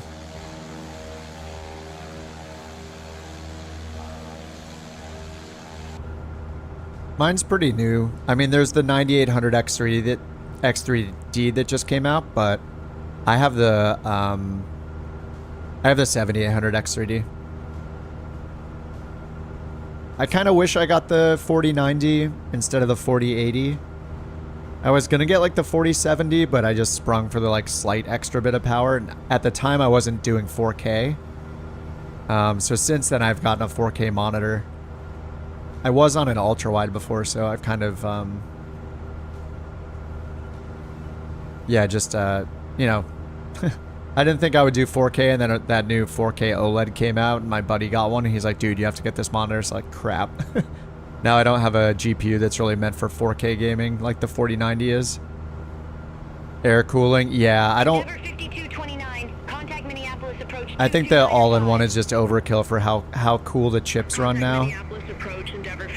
Like my CPU is never above like 71 degrees. So I can just use the air cooling. And I don't have to have those hoses in the way everywhere, and the radiator, I can pull a few things out, it's nice. What's up, Mouse Cop?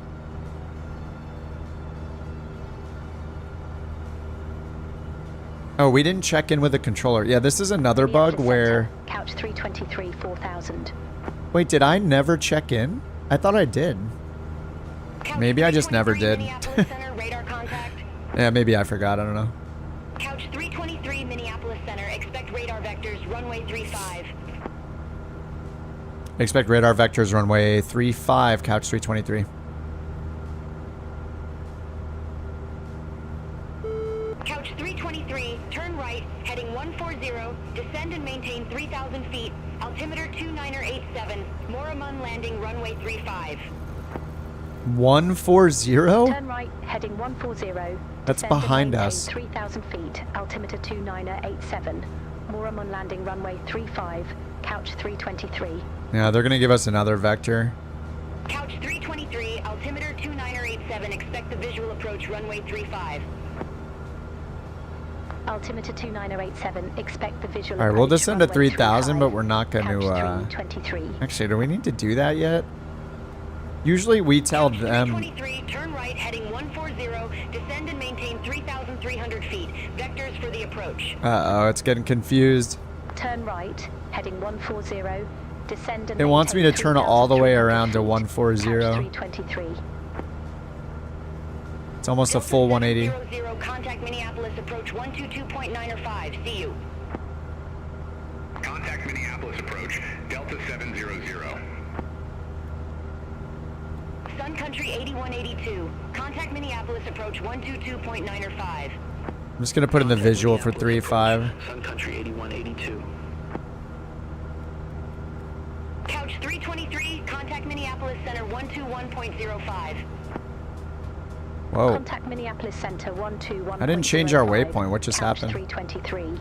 Oh, we had already passed C... Oh, well, we should have been already going straight there. Minneapolis That was Center, weird. Couch 323. Good day. 4,000 feet.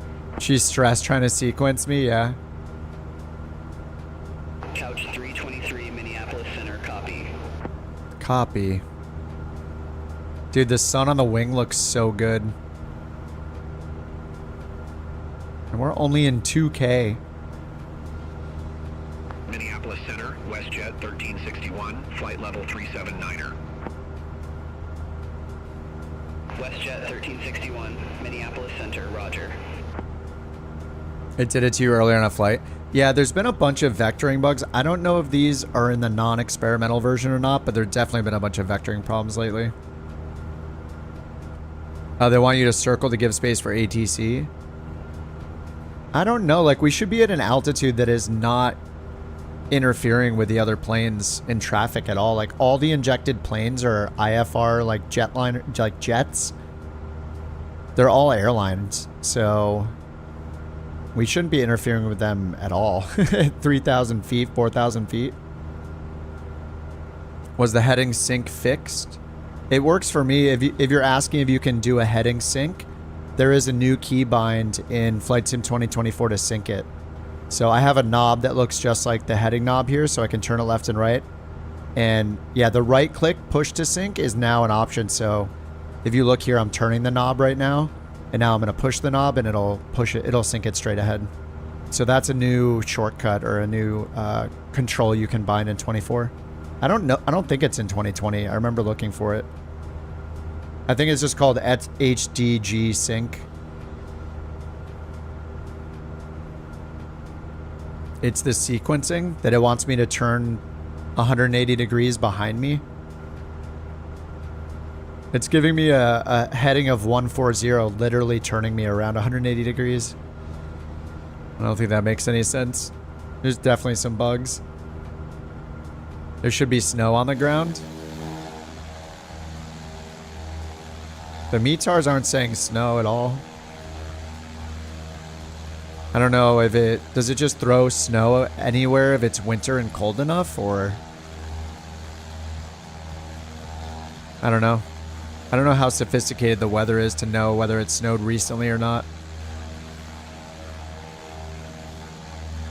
Trying to fit me in with the airliners, even though I'm at 4,000 feet. I guess if... I think it's not altitude aware. I feel like it doesn't know my altitude most of the time.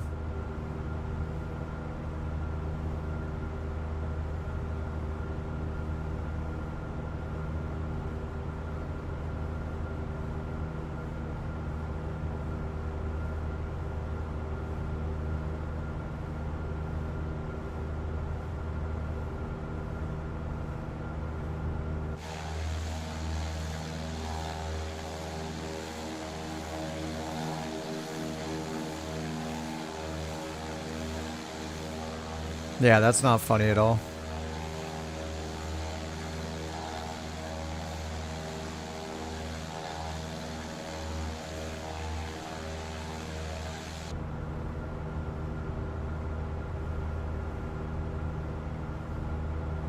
It'll show up on final going really slow. That'll mess up the sequencing.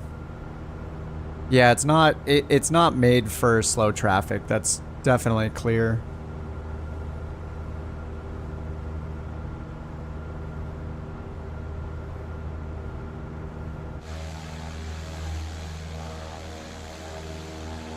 Your live weather has snow on the ground? Oh, really? Huh. That's weird. Yeah, I have live weather turned on. Is your date today?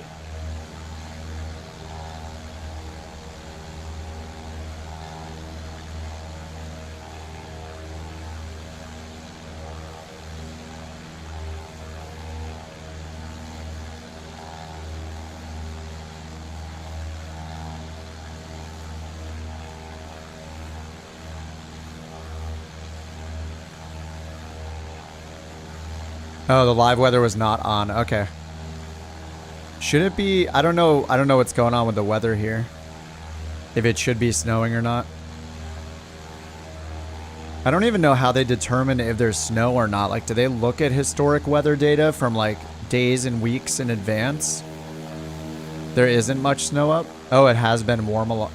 Interesting. Yeah, I don't actually know what goes into their predictions for whether it's snowing somewhere or not.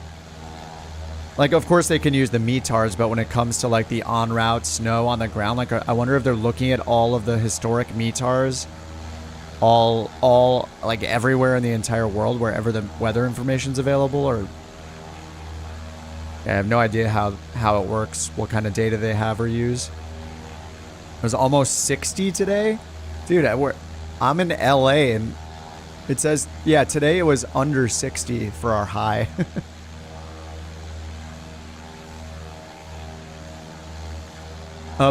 Snow up to your eyeballs in Quebec. Yeah, it's chilly here for California, but yeah, today's high was like a little under 60. The tides are turning. Yeah, I can recall like having like Decembers where we're like at a pool, you know?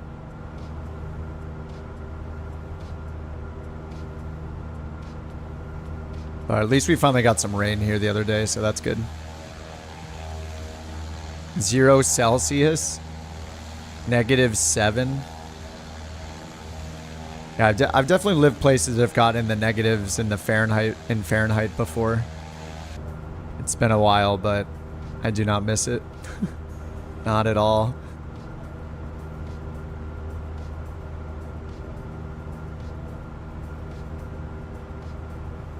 All right, let's go ahead and activate the approach here.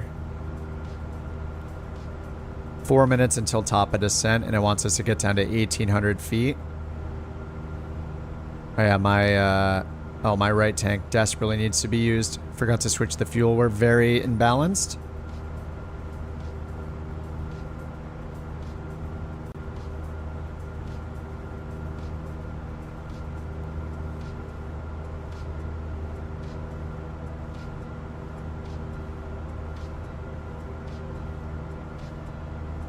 Planning for the weekend streams. I think on Saturday, like Saturday was historically when we just do a group flight focus thing without like missions or on-air company or new planes or anything. We would just do like that's turned into kind of the around the world thing until we finish that. So I think at least every Saturday I'll do around the world for the New Sky Challenge. I kind of like the idea of doing like the bad weather Wednesdays thing, like a theme certain days of the week.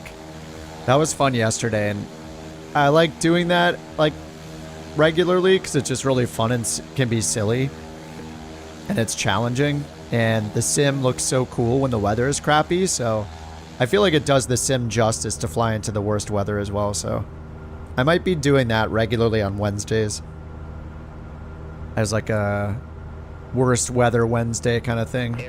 The WWW has a new meaning now. it used to mean the online internets, but now it means worst weather Wednesdays. So I think like once a week that would be pretty fun. We just fly to crazy places and yeah, it shows off how cool the sim can look, and we can see rain and snow, which we don't run into that often. But I mean, it's kind of up to all of us if we want to do some more group-based stuff with an on-air company. For those of you that are doing on-air company, we could try to focus on like building a base camp or building certain routes to certain parts of the world, getting certain plane types.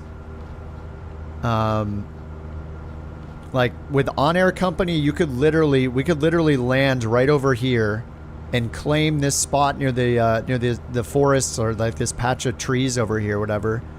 Land near the woods or this lake, and then literally put a base camp here. And then we would be flying in materials from all over the place and starting like a mining colony thing here, like a mine, like a gold mine or a minerals mine, whatever. Or like a hunting lodge, and or a fishing camp. You can like land on the water and put a fishing spot, where your employees will catch fish, and you come in and like, then you get them and you bring them out and you sell the goods. Like it's crazy. There's all sorts of stuff like that we could do in on-air company. The thing is, like with the base camp, it's kind of cool. We would have to like rally and all be like, we would be working collectively to bring stuff to a certain area. Make use of the flight sim scenery editor.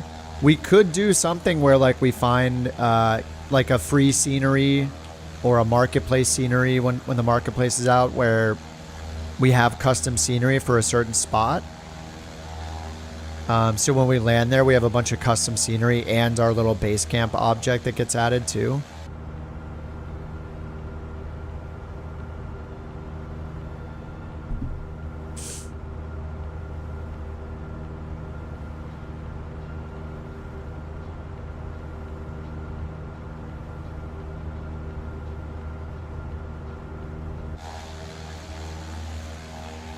Just make your own.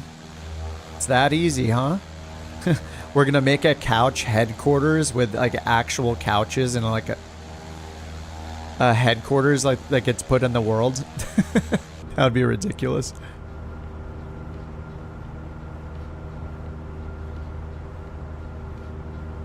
All right, there's top of descent.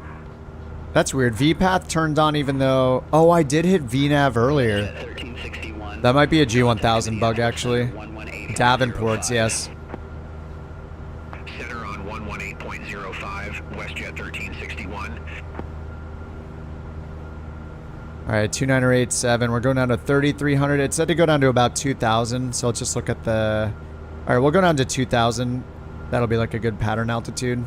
It'll take us down to 1,800, but I want to make sure we don't go too low.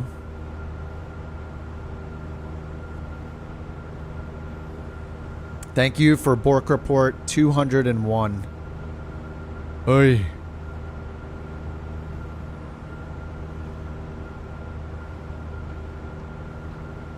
That was not engine sounds. That was a... She is going off right now. She's going crazy. She wants a hamburger or something.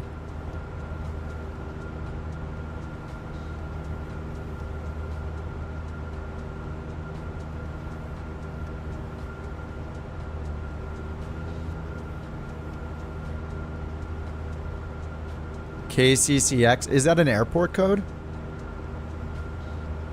201's the lowest area code in the U.S. Bergen County, New Jersey. Area code fact of the day. Alright, I think I see the... Is that the airport right there?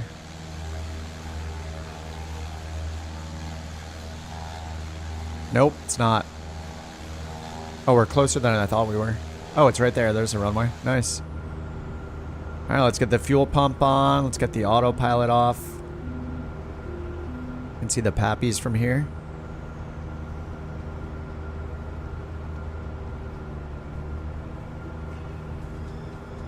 Alright, I'll bring it down to about... What was it? 12 inches?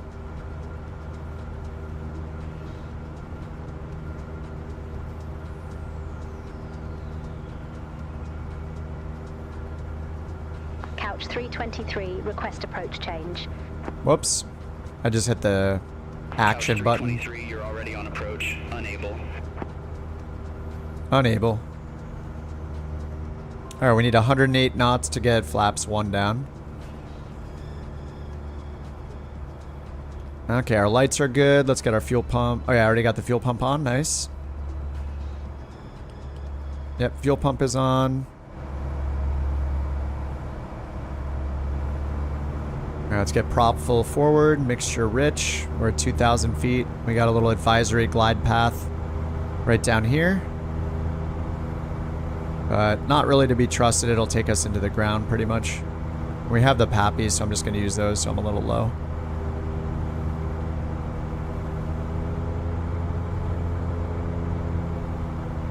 Alright, 92 knots. We can do flaps 1 under 108, I think it is. Yeah, 108 for the first notch of flaps. And then the white arc, 90 knots or below for our full flaps. Rouge 1900, Minneapolis Center. Can you build an FOB without purchasing? I think you always have to buy... I don't know if you mean like scenery-wise, but you, in terms of the on-air company economy, you have to purchase something called like a base camp construction kit. They have all these virtual items you buy from the industries page, and those are what you use to trade and like buy and sell and build stuff and produce goods. There's like it's like an industry mini game within it, and you actually get like a grid where you lay out your machines like you're playing Factorio or something. It's kind of interesting.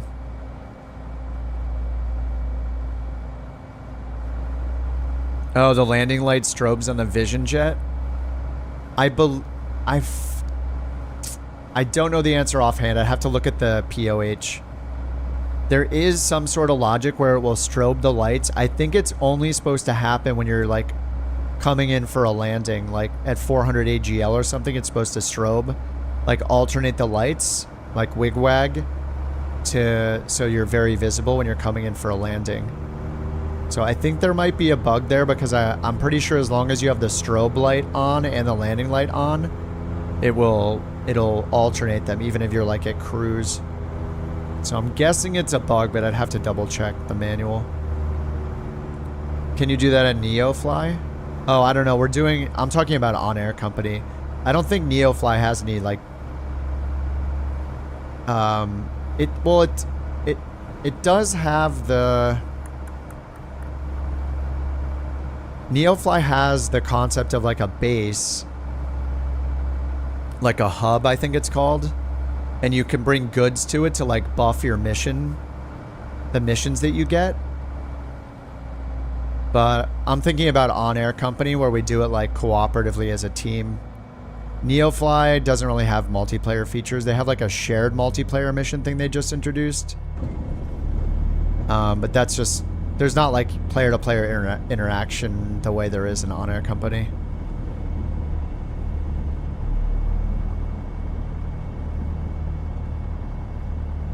Alright, pitot heat and fuel pump off, flaps up. And I got the nose wheel steering on. If you guys want to use the nose wheel steering, all you have to do is, I just turned it off. When you're on the ground, you just hit the toggle landing gear button. Since there's no landing gear in this, the toggle landing gear button is used to enable the nose wheel steering. So you can see how I'm just steering with the nose wheel like you would any other plane. So if you don't want to do the differential braking, just hit your toggle gear button. By default on keyboard, that's / like on your question mark key. Just hit that, and then it will turn nose wheel steering on. You can just steer it normally instead of with your brakes. What's up, Mjolnir?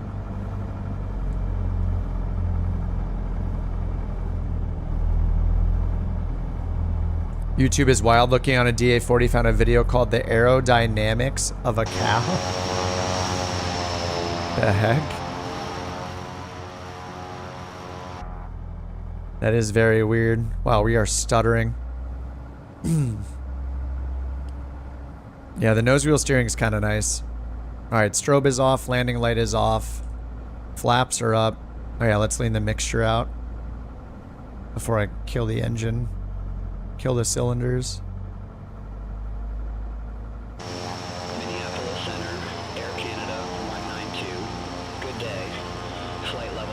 150. Air Canada 192, Minneapolis Center, copy. All right, Ian, have a good one, dude.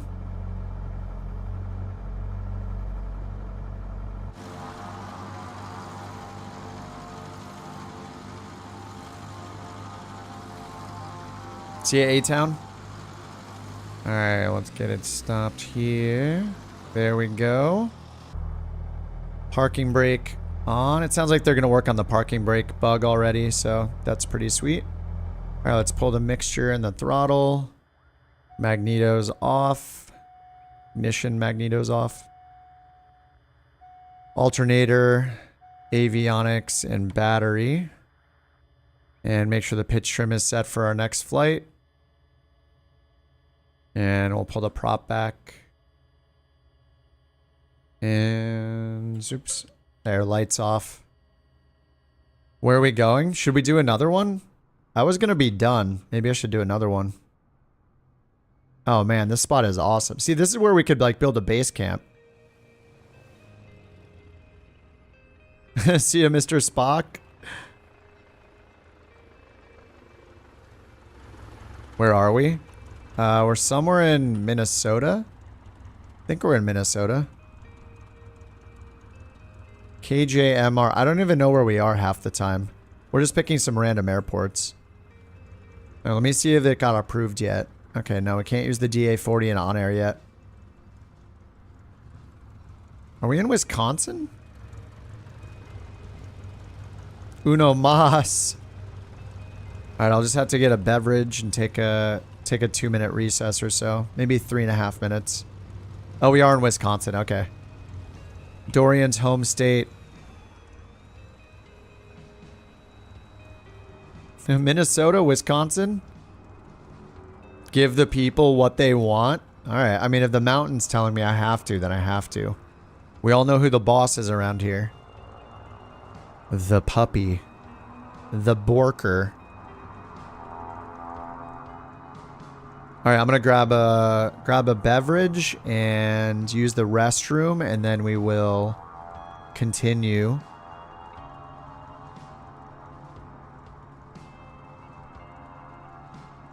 And I don't know where we're going yet. Maybe we could find... I don't know, maybe we could find some crappy weather. Alright, I'll be back in a minute. Couple minutes.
All right, I'm back. All right, got a little snack. Got a big glass of water. It's like a medium-sized glass of water. Do the walk-around features work in Flight Sim 24? No, they do not. You start outside of the plane, but you don't have to do anything. You can just get in it and start flying. Some people will like that. Some people will want the walk-around. But it does have wear and tear, it has state saving and like engine wear and tear and stuff. Oh, Steve and KK are coming in right now.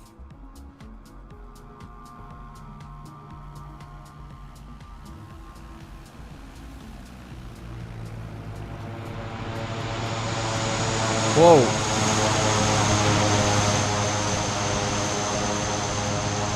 Night flight?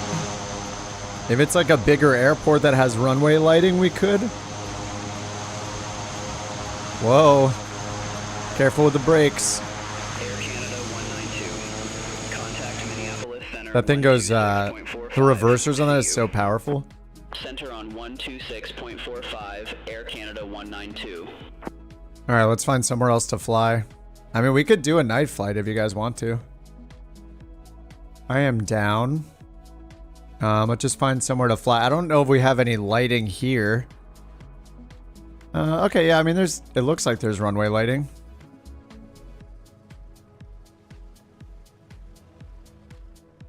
I mean, I see the lights all over the edges of the runway.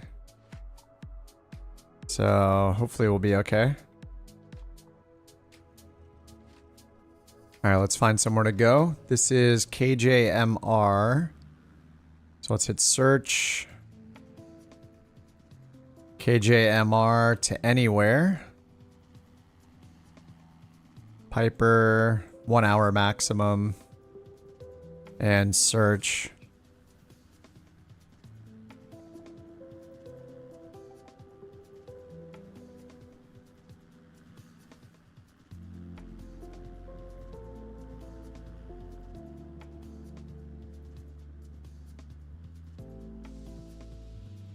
Didn't realize you started to upload shorts. I just like clip some things from the streams.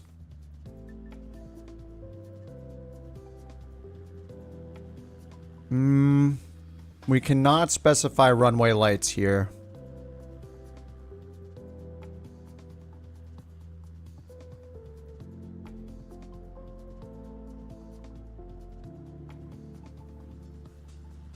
I mean, if we pick an airport with like long enough runways and multiple runways, can probably safely say it's going to have lighting, I would guess.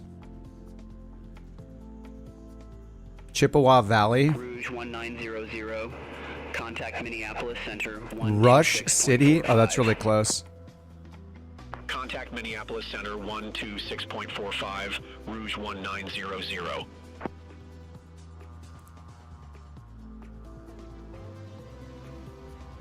Let's see. Todd Field. I don't know where to fly. Flying Cloud Airport. KFCM. KFCM Airport Sky Vector. Let me check that out real quick. Operational beacon. See remarks for lighting.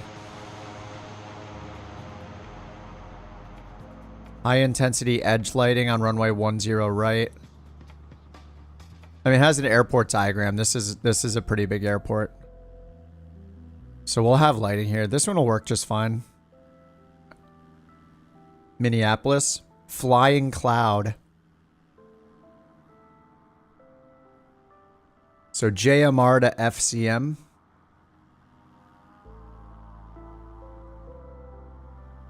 Let's go put it in the route here.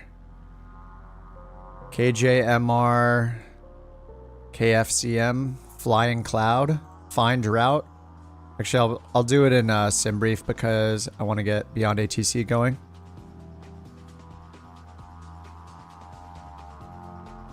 Mjolnir, you're doing 8,600 miles? What are you going to sleep? What are you doing it in the Vision Jet? You have to sleep for like 3 days. What'd you do? Turn on unlimited fuel?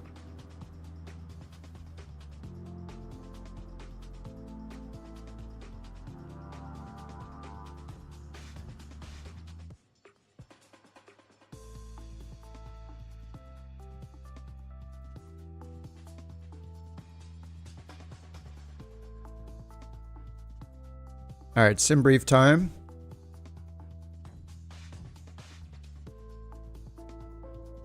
Oh, you crashed? Hey, my PC like had a hard reset twice. It sucks.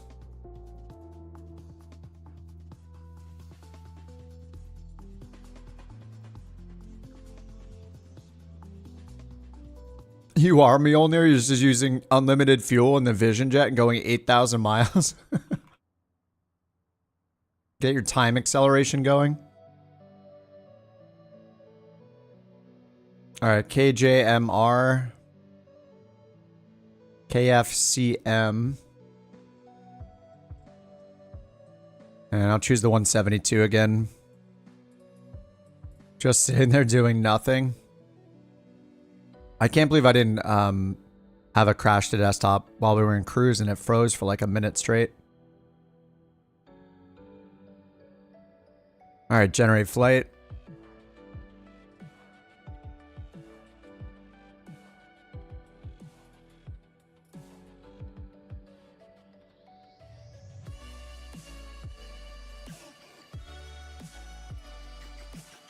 Alright, 4,000 feet. And here's the route. Alright, Steve, have a good one. Nice flying with you again, dude. Maybe we'll see you tomorrow. Alright, set route. There is the route in the chat. So I'm just going to go to sim brief. I guess I'll get the plane started up first and get beyond ATC going again.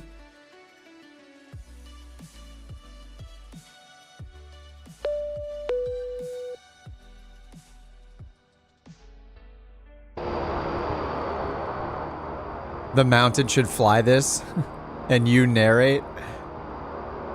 She doesn't play the sim too much, so there's so many like sim things I would have to teach her, like all the shortcuts I have bound and everything, you know?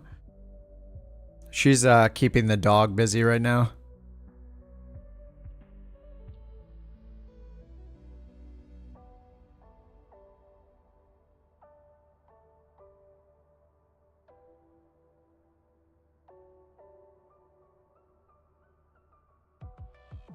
Beyond ATC connected.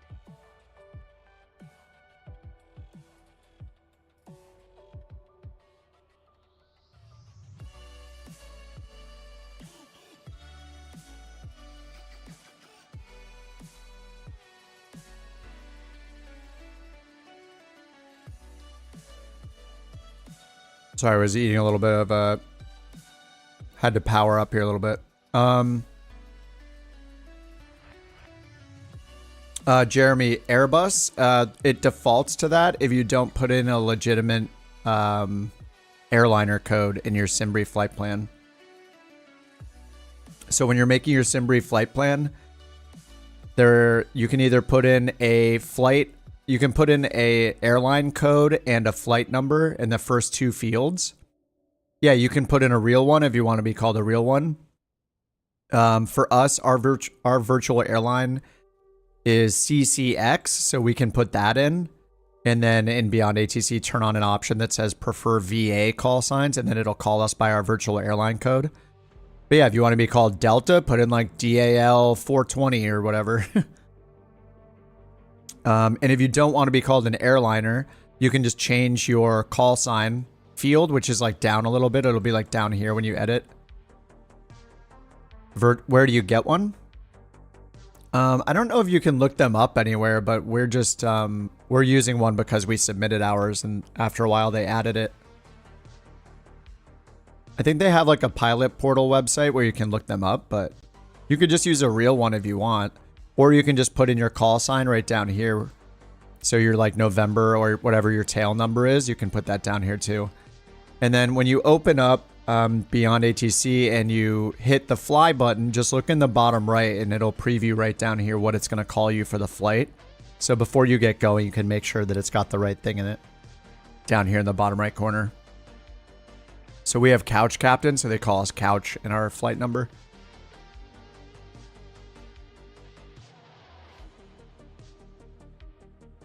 No problem, Jeremy. And Javiation, yeah, they did fix it. They fixed it today. They did a hot fix already, so there's an update, and the airspeed indicator And the altimeter up here, the standby instruments are now all working.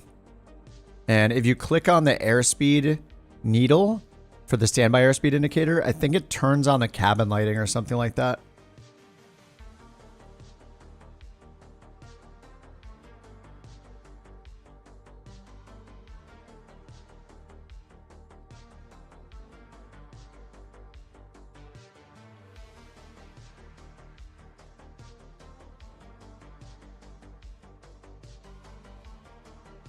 Okay, gliders. All right, let's get this going. Sim brief dispatch. I gotta get the plane started up, so let's get the battery on. Put the prop full forward, battery on. I need to fill it up, so let's check the fuel. 77 kilograms. Aircraft, performance, mass and balance. 77 kg.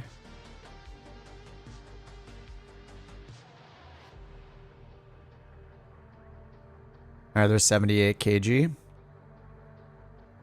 All right, battery is on.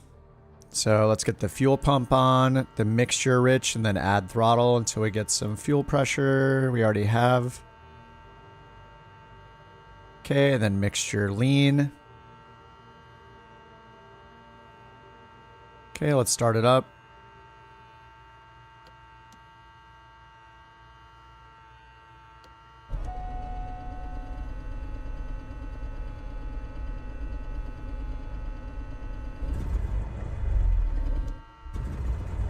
Oh. Barely got it. All right, alternator on, fuel pump off, and let's lean it. Just gonna lean the mixture until the RPM start going down. Right there, and then add it back in. There we go. And I'll pull it down to 1,000 RPMs.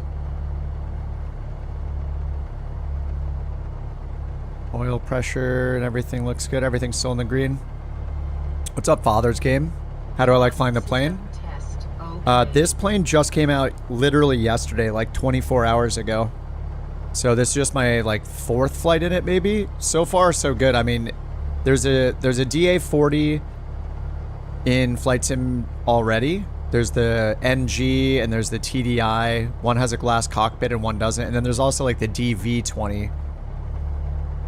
This is like a more study level version of the DA-40 with like a more traditional setup. You have to control the mixture and the prop speed yourself. There's no FADEC in this one.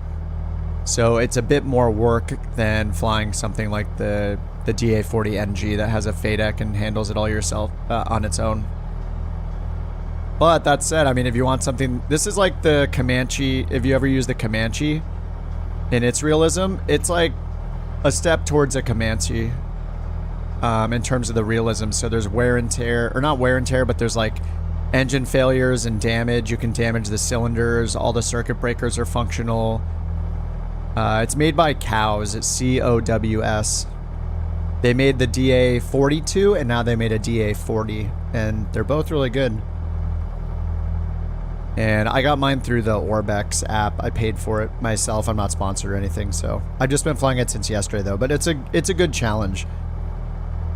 Just learning the ins and outs of it. It has like differential braking. You have to do differential braking for the turning, but they have a nose wheel steering hack. You can use like an option for it. Price, I think it was $25 US through Orbex.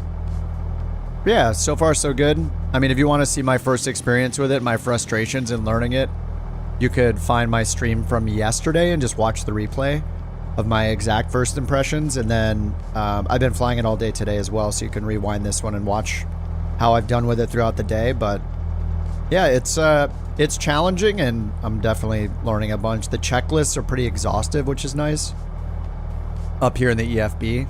And they even have the speed and power tables in here, which is really cool. I think this is a first, and I haven't seen anybody do this before. And then this whole like tip section is really nice too. So yeah, I'm pretty impressed. So yeah, having the power table in the game is pretty awesome. I was expecting to find it back here. There's like a little diamond AFM or whatever it is. Or, yeah, so I was expecting to look back here or something, but that's not interactive. You can just look at it in the EFB though. So yeah, it's pretty cool. Okay, we got it leaned out. Let's get the flight in. SimBrief dispatch. Refresh this and program it in. Import route, and that's not going to work here, so I'm going to use I'll just use the Navigraph plugin that I have and activate this. So we're just going direct civil, direct GEP. Let's see what GEP is. Gopher. Oh yeah, it's Gopher again. All right, so we're going. Yeah, we just used Gopher on our last flight. So we're going down to Flying Cloud, which I guess is just to the west of St. Paul. Whoa.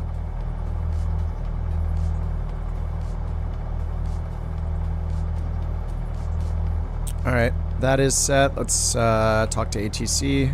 I'll let the co-pilot do it again. Couch 323. We'll get ready with transponder. Couch tree 23, Minneapolis Center, cleared to Flying Cloud Airport. Radar vector civil, then is filed. Maintain 4000. Departure with me. Squawk tree 520. 4000, tree 520. Cleared to Flying Cloud Airport.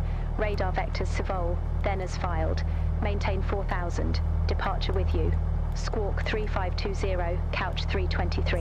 All right, 3520, 4000. Couch tree 23, read back correct. Start or taxi at pilot's discretion. Hold for release. Report holding short runway tree 5. Start All right, runway 35. I'll just pick that from over here. Hold for release. Report holding short And runway SimBrief says we're expecting runway 36. For landing, there's 36. And since we chose the runway, I can just zoom in and see where it is to our south. All right, let's get land. Oh, I already had, there we go. Nav light is on. Pitot heat is on. Taxi light is on. And we want the lower tank, right? Right tank. On air? Yep, we're doing that too.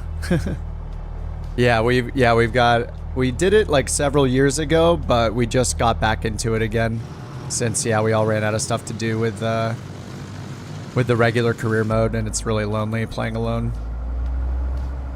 Same exact thing here. All right, parking brake is off. We were just talking like 30 minutes ago about what our next move is, if we want to start an FBO or a base camp or what.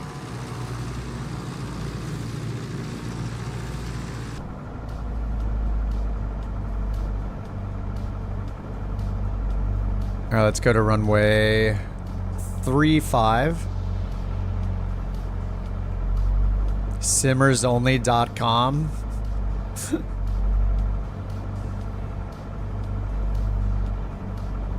Mayday Airlines, nice. Will you fly and use Scream? Oh, Otto, OTTO pilot.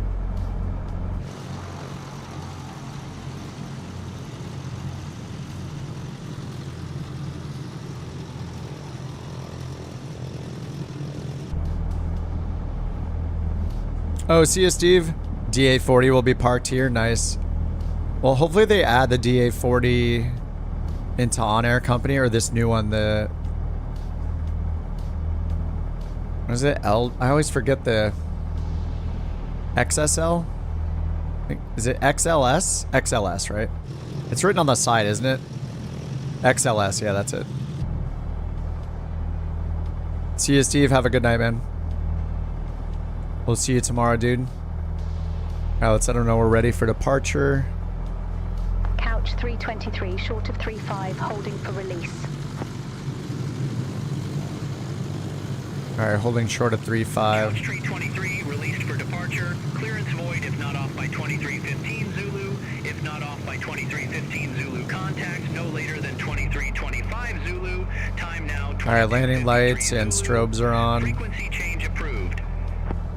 Flaps set for takeoff. Pitch trim is neutral. Altimeter is set. Heading bug is set. How often do they update the aircraft list? I don't know how long it takes them to add a plane that's been submitted, but if you click on, is it business? I just had it open. There's this page right here called like the aircraft, I think it's world. Yeah, click world and then aircraft moderation. And you can see it's already been submitted, so it's just pending their approval right here. Is the DA-40 XLS, so I'm sure they'll be able to add it. But for now, we've just been doing free flight without any tracking today. Alright, mixture is rich, prop is full forward. And let me sync the heading bug straight ahead and turn on heading mode.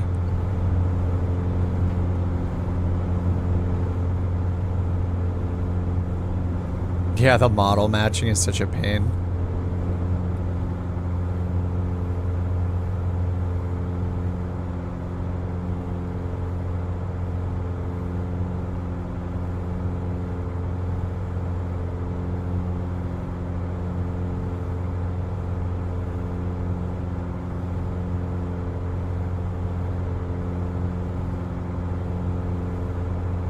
Minneapolis Center, SkyWest 4272. Good afternoon, 10,200. Alright, let's get flaps up.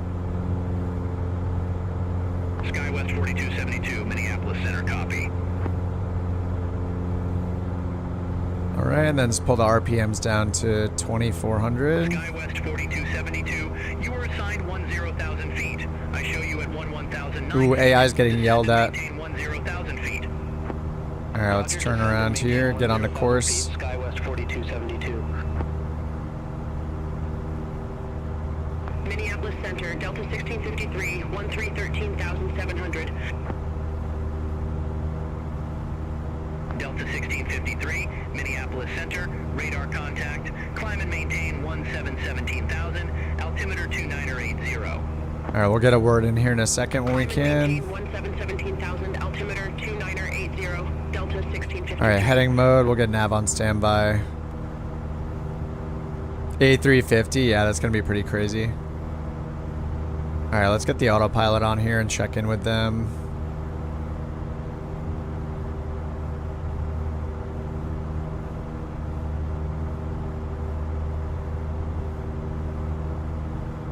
Indianapolis Center, couch 323, 2,700, climbing 4,000.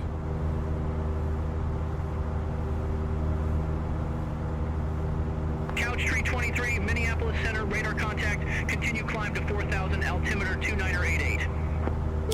Oh, she's gonna talk. Continue climb to 4,000. My favorite altimeter plane. 2988, couch 323. I mean, overall, my answer hasn't changed. It's still, I think it's still the Meridian, but I've been having, I don't know, this plane is pretty awesome too.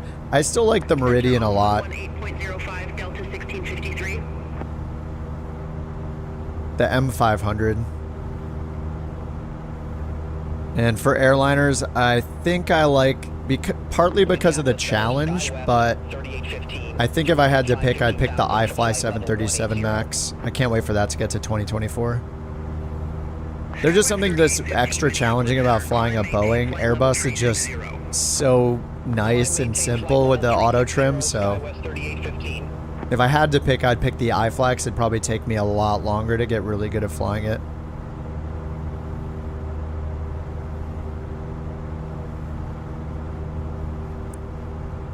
Alright, let's lean the mixture a little bit. Alright, flaps are up. Pido's on, fuel pump is off. Let's go to left fuel selector. Get the engine up here. And just lean it out a little bit for max EGTs.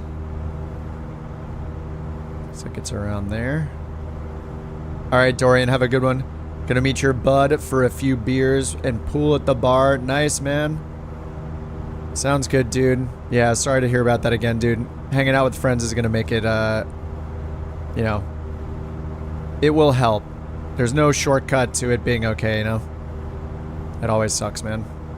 Have a good night. I hope you have a good time with your buddy. That's a good friend right there. We'll see you tomorrow, man. Ooh, the mountain with a gifted. Welcome to Brett, courtesy of the mountain herself. Welcome to the couch captains. Oh my god, the sun.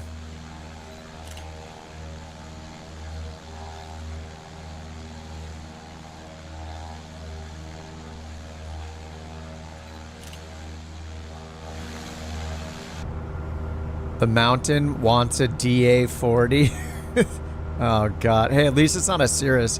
Is a Diamond more affordable than a Cirrus? She's spending the money she normally gives you for simming. Yeah, exactly.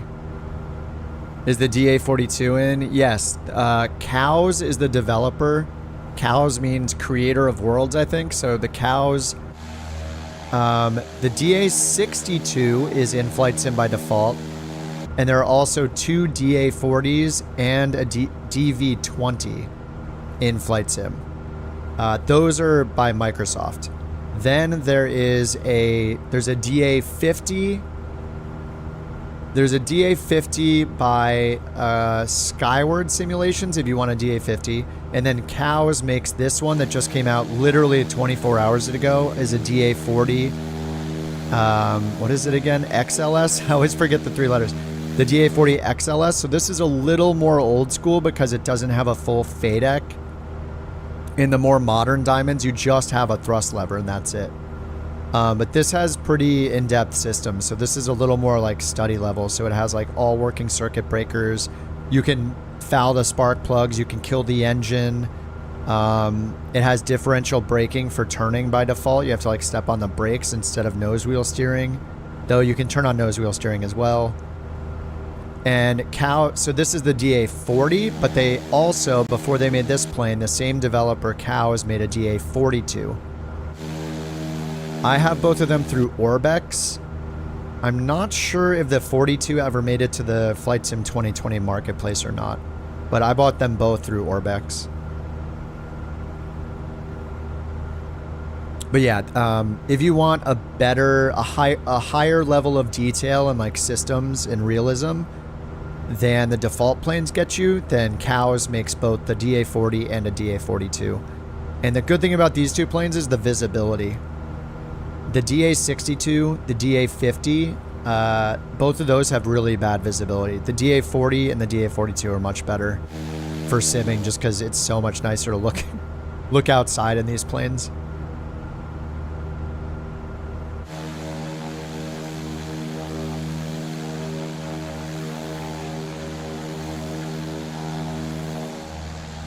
You found a freeware mod for the DC-3 that makes it epic, adds all the management systems.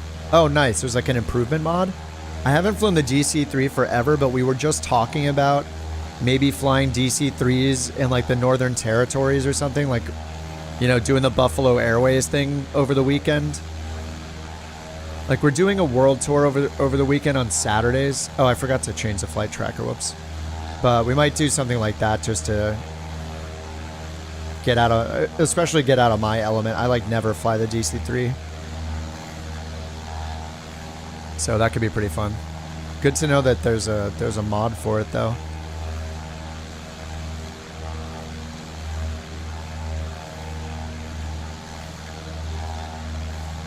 Shill says, I just left Mykonos in the Greek islands off to Turkey on your next leg of your Neofly European adventure. Nice, dude. There's something really fun about Neofly where it feels like more fun and less like work, where On Air Company is like so hardcore. But I think if we all rally behind some things in On Air Company, it could be really fun. And we can talk about it in the Discord in between the streams. Oh yeah, welcome again to Brett, to the Couch Captains, courtesy of the Mountain.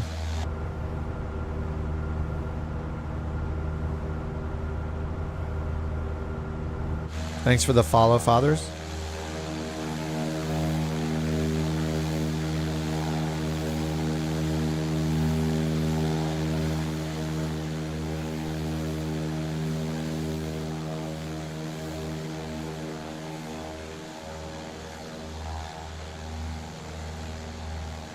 Yeah, the sun is looking awesome right now.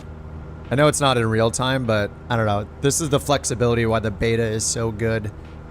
Is that if you want, you can choose live weather and then just keep it sunrise or sunset all the time so you get that most epic lighting. When Flow comes out again and is 2024 compatible, Flow has a feature where you can lock the time. So you could just put the sun in the golden hour, like sunrise or sunset, and just hit the lock button. And then it would just be always sunrise or sunset the entire flight. It's awesome.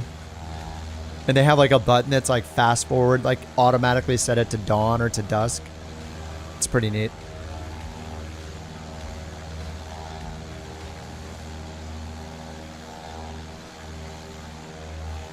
Shill's got a welcome drink ready for Brett. Beautiful.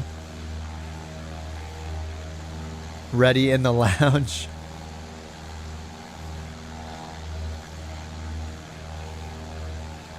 Yeah, it's a cool feature if you just like want to, I guess for people that love taking a lot of cool screenshots at those times too, just having the control to like set it to that and then just keep going, waiting for the clouds to be like perfect.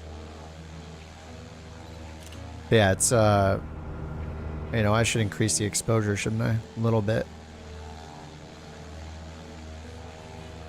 Maybe it's too much. Oh, that's pretty good.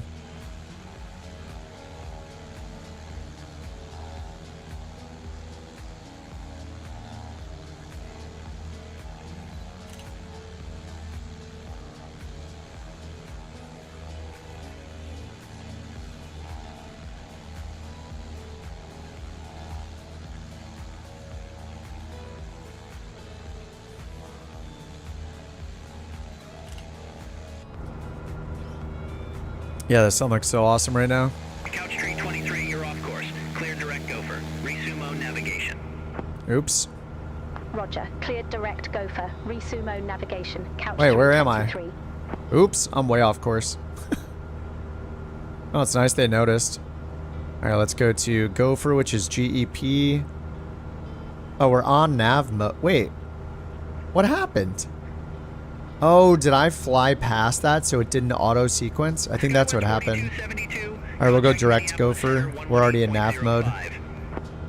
Center on 118.05, SkyWest 4272. SkyWest 3815, Minneapolis Center. Expect radar vectors, runway 27. Expect radar vectors, runway 27, SkyWest 3815. Oh, and I didn't even lean us for, I didn't lean us, did I? Couch Tree 23, Minneapolis Center. Expect radar vectors, runway 36. Expect vectors, runway 36, couch 323. All right, let's lean this out. I'm just going to do max power again, since we're at such a low altitude anyway. All right, we'll do assist mode. Lean it until we get max EGT. Oh, I already did it. I leaned it for max earlier. Okay, so all we have to do is go rich of peak 100 degrees. 1468 looks like the max. So let's go to 1368.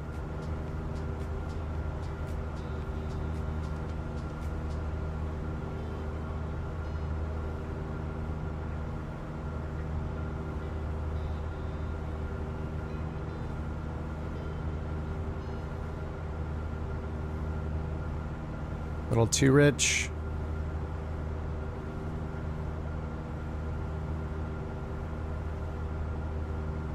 All right, 1368 on cylinder 2. All right, we're good. Assist mode off. So we're max power, leaned out 100 degrees rich of peak. It looks like it's getting snowy, right?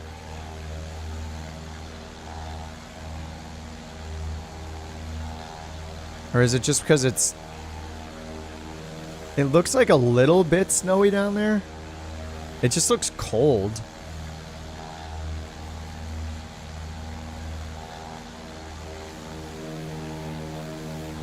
It definitely like looks... I mean, it's because of the trees.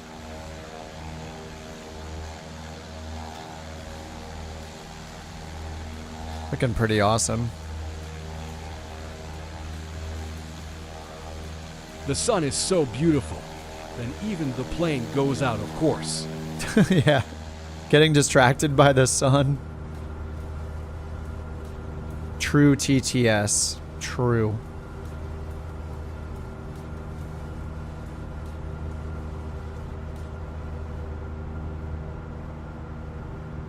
Yeah, it looks good. Anyone that's not playing 2024, what now? What now? They'll be here someday. Someday they will join us.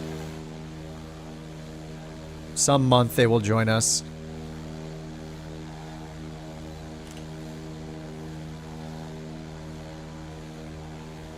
Gotta overexpose it or there's no way that we're gonna make out the details of the plane.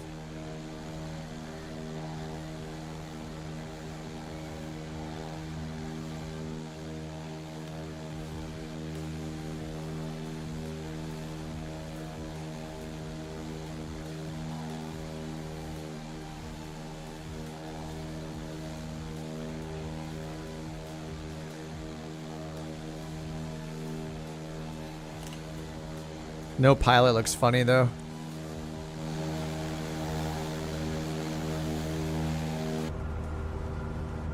Alright, let's see if we click this. Isn't that a shortcut to the cabin lighting or something? There's something with this airspeed. I think it's in the tips if I go to the checklist. Cabin lighting. Toggle the cabin lights by pressing the airspeed indicator needle.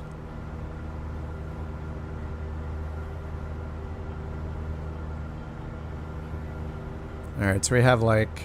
Oh yeah, okay. Did it just turn all these on? Yeah, okay. When you click it, it turns all three of these on, it looks like.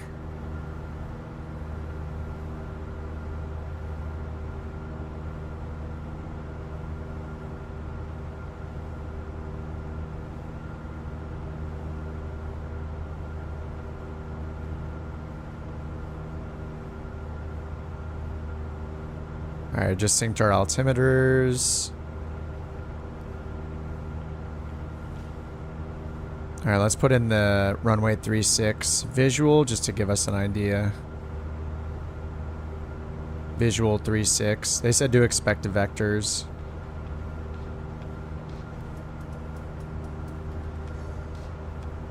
Yeah, we still don't get a top of descent, right? Yeah, we don't. So this is the difference with like the PC-24 and PC-12. Is it a real life function? No.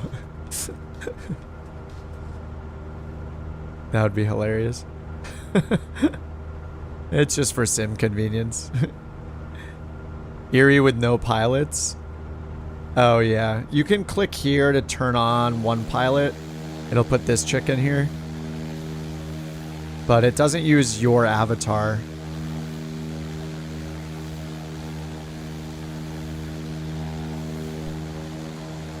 So yeah, at least there's a silhouette of some sort there.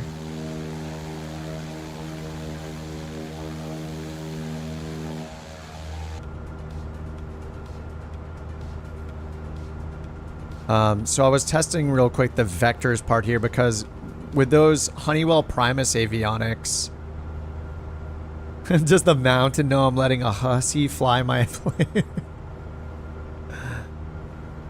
It's not like I recruited her or anything. Yeah, with the Primus Epic avionics, the ones in the PC-12 and PC-24, when we choose vectors, it gives us a top of descent. Where when you choose vectors in the Garmin, it does not. So the only way to get a top of descent is to add an actual approach or define our own altitude here at the airport. So I could just look up the airport elevation and say we're going to fly over the airport. We probably won't, but it'd be at like 2,400 feet or so. So I could just put that in for now to get a rough idea. And as soon as I do that, now we have a top of descent. But that's assuming that we fly over the airport. What's up, Graham? More videos for fundamentals? When do we expect a VATSIM stream? When VATSIM will let me sign up without using my real full name. I will use VATSIM again. I used to use it. We even have a VATSIM command because of how often we talk about it. But yeah, VATSIM is weird. They have a weird... You have to use your real name policy. And according to... I don't know if you watch V1 or not, but a while back, he said something about how they were, like, requesting real-world documents to prove his identity or some crap. And I heard that, I was like, no way. Like, I'm not even going to wait for that to happen to me, potentially, eventually. So I just stopped. Stopped using it. It's super weird and awkward and creepy. So, yeah. So, I use the AI stuff. I talked to IVAO at one point. I know that V1 switched to IVAO. I would be willing to give it a shot. I emailed them, like, months ago and asked them, like, hey, because it's their policy, too. If you look at their policy, they're like, you need to use your real name or whatever. I was like, you guys are creepy, and that's private, and you don't have any justification for needing that information, and you'll never get it. So anyway, they said something like me, like, oh, they had some creator program or I don't know, something or another. It shouldn't be like just because you stream that you don't have to. So I didn't like that really either, but I don't know. Maybe they've changed their policy. I have no idea. But yeah, it's just awkward and weird and creepy, so I don't do it. 3,000 feet, altimeter 2978. Flying VNAV? Yeah, we have VNAV if we want to use it. But until you define a VNAV altitude in blue like this, or use one that's in an approach procedure, you won't get the top of descent.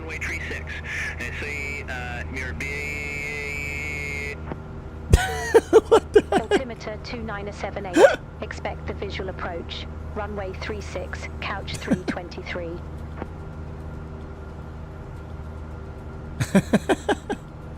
Man, I love when the AI goes crazy. It's so funny. What's up, Raven? I love it. Yeah, I hope they don't ever fix that because it's so funny to listen to.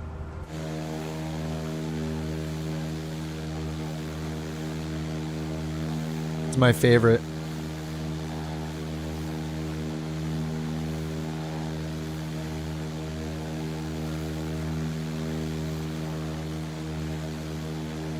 Too much coffee, yeah, exactly.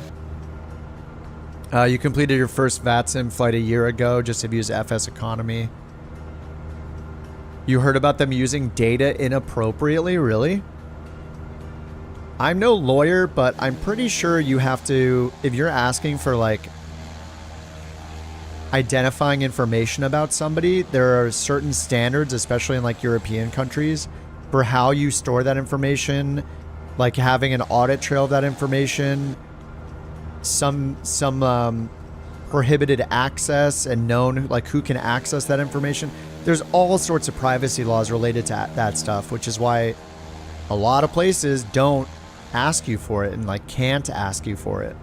So it's very strange that a flight sim video game hobbyist community thing is insisting that you give them your real world identity is extremely creepy.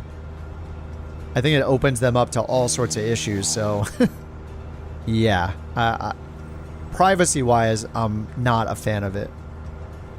And who knows what kind of like legal potential problems there are with asking for that kind of information. Maybe they're fully compliant and stuff, but I don't know. It just creeps me out. Nobody should be giving a little hobby organization for role-playing air traffic control on the online internet video games their real full name and information and expect that it's okay that they ask for their identification. Like, it's so weird, dude. People should not put up with that or like treat it as if it's normal. Very strange. I don't give my real information to like anybody. Unless I have a legal obligation to, or it's like my doctor, the government, a bank, somebody I'm doing business with, an employer. If it's not any of those things, they don't have any information that they don't need.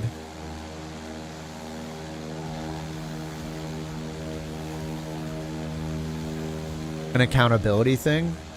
I'm sure it's some old school way of making sure people behave themselves. It's just absolutely ridiculous, though. And as much as I love the PMDG planes, they have a real name on their forums policy. Couch 323, turn right, heading You can give a fake name, but that's why they ask you for your identification. So I don't even want to be in that. I mean, when I was using it, I gave it fake names. But it's just the principle of the thing. Just that somebody else was asked for it and they've left because of it. I'm like, all right, that's messed up. I'm not using it anymore.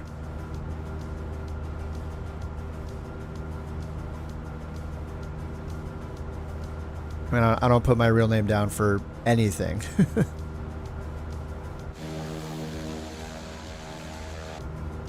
Just make up a name. All you need is to be able to receive the email, right? And make an account. That's it. And there's just too much creepy stuff in the world nowadays where people can look up all sorts of info about you if they know your name. Your actual ID is Schmoop McSchmoopface? Yeah, exactly. I mean, I know you put in your real name. That's your own risk, McSchmoop. Exactly. Is my name even Kip? Who knows? Maybe I'm a fan of the hit 70s rock band Winger. Maybe I lived in the Netherlands and I really, really like chicken. Maybe I earned a paycheck in Laos. You know, Kip could be from anywhere. Couch tree 23. Descend, maintain 2,800. Good alternative? I mean, IVAO is an alternative, but I believe they also ask for your real name, so that's why I've just kind of embraced the AI stuff. Couch tree 23, turn left, heading 005. Ooh, that's us. Turn left, heading 005, couch 323. 005 is behind us. No, we're not doing that. We're going to ignore them again. Yes, I could also be napping. Exactly.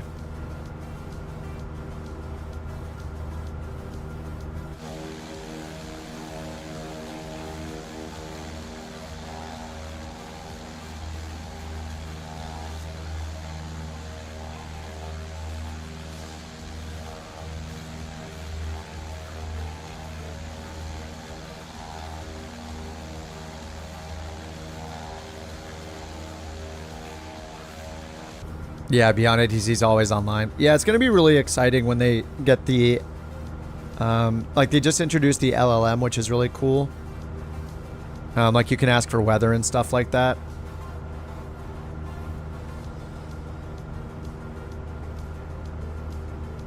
You wish someone would steal your identity, hack your accounts, pay your bills? Stranger things have happened. It might happen. It could happen tonight. It almost sounds like a threat. I'm going to steal your identity and pay all your bills. Poor you. Alright, do we have any... I think we do have weather at our destination, right? KFCM. KFCM, weather. We do have a METAR, altimeter 2978. No, please don't. 2978. We got 030 at 4. They said to expect vectors 3-6, so the winds will be pretty good for us. I mean, they're really light, 4 knots. And yeah, that's it. That's our latest METAR. Actually, wait, that's at the 31st at 5:53 Zulu. Now, this isn't more than an hour old, so let's go up here, go to this METAR, and then go back to the other METAR. All right, now it's 6:53. Contact Minneapolis Center 133.7. Alright, so the winds have picked up a little, but they're more favorable for our runway. Couch 323. 10 miles visibility clear. 2 for the temperature and 2979. Good afternoon, 4,000 feet. Couch 323, Minneapolis Center, copy. Yeah, we can ask them for the altimeter. We can ask them for the weather. We can ask them how many planes there are landing around. Tried to mess with them and talk about like coffee and stuff, but they don't bite.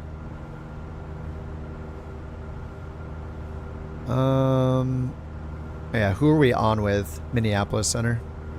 Minneapolis Center, couch 323. What's the weather at our destination? Let's hear if they say the wind's magnetic or not. 323, flying cloud weather, winds calm, visibility 10 miles, temperature 03 degrees, altimeter 2978. Alright, it's slightly different than what we have, but they use different METAR sources and stuff. But yeah, it's pretty close. They said winds calm. What kind of coffee do they have there at Flying Cloud? Couch 323.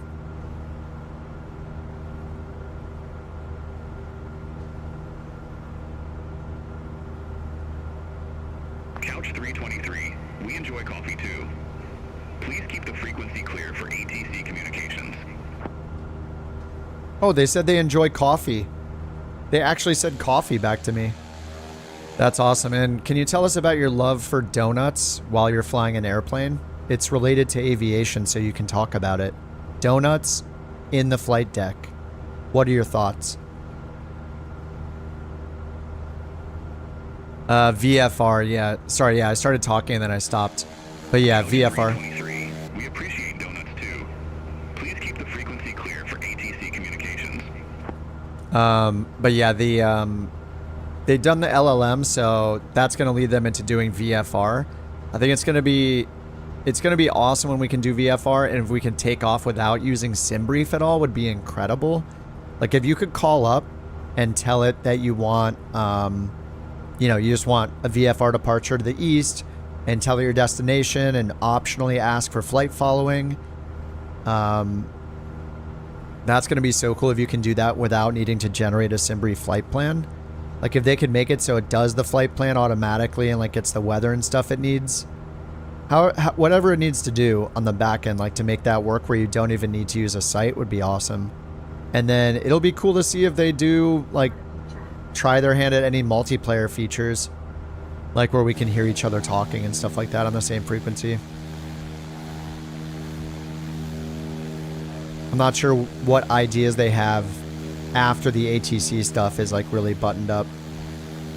Maybe they'll do GA traffic at smaller airports. That's a logical thing, I guess. They've done the airliner traffic. Maybe they'll just have some random flights, you know, smaller planes going between smaller airports as well.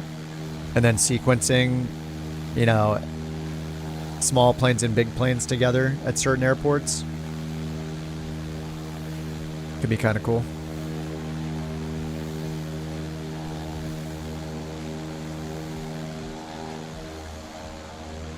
So auto FPS isn't even running right now, so I think I'm still at just 100. Yeah, I don't know if it crashed or it didn't restart when I restarted. I'm not sure exactly what happened, but auto FPS is... Actually, can I just run the executable manually?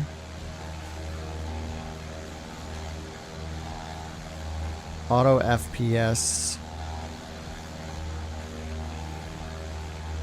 Because I've just been at 100 this whole time. Alright, I'm trying to run it manually. And yeah, I don't see the UI anywhere. Yeah, it's just not opening.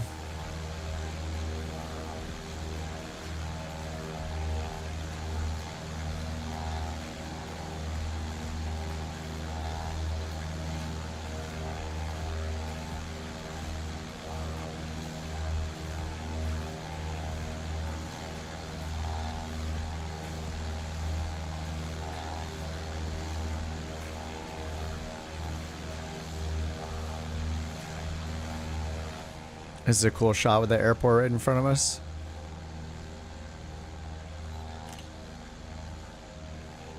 Dude, all the freeways from high up, the freeways look pretty incredible. But yeah, once you get down there.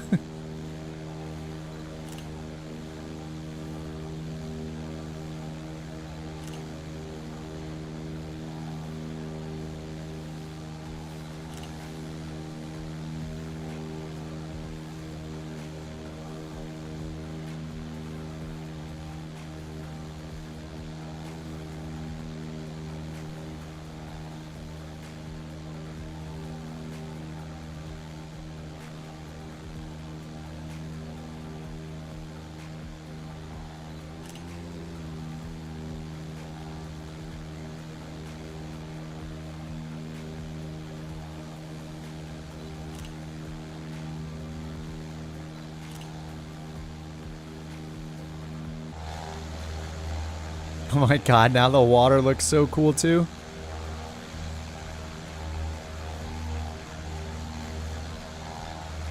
Yeah, the traffic looks great too, with like the lights as it gets darker and you see the lights from the traffic. Oh yeah, you can see them. Yeah, it looks awesome. I'm so glad they added the lights on the cars. Oh, they just disappeared. I think my object level detail is too low right now.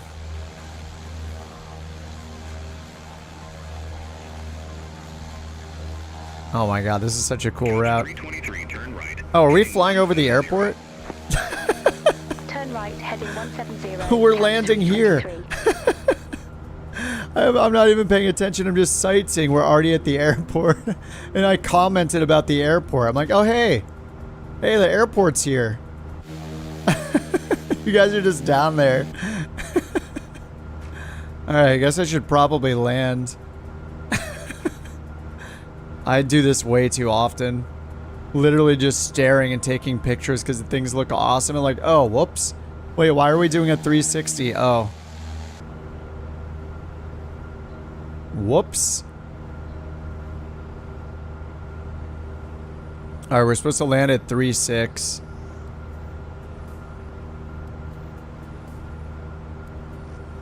Thank you for the sterile cockpit command.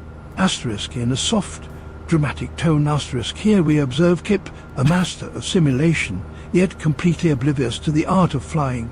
He's so engrossed in the chat, he seems to have forgotten the very essence of piloting, you know, like actually keeping the plane in the air. One wonders, will he hit altitude or just alt-tab? Oh, Kip, may your stickers in the chat save you from the ground. Stickers? The stickers in the chat? What is he talking about? Turn left, heading 185. Turn left, heading 185, couch 323. Yeah, like at the beginning, it like had asterisks in a soft voice. I'll need to give it better instructions so it filters that out.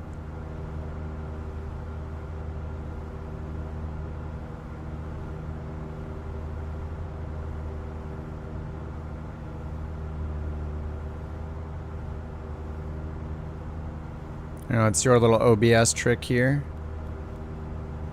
I don't know the exact heading, but I'll just put in 360.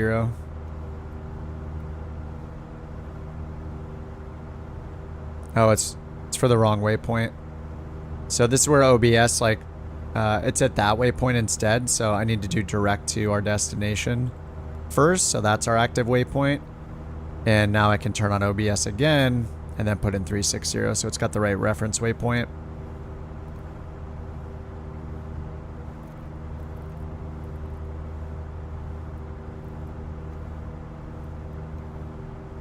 Alright, 360. What's up down there, guys? What are those guys doing down there? Landing at the airport. Alright, we're landing on the baby runway.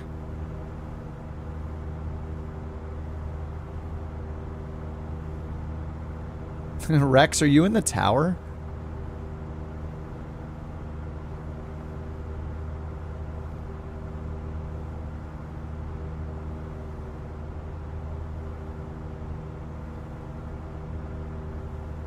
Alright, we got our lights on, pitot heat's on.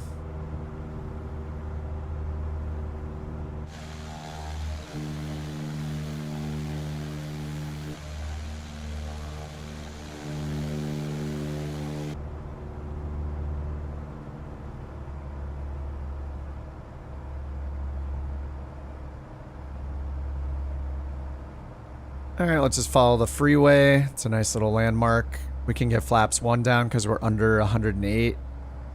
Let's get our fuel pump on. Prop full forward. Mixture rich.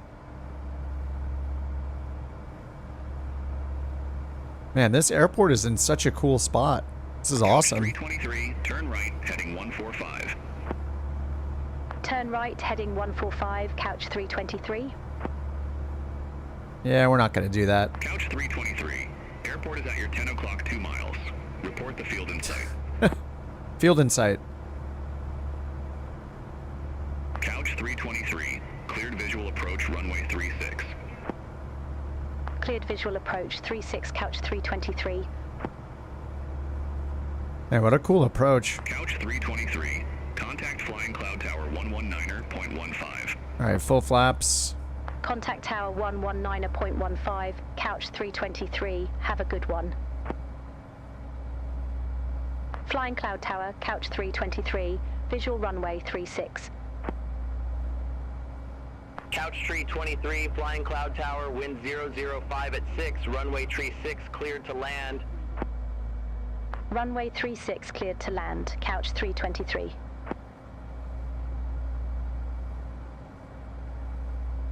Alright, clear to land. Flaps are full.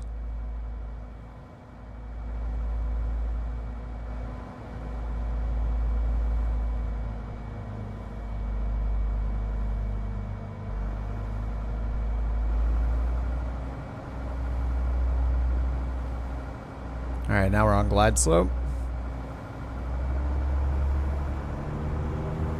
A little downdrafts there.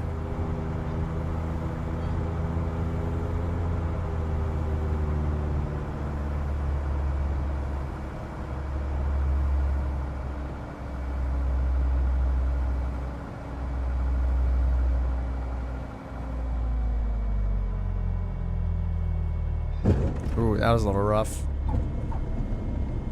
Couch tree 23, exit right next available taxiway. Exit right next available taxiway, couch 323. Oh, look at all the pink planes. Kind of weird that the windsocks still animate in such a boring way. They're like low FPS. Yeah, super long landing. I did it on purpose, you know, because the taxiway's down here.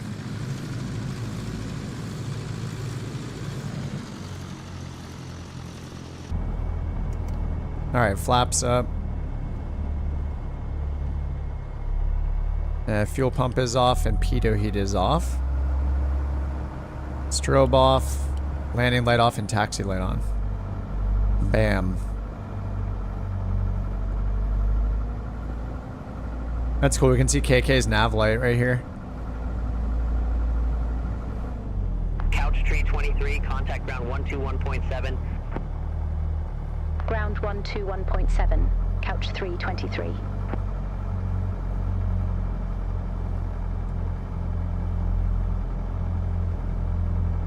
Oh. Whoa, he's coming in fast. Oh my god. Oh no. Oh, he's gone.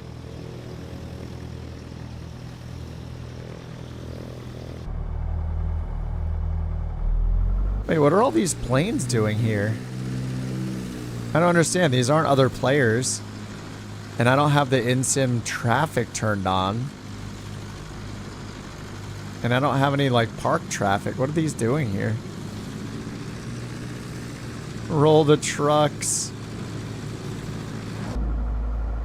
Alright, parking brake is on. Lights are off. Hold a mixture. All the buttons off. Flaps are good. You know, I was probably imbalanced on fuel. I don't think I changed my tanks towards the end there. Oh yeah, these lights need to come off. Alright, now we can get alternator. Okay, and battery. Whoa. Whew. It made a choice. Oh my god, Jimmy, what are you doing? Did we just have 2 accidents here on the field? Oh no, Jimmy's fine. Oh, KK's coming back. Ooh, nice. Jules in the DA-40 too. Oh, we have both the cows right next to each other.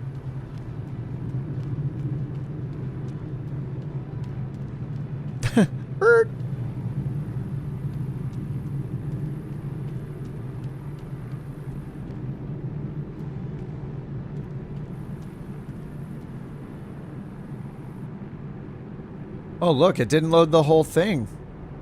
Hey, that's good, right? Look, it's a much lower quality interior. That's great. That's what it should be. And the outside looks good. Albi, are they actually going to do it? Are they going to make it so you can see everybody in their own livery at some point? DA-42. Fueled by Jet 1A.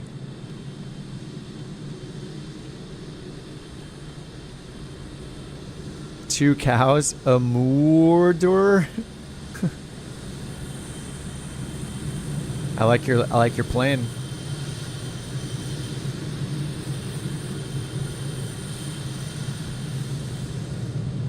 Whew.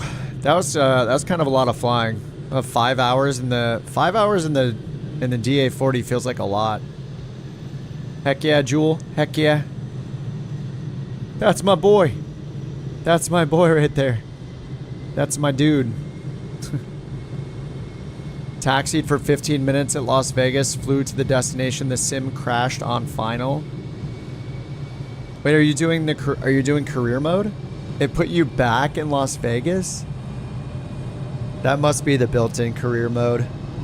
Dude, you need NeoFly, NZ. Just get NeoFly. You'll be much happier. Until there's more content and bug fixes in career mode, just grab NeoFly. You will like it.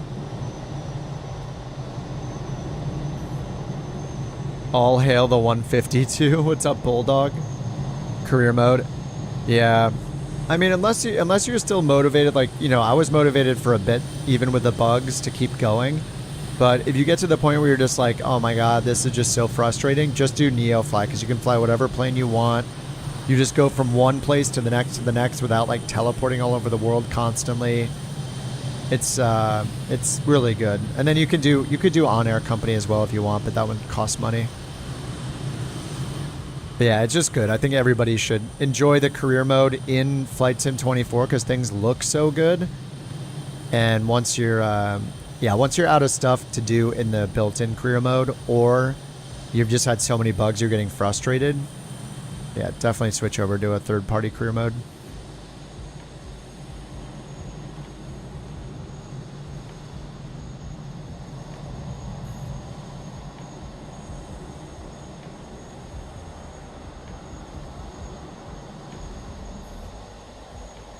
Alrighty. I am pretty pooped, guys. Let me do one quick check to see if the... Oh my god, I got approved! Oh no! Am I gonna go to bed? I probably am in like an hour or two, but... DA-40 XLS, it got approved. It's now available right now in On-Air Company. There it is. It's got the check mark. It can now be rented in On-Air. Do it. I might actually... rent one. I'll probably rent one tomorrow and do on-air company in the Diamond. Keep it going in this thing. Dude, look, it has like wear and... it's got bug splatter on it. How do I clean it? Does it always have this? I actually don't know.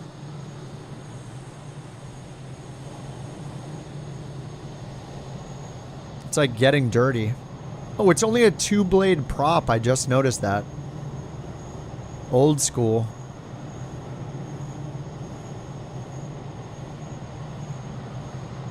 Two-blade props. Look at this. We got the sunset. We got the birds. Both mechanical and organic. You love to see it. Yeah, definitely my last two. Yeah, I'm exhausted as well. Sounds like we are all done flying for the evening. Dude, I love the city lights at dusk and dawn look so awesome. Rex isn't done. He's out. Love the rumble. All right, guys. Thank you so much for hanging out as always. The Mountain, thanks for the gifted memberships. Eric, thanks for continuing your membership. Kansas Kid, thanks for the Prime on Twitch. Ian, thanks for the gifted membership. Shooter, thanks for continuing for 3 months in the Couch Captains. It's great to have you for 3 months, sir. Yurbit, Ruger, and Zach, thanks for joining Couch Captains and Zach the Couch Club. Rogue, Spider Monkey, and Ego, thanks for the primes over on Twitch. GG's. I'll see you guys in the Discord. If anybody here is new and wants to join the Discord, here's the link in the chat. we'd love to have you.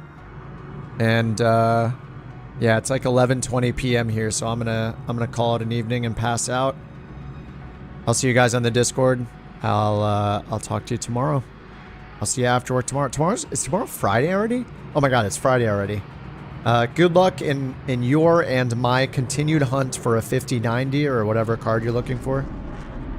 I don't think anything's going to happen in the next 12 hours, but we'll see. Alright guys, GG's, thanks for hanging out. Thanks for flying along, Jewel, Shimmy, Rex, KK. See ya, Bird. See ya, Jay. See ya, Shill, Mjolnir. Later, Sawyer. Thanks for the funny TTSs today, again. And you guys are wrong. Sawyer deserves what he got. Okay. Now that you can't chat anymore, I get the last word. Sawyer deserved what he got, and it wasn't a sham trial, and everything was the truth. Don't listen to the lies being spread by the TTS. All right, GG. Goodbye. See you, Zoe. See you, Jewel.